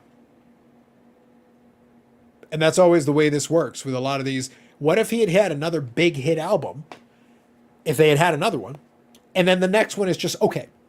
It probably still would have gone to number 1, just because it's riding the momentum. You're still carrying forward. No, that's not what happened with, say, Hootie and the Blowfish. Their first album came out. It just blew everyone away. Every song on it was a hit. Then their second album came out, and people went, "That sucked," and that was the end of them. Yeah, but that's the thing. I think if you want to try to do the momentum thing, you need more than one. You need a couple of strong albums. And actually, there was one of those episodes was actually really good because they did. And this Bob Jackson saying, "Please define rock and roll." I can't. I have no idea what rock and roll is I supposed will to be. define it as the Supreme Court would define it. I might not be able to define what rock and roll is, but I know it when I hear it. And of Wow. course, that is paraphrasing their To famous porn, yeah. definition of pornography. And it all comes full circle back to porn. That's right. It advances the society forward with the technologies. Facts. But yeah, I have no idea. That's kind of the problem with that is that, but in that same series, he did one where he talked about Katy Perry, and Katy Perry's album, and it was funny because the album that they pointed to was an album where she went, the infamous, she went woke, and then people complained about that. But again, he's a music channel, so he actually analyzes the channel. He goes, fine, you may not have liked it for that. Like, I'm paraphrasing, but he goes, you may not have liked it, but the truth is the album just wasn't very good. It was incoherent. It was you're saying it's this, but then these other songs don't match with that, so it's really not. These couple of songs might fit, but the rest of it doesn't. Again, according to card porn, that's sexist. Yeah, but the end result. But the funny thing about it is, and I thought it was a really salient point. Katy Perry's issue with this was, and this is an interesting thesis, and it might play into the Hootie and the Blowfish and some of these other ones, actually, if you really go into it. A lot of these musicians are able to ride high as long as the music is good, but they don't have fans that really stick it out. Because if you develop a fan base that's hardcore, you can make a mediocre album and they'll carry it to decent sales. And then if you come back with a decent effort, you'll get credit for it. They'll still ride with you. Some of these musicians are in such a state where they're number one as long as it's good. And you might get an album after that. If it's just okay, you'll get a couple of number one hits on the strength of your momentum. But then if your next one is not good, you don't have any momentum left to carry it. You run out of gas. And that's probably where a lot of these musicians end up. It's like, oh, but you got one more hit record out of it. Yes, but you were already dead in the water by then. Like, you were actually done. And it's just, that was your last gasp. You had nothing left in the tank, and you rode the last bit of your momentum, and when it ran out, now you could release 100 more albums, and none of them are going to go to number one. I don't even know if Hootie put out a third album, because the second one was so bad and so panned. I'm not sure if they even put out a third album after. Yep. So Bob Jackson has gone to the dictionary for rock and roll. Oh, okay. A type of popular dance music originating in the 1950s, characterized by heavy beat and simple melodies. Rock and roll was an amalgamation of rhythm and blues and country music, usually based on a 12-bar structure and instrumentation of guitar, bass, and drums. There you go. I hope you all learned something. # scholarship. Scholarship. I have a question, and it did occur to me. It made me laugh because I did update this. I never put the scrolling thing down. I was like, nice. The whole time, I completely forgot about it. And I had updated it. And next week, I actually may be coming to you from a bathroom. Well, I didn't want to bring it up. But it's like you recreated your studio perfectly. I know, right? Yeah. Yeah. Mom unfortunately contracted COVID. We don't know how, because no one else in the house has it. We think maybe it came in with her physical therapist or something. We honestly don't know. No one else. Are you sure it wasn't a fever and the only solution is more cowbell? I didn't look into that. I'm just throwing it out as a theory. I will look into that. But so we postponed our vacation to next week. Hopefully she'll be feeling better. And there's a good chance that next Friday I will be coming to you from a bathroom again. Wow. Because that is where my wife sends me so she can sleep. Seems valid. Seems reasonable. So guitar, bass, and drums removes like 99% of those rap artists. Dang. So I can play some hit songs next week in the bathroom. The acoustics should be tremendous. They should be. For all those who watched, the last time I did the show from a bathroom, there was a little bit of an echo, but we got through it. She took your Rubio rookie card, and the card breathed the Rona into her. Diseased. Yeah. Dang. It's like the Indiana Jones one where the Nazis opened the Holy Grail or whatever it was, and then their faces melted. Yep, the darn melting face. Yep. It was a booby trap. It was a trap. Seems legit. All right, so we'll start winding her down here. It's been good. It's been a one good show. thing. Hold Go. on. So Go. I got something off of the eBay. It got Well, mailed to me. Eric, that's literally what I was about to do. And, No, like, and hold on. I'm actually willing to play into it. What I was going to say is we'll start winding her down. You know how the wind down goes here. Like the wind down isn't like in 2 minutes. right. But I'm saying we'll start winding it down. But two things I want to say. Number one, if you haven't already, if you can hit the like button, that is always appreciated. It supports it. Eric pays for it. Everybody loves it. So, like button. Second, I am curious if anyone has picked up anything interesting recently. So there is a segue into it, Eric. So there's a segue. If they picked up anything interesting or anything they want to add or discuss, either in the chat or here, go ahead. So in the card I got, which of course was a vintage hockey card, somehow this person thought sending me a unopened pack of 1991 Major League Baseball score was somehow being nice and kind. Is that series one? Yes. So first of all, is there any player from score 1991 that I should be looking for? 1991. Jesus, that was the 800 card set. That was the big one. I remember that one because I had just a bunch of stuff in the binders. No, I think 91 score pretty much blew. there were some fun for free. Yeah, there were some fun subsets. Like there were some subsets in there if memory serves me. Okay. They were decent. But yeah, like nothing crazy. The whole set is like you could probably get the whole set for like $5 somewhere. So I will open it up, and we'll see what complete garbage. First of all, it's all garbage. It's baseball cards. Uh-huh. But then we will see exactly which garbagey baseball cards are in the pack. Amazing. So We'll root for some subset cards. That'll probably be the better I cards. did initially. I opened up the package, took my card out, saw this, and threw it in the trash. And then I went, maybe I'll open that up on the show to kill some time. So I pulled it out of the trash, and here we go. Okay, opening up a pack of 91 score baseball. Just can't get enough of the stuff. It's just the absolute best. Love the baseball. Here we go. You're gonna love the amount of colors. There's a lot of different border colors. Yeah. So we have this guy, which I've never Kevin heard of. Tapani from the Twins. Come on. Yeah, never heard of him.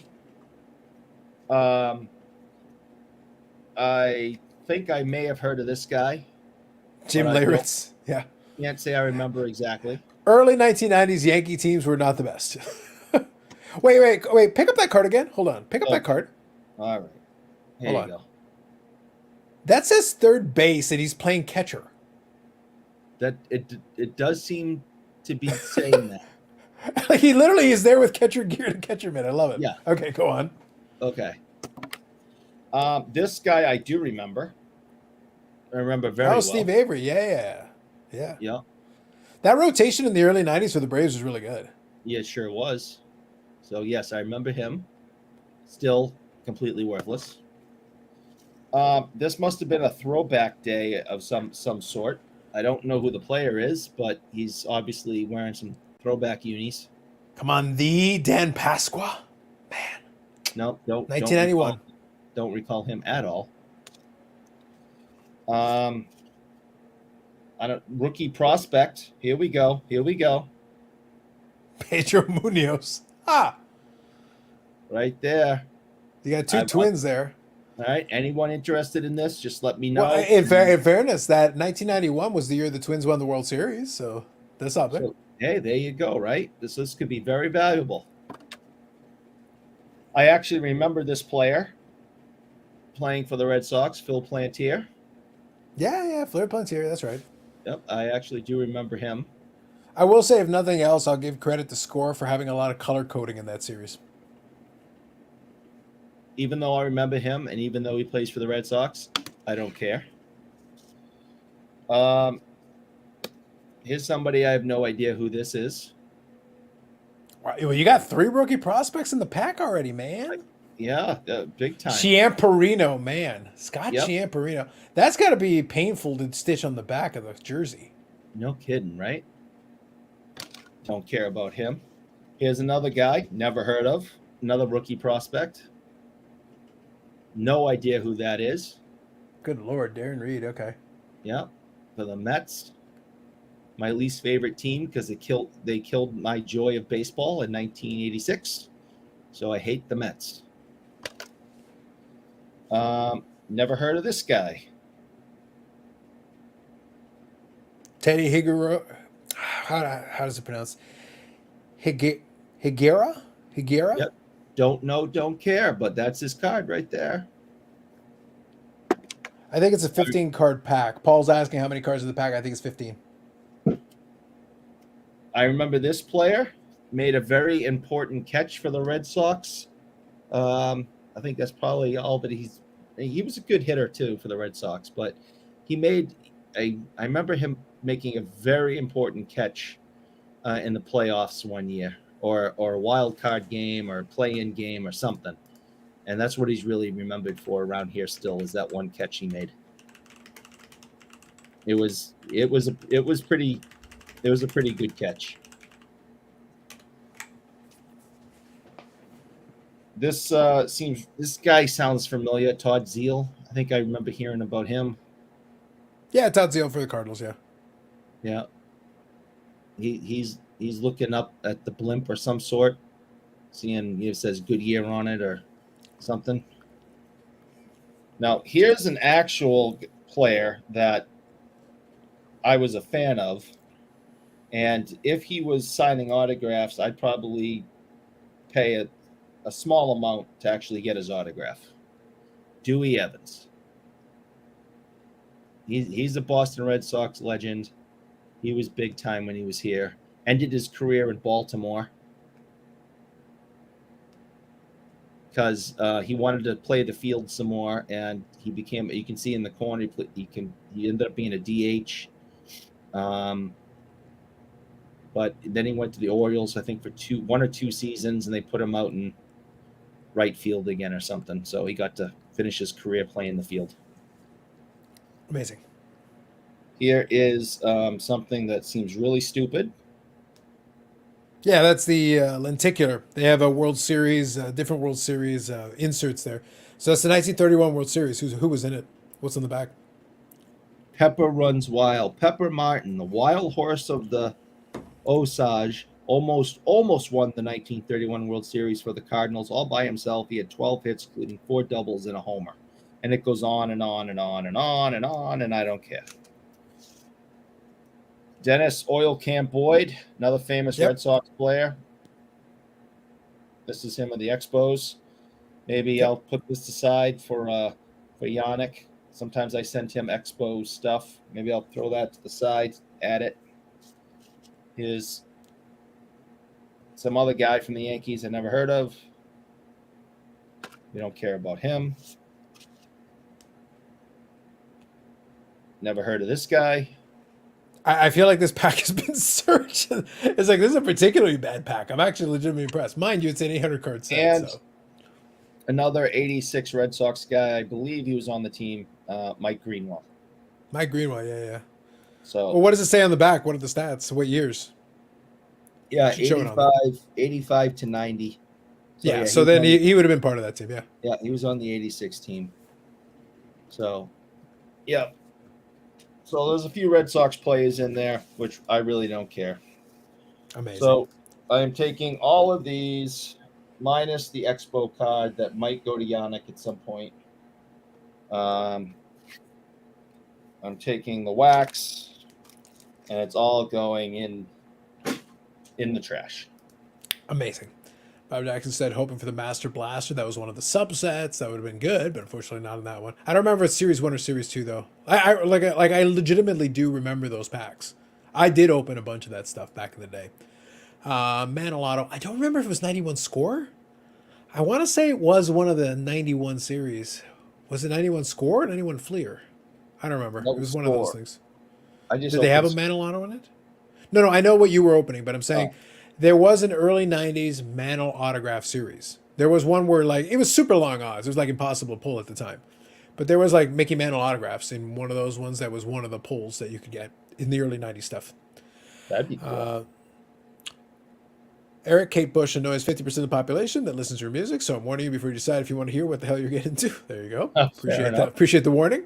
Okay. Haven't got to tune in much tonight. Now we're showing off 91 score. Sounds like an exciting night. Well, I laugh. Like, so let me confess something to you guys.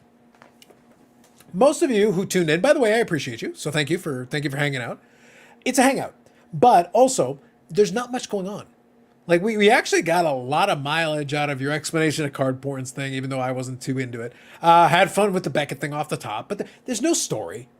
Like just being clear on it. Like there's no story. Like yeah, okay, they're shuffling the deck chairs. Does it make a difference really? No. Did we have some fun with it? Yeah. Yeah. We got more value out of it just from an entertainment perspective, but like, does it really matter? No. Unless they want to do wholesale changes, nothing they do matters right now. So that was the only real story going on right now. The Chasing Cardboard guys, we had some fun with them a couple of weeks back, but they haven't done anything really. They're going to release some new episodes coming up here, and I'm sure they'll get some flack at the time. And if there's anything relevant, we can talk about it at the time. But right now, no. Just right now, we're in the dog days of summer. It's the middle of August. There's not much going on. Baseball's still going on, but right now, things haven't solidified. We're not in the pennant run yet. Even in the world of wrestling, there's not much going on right now. We're waiting for that stadium show, but we'll see what happens. But that's another 10 days away, 10 days away. So that's not much going on there. And football preseason. I want to get regular season. Regular season, I'm interested. But like right now, I'm not engaged in that either. So like, we're just last weekend we just had the World Mountain Biking Championships, and had new rainbow jerseys given out to 2 new champions. So that was exciting. Short of that, what we're saying is there's not a lot to go off. We got a lot of hay out of the Rock and Roll Hall of Fame. That's all I'm saying. We got a lot of hay out of the Rock and Roll Hall of Fame. So he's talking about that. Yep, Zach was saying, this is Eric's biggest moment of the stream. We got the pack opening. It was huge. Takes a moment to show off 91 score. Wonders why people give him a hard time. Bob is right, though. That was a bad pack for 91 score. Even for not, like, normally you get at least, I know it's a big checklist, but 15 cards, you normally would get, like, a couple of more notable guys. I was just surprised. You got a lot of those prospect cards, though. You actually got a pretty, there was a bunch. A lot of them in there. Okay, so 91 score was the man a lot. It's something like that. Yeah. I didn't get That's that. fine. Yeah. Wouldn't Unfortunately, be insane. There are people, though, I promise you, there are people who probably try to buy some of those boxes super cheap and take a shot at it. It's like 91 Donruss when you're trying to get the Donruss Elites. They're so hard to get that I don't care if it's $20. When you could open those boxes for $5 a piece, you'd give it a shot. You'd open a couple of boxes and see if you could pull. Most of the cards are worthless, but you try to get a couple. Give it a shot. It's kind of fun, even if it's like a break-even proposition. It's kind of fun to pull a really tough-to-pull card. It's kind of a good time. It's like, yeah. And they were impossible to pull back in the day. Can you imagine? That's the reason why. Auto. Oh my god, that'd be insane. It would be a legit auto. It'd be a pack pulled, certified auto. It is possible. The odds are long, but it is theoretically possible. I've never pulled anything good out of a pack ever. I don't have a best thing I ever pulled out of a pack because I stopped, buying wax before, the dawn of time, putting good inserts in. Yep. So. Now, in a lot of times with a lot of the packs, honestly, it's a lot of stuff is cost also. Like it's actually cost prohibitive a lot of times to open a lot of stuff unless you just have the money and you can just burn it or whatever. But you know what I like to do? I talked about how I'm a little hesitant with the AEW Metal and all that stuff. I wouldn't mind if I could get my hands, like I may still open a box. We'll see. I'm not committing to that. Maybe I will, maybe I won't. But I don't know if we'll get access to them. But I wouldn't mind opening a couple of blaster boxes. If they got some of the blasters, I'd open a couple of blaster boxes. Those would be fun for the live stream and stuff. Those would be okay to pull, to have some fun with. But even the blasters have gotten kind of expensive. It used to be that you could get those blaster boxes pretty cheap, and now they're kind of pricey. But again, that's kind of where we're sitting at this time of the year. Is we're all kind of sitting on standby. It's the same thing. Even if you want to get like fake sports like hockey, that Eric is into. that still isn't for a while yet. There's still time. We haven't gotten there yet. So football season doesn't really start until I think it's the first week of September. It's close, something like that. Yeah, something like that. Yeah. Yeah. So we're still a couple of weeks shy of that. Yeah, it's like 2 And weeks. then, yeah, so a couple weeks from now we'll get there, and then hockey will be October. So it's coming up. Like one of the good sports time of the year is coming up here. Where it'll be fun once we get into October. Playoff baseball if you're into it, hockey if you want to watch that, and we'll have football going. So we'll have lots of stuff happening. Basketball too. So you have all four sports going. Yeah, so we'll have that's a really good time of the year for the sports fan because then you got lots of stuff. You have plenty of stuff to talk about, plenty of stuff to watch. We'll be good to go. So we'll be a lot of fun with that. I'm curious though. I did scan here as we were talking. Anybody else had anything else? I know a couple of folks had. I saw Ziggy had his Lorcana. Sounds fair. I want to say that what was it? Tom here had his Topps Finest Blue. Louis. It's actually Louis Robert.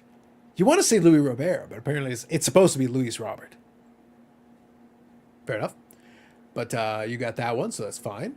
Anybody else have anything new coming in? As Paul said, no pickups for me, but going to show this weekend, so fair enough. Yeah, I'm going to a show Sunday to see two-time Stanley Cup winner from the Bruins, Eddie Westfall. Obviously all these guys are getting older. They're in their 70s and 80s.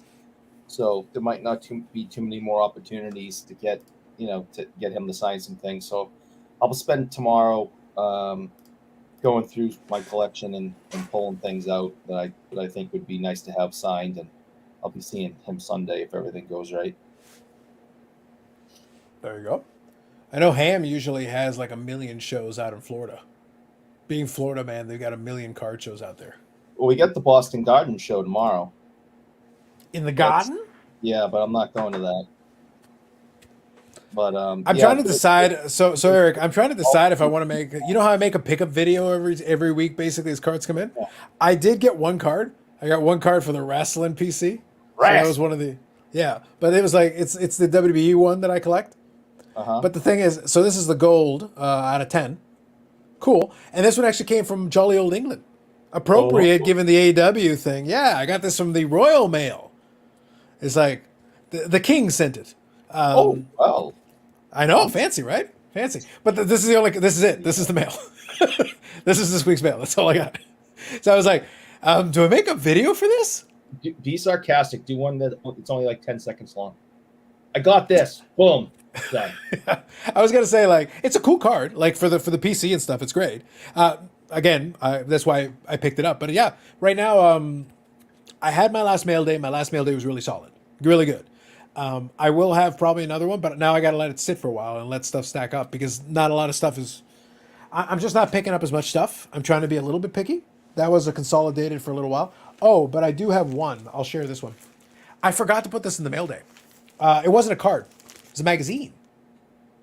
Oh, there you We got Pro Wrestling Illustrated, and this is from October 2021, and we got The Dentist, The Doctor. Oh, there you go. Yeah. So I picked that up. I figured I would add that. I could throw it in the binder. I got it a little page there, but I totally forgot. Like it slipped my mind to put it in the video because it's awkward. The problem with actually, let me ask this question. Like I said, we'll wind down, but I'm just gonna pose some open-ended questions for folks. Do any of you who collect like player collecting, do you guys collect magazines and stuff like that? If a player or whatever has stuff, I find it to be a little awkward because you can get it in the album pages. I got it in one of those album pages, so I can put it in an album. The problem is I don't have a specific album for this, so I'll have to like figure something out. I have that with Medano as well. I got some of the old Becketts and stuff like that, but it's always been a little awkward because you have to specifically go out of my way to go get an album for that. Yeah, I used to. I don't anymore. But yeah, I have many binders at the bottom of the closet, all filled with different magazines of, that I've collected over the years that had players, that I liked on the cover. I still will grab. I will still grab an old, hockey program, with Bobby Orr on the cover or something like that. If I find one that's in really good condition. But yeah, I used to collect and keep all sorts of things like Sports Illustrateds and Beckett's and hockey digests and all these different things You can get CG. You can get CGC to grade them. Oh, how exciting! I I don't. know. No. Just like I've never sent a card in to get graded, I'm definitely not going to send a magazine in to get graded. Well, it's funny because I joked about the thing, and to be honest, that holder would be more convenient than one of these flimsy like little binder pages with the whatever. Yeah. But at the same time, like I'm not going to pay like a premium to try to get a nice copy of it. This copy's clearly been read. Like you can see the spine and everything's been bent over a little bit. So I didn't pay like a crazy amount. It was just look. I remember Pro Wrestling Illustrated from when I was a kid. I remember like 80s and early 90s Pro Wrestling Illustrated. Like I just love the fact the magazine still exists, which is hilarious. We have And like hundreds and hundreds of those. oh yeah. But look, the reason I got this one is that this was actually the magazine that covered the time she won the championship in AEW. So that was the reason why. So that image is the one where she won the title back then. So I was like, all right, cool. It's like it makes sense. It makes sense why they would have that on the cover. So there's not a lot of covers, obviously. Magazines are kind of a dying thing. So it's kind of neat when you can still get whatever. It makes sense for that piece of the collection. Paul says, make a video with the train. Paul is really keen on the train. I felt bad, though. I kind of let Paul down. Because I did my pickup video. And here's the thing. The train was there. I went and double-checked the full unedited video. The train was there. And it was, unfortunately, between takes. So you can hear the train going in the background. And I cut it. The train got cut out. Shame. Tom says, I got a dumb 2020 Chrome Mojo Purple out of 250. Wander Franco for $50. Was buying stuff to flip, but it ain't looking good. Time to fire sale. Yeah. Wander Franco might not be your best candidate for a good flip right now. Is that the Gretzky XL? That was just So that's the Gretzky. That is the correct series. That's the Skybox Gretzky. Yeah, that's the XL. Yep. It says right at the bottom there. Yep. That I should be think the one, I think. I think that's the one that was just being discussed. Well, you got the shininess. That's Justin with his. That's 95, 96, I think, right? Should say on the back. You'll see the years. Pretty sure that's the one. See. Yeah, it looks like 96. It says, but Yeah, Justin says that's the one. Yep. So that is the right one. Cool looking card. I like the little sparkle on it. Giant size top loaders. Yes, you're 100% right. Picked up a bunch of old Beckett's, and I think the articles are interesting. Using 99 was a checklist. I actually have a small stack of 90s Beckett's. I want to kind of scroll through them. Some of the old baseball Beckett's. They're kind of fun. You can check out the old hot list and see what people was the hotness in like 1996 and stuff like that. I like Tom. the old prices. They're hysterical. They're fun, yeah. But the reason I say I like it is because, like, before Geoff and his top 5, we had the Beckett hot list. It's the same shit. It's no different. Yep. But it was once a month, so it wasn't as in your face, but it was there. It was in the magazine. I got this Upper Deck Gold Thurman Thomas card in a velvet bag. Ooh, velvet bag. And a screw slab like a 6-inch thick. Crazy how thick it is. I don't know why they do it. So knowing the mags are a hard store if you want mint. There you go. Cool. All right, folks. Anything else then? Last thoughts before we call her an evening? I'm at the bottom of the beer, so we're in a good spot right now. So, any last thoughts? I'll open it up, and otherwise, next week will be episode 150. I should probably do something. Now I got to think about it. I was like, ooh. I don't know. I'll think of something. Maybe we'll find another way to implicate Eric in some more shadiness related to Beckett. I still have the video of you praising Beckett and ending with Jeremy Murray. Now I feel like memories. No, So good. Yeah, Beckett was just wonderful. It was pretty good. I kind of enjoyed it. No, I might not have it anymore. Ah, damn. I still got the Bruins tribute though. That was good. Oh, good. Oh yes. That was strong. Let's see here. One of Franco's why you should only buy vintage. Vintage doesn't insulate you from anything. Vintage is just if you're lazy. If you like vintage, that's great. But you don't buy vintage because you're scared. You either like the stuff or you don't. Otherwise, it's just prospecting. That's the thing. It's like, I collect vintage, but I collect vintage because I like the set. I'm not collecting vintage because, oh, it's safe. I don't care about safe. Safe is for the weak. If you like the stuff, you like the set, you like the players, you like the card, that's a good reason to collect it. If you were collecting one of Franco because you like collecting one of Franco, that's awesome. If you were collecting one of Franco because you were hoping it was going to be worth something someday, then you're kind of stupid. So that's a different issue. I'm not looking to sell to vintage collectors, no offense. Yeah. That's why I say, like, it's always weird. I'm like, why? That is always a very strange mentality. It's like, well, that's why you should only buy vintage. No. You buy vintage if you want to buy vintage. If you want to collect vintage, buy it. You know, Yeah. that makes. I don't do it to be safe or for any other reason. I just do it to make me happy. And I got a Skip Crake rookie card today in the mail, and of course, that is not Skip Crake on the card. That is Don Ori on the card, because for 3 years in a row, they switched the pitches up of Don Ori and Skip Crake. So for 3 years in a row on their cards, the pitchers are switched. And this is Skip Crake's rookie, and that is, again, Don Ori. Wow. But this yes. is in, like, really, really, really, really, really good shape. And Is it BGS 10 black label shape? Oh God, yeah, absolutely, yeah. It might even be a BGGGGGCS 10. Wow, you changed the G to a C. Amazing. Just throw in extra letters. Look at Justin with the sage statement. Justin might have laid off the sauce tonight. I like it. I like it. I like it. So let me go here. Long conversation. I know you don't have time. It's not about having time or not. It's just we were kind of winding it down a little bit. Modern is so risky. I don't mind losing a little value as an investor, but can't imagine having thousands invested in Franco and all of a sudden it's gone overnight. But that's the risk conversation we just had. That's the risk conversation I said a moment ago. Eric collects vintage because he's old. I collect vintage because some of those sets are fun. I like them for what they are. But again, you just said here, I don't mind losing a little value. I'm not an investor, but I can't imagine you have thousands invested in Franco. But why were you collecting Franco in the first place? I find that most people who have Franco are not collecting Franco. And this is an important distinction. And I think it's actually a quick, we won't spend too much time on it, but just a high level, quick discussion. I think a lot of the people that are collecting Franco are not collecting Franco. They're collecting the potential of Franco. They are looking at it from a value proposition. Quick example. I talk about the wrestling card and everything.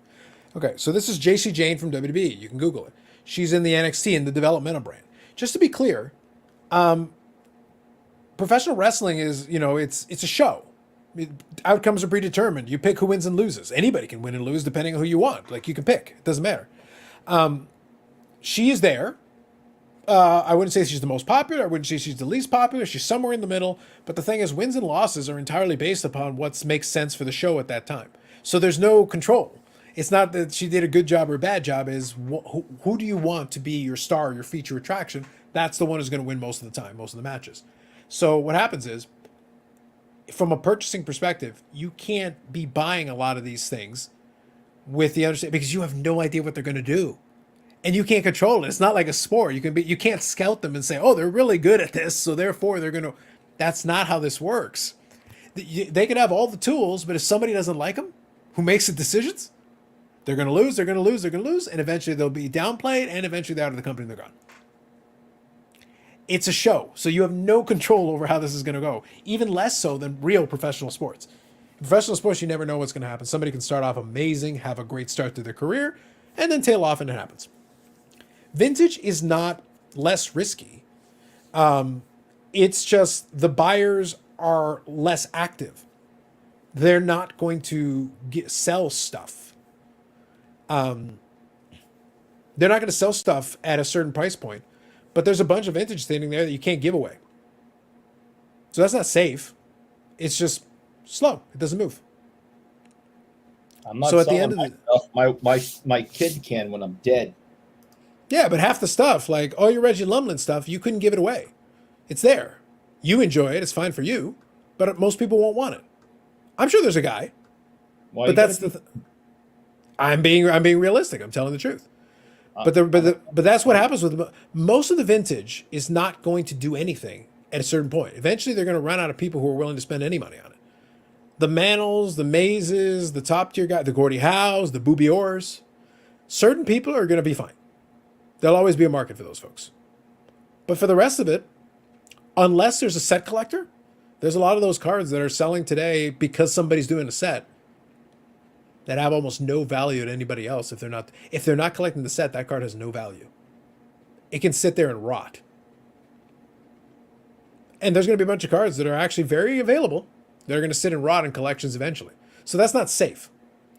But if you want to be safe, I have a suggestion: don't collect, or just collect the only goats. Just literally just collect the goats. It's going to be more expensive. You're paying for that safety.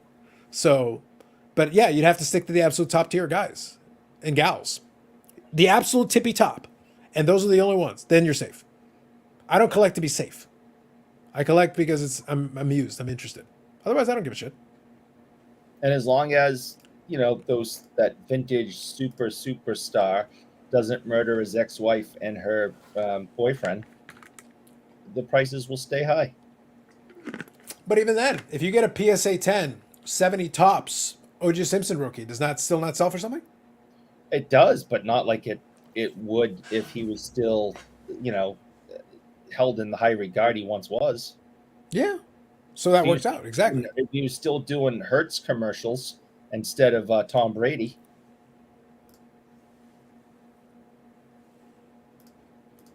I mean, the price of his rookie would be a lot more than it is now. Yep. Will says, Carlos found something better than the meaning of life. The only thing better than the meaning of life is hating on Fishboy. And I do all the time. Mm-hmm.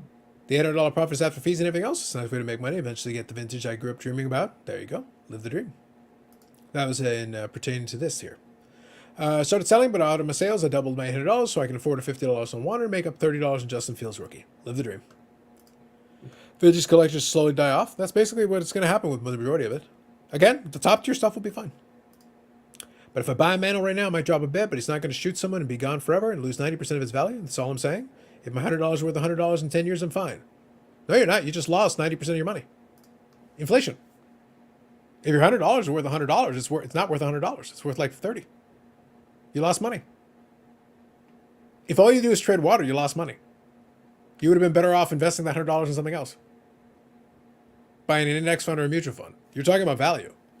I understand Zach's point, but just to be clear, if all the vintage card in this scenario does is tread water and your concern is value, you've actually lost money. If your $100 today is worth $100 in 10 years, you have actually lost money. Do you guys get that concept? Inflation is that $100 is no longer worth $100. I don't want $100. If it's about money, I don't want $100 to be worth $100. I need $100 to be worth $140. So just treading water is not going to get the job done. You need it to move up. And that's what happens with a lot of these vintage cards. Some of them are just treading water with inflation. They're not actually going up. You're like, oh, but it went up. No, it didn't. Everything went up.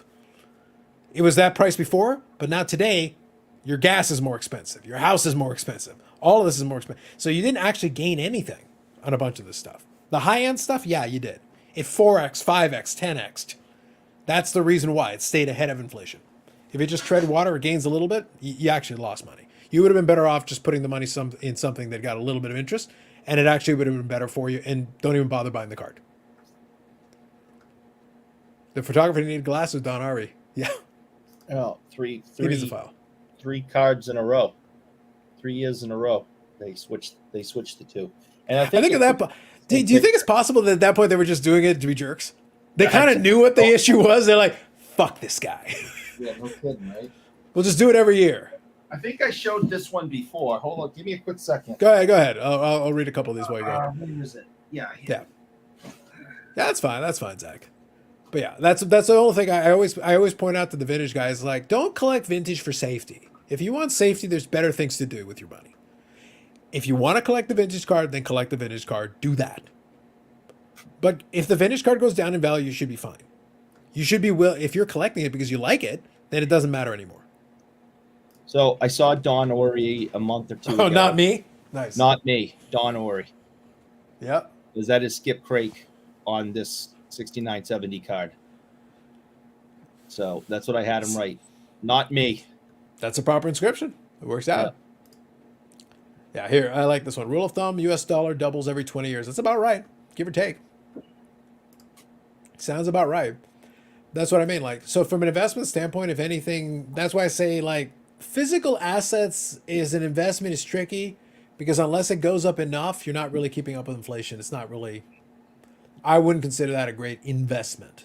And also, you still have to sell it and fees and whatever comes from that. And that eats into some of your difference as well. For 3 years, it would have been nice to have one person, not three blind mice. Like I said, I think at that point it's intentional. my theory, and I maybe somebody can do some deep dig into this. I feel like at that point it's intentional. You're just doing it on purpose now. Good stuff. All right, guys, last comments here. Let's finish it up, and then we'll call it a night. Any last thoughts, Eric, on your first stance, what you're going to be doing as new overlord of Beckett? I told you first thing, the marketing department, everyone is fired. I will be in charge of all marketing moving forward. Amazing. Let's see here. Let's just imply the value is pegged to inflation. Have you seen what happens to a lot of the vintage commons? A lot of them haven't gone up at all. I was able to get it for a certain price 10 years ago, and I can still get it basically for that same price now. Everybody always looks at the Manels, the Mays, the Ors, but no. You're basically your 52 tops common. Go look up the 52 tops commons. I'm not talking about the high numbers. I'm talking about the commons. Go look at the commons. You need them for your set. So if you're building a set, you need them. They're basically about the same now as they would have been 5 or 10 years ago, which is to say they haven't even treaded water. They've actually lost value. They're technically cheaper now than they were back then. How does that make any sense? Well, their value is entirely based on the demand. The demand just isn't there outside of people that are building sets. And there's plenty of them available. So you don't even need to pay a lot for them. You can get a decent copy. You can hold out. If you don't have a super nice copy, well, then just hold out for a slightly nicer copy and just pay a little bit more. Sure. Not exactly what I meant, but yes, sure. But yeah, those look how sharp that is. Centered perfectly. You could shave with those corners. Absolutely perfect. It may as well say Booby Ore. That would add to the legitimacy of that card. Even enhance it. Just another level. I don't know why you gotta be mean. Mm-hmm. And on that bombshell, we will call it an evening. All right, folks. So those of you on the West Coast, you still got a little bit of time left. Those of you on the East Coast, it is now Saturday. Enjoy your long weekend. Well, enjoy your regular weekend, actually. I keep thinking of last week. Enjoy your long weekend. Regular weekend. And we'll be back for next episode for 150, and I'll think of some scandalous ways to implicate Eric in some other shady dealings. And if all goes well, I may be in the bathroom. It's interesting that that's a good scenario for you. If all goes well, I will be in a bathroom. I will be coming to you live from a bathroom if everything goes well. Interesting. That is an outcome, indeed. On your way out, if you could hit the like button, we always appreciate it. I will charge Eric for it. Much love. Stay safe and enjoy cardboard. Sage words. Thank you, Tom. Thank you, everybody in the chat. Appreciate you. And thank you to the Burrell for joining us. And thank you to Yannick for making an appearance this evening. Have yourselves a good one, and we'll catch you in the next one. Bye, guys.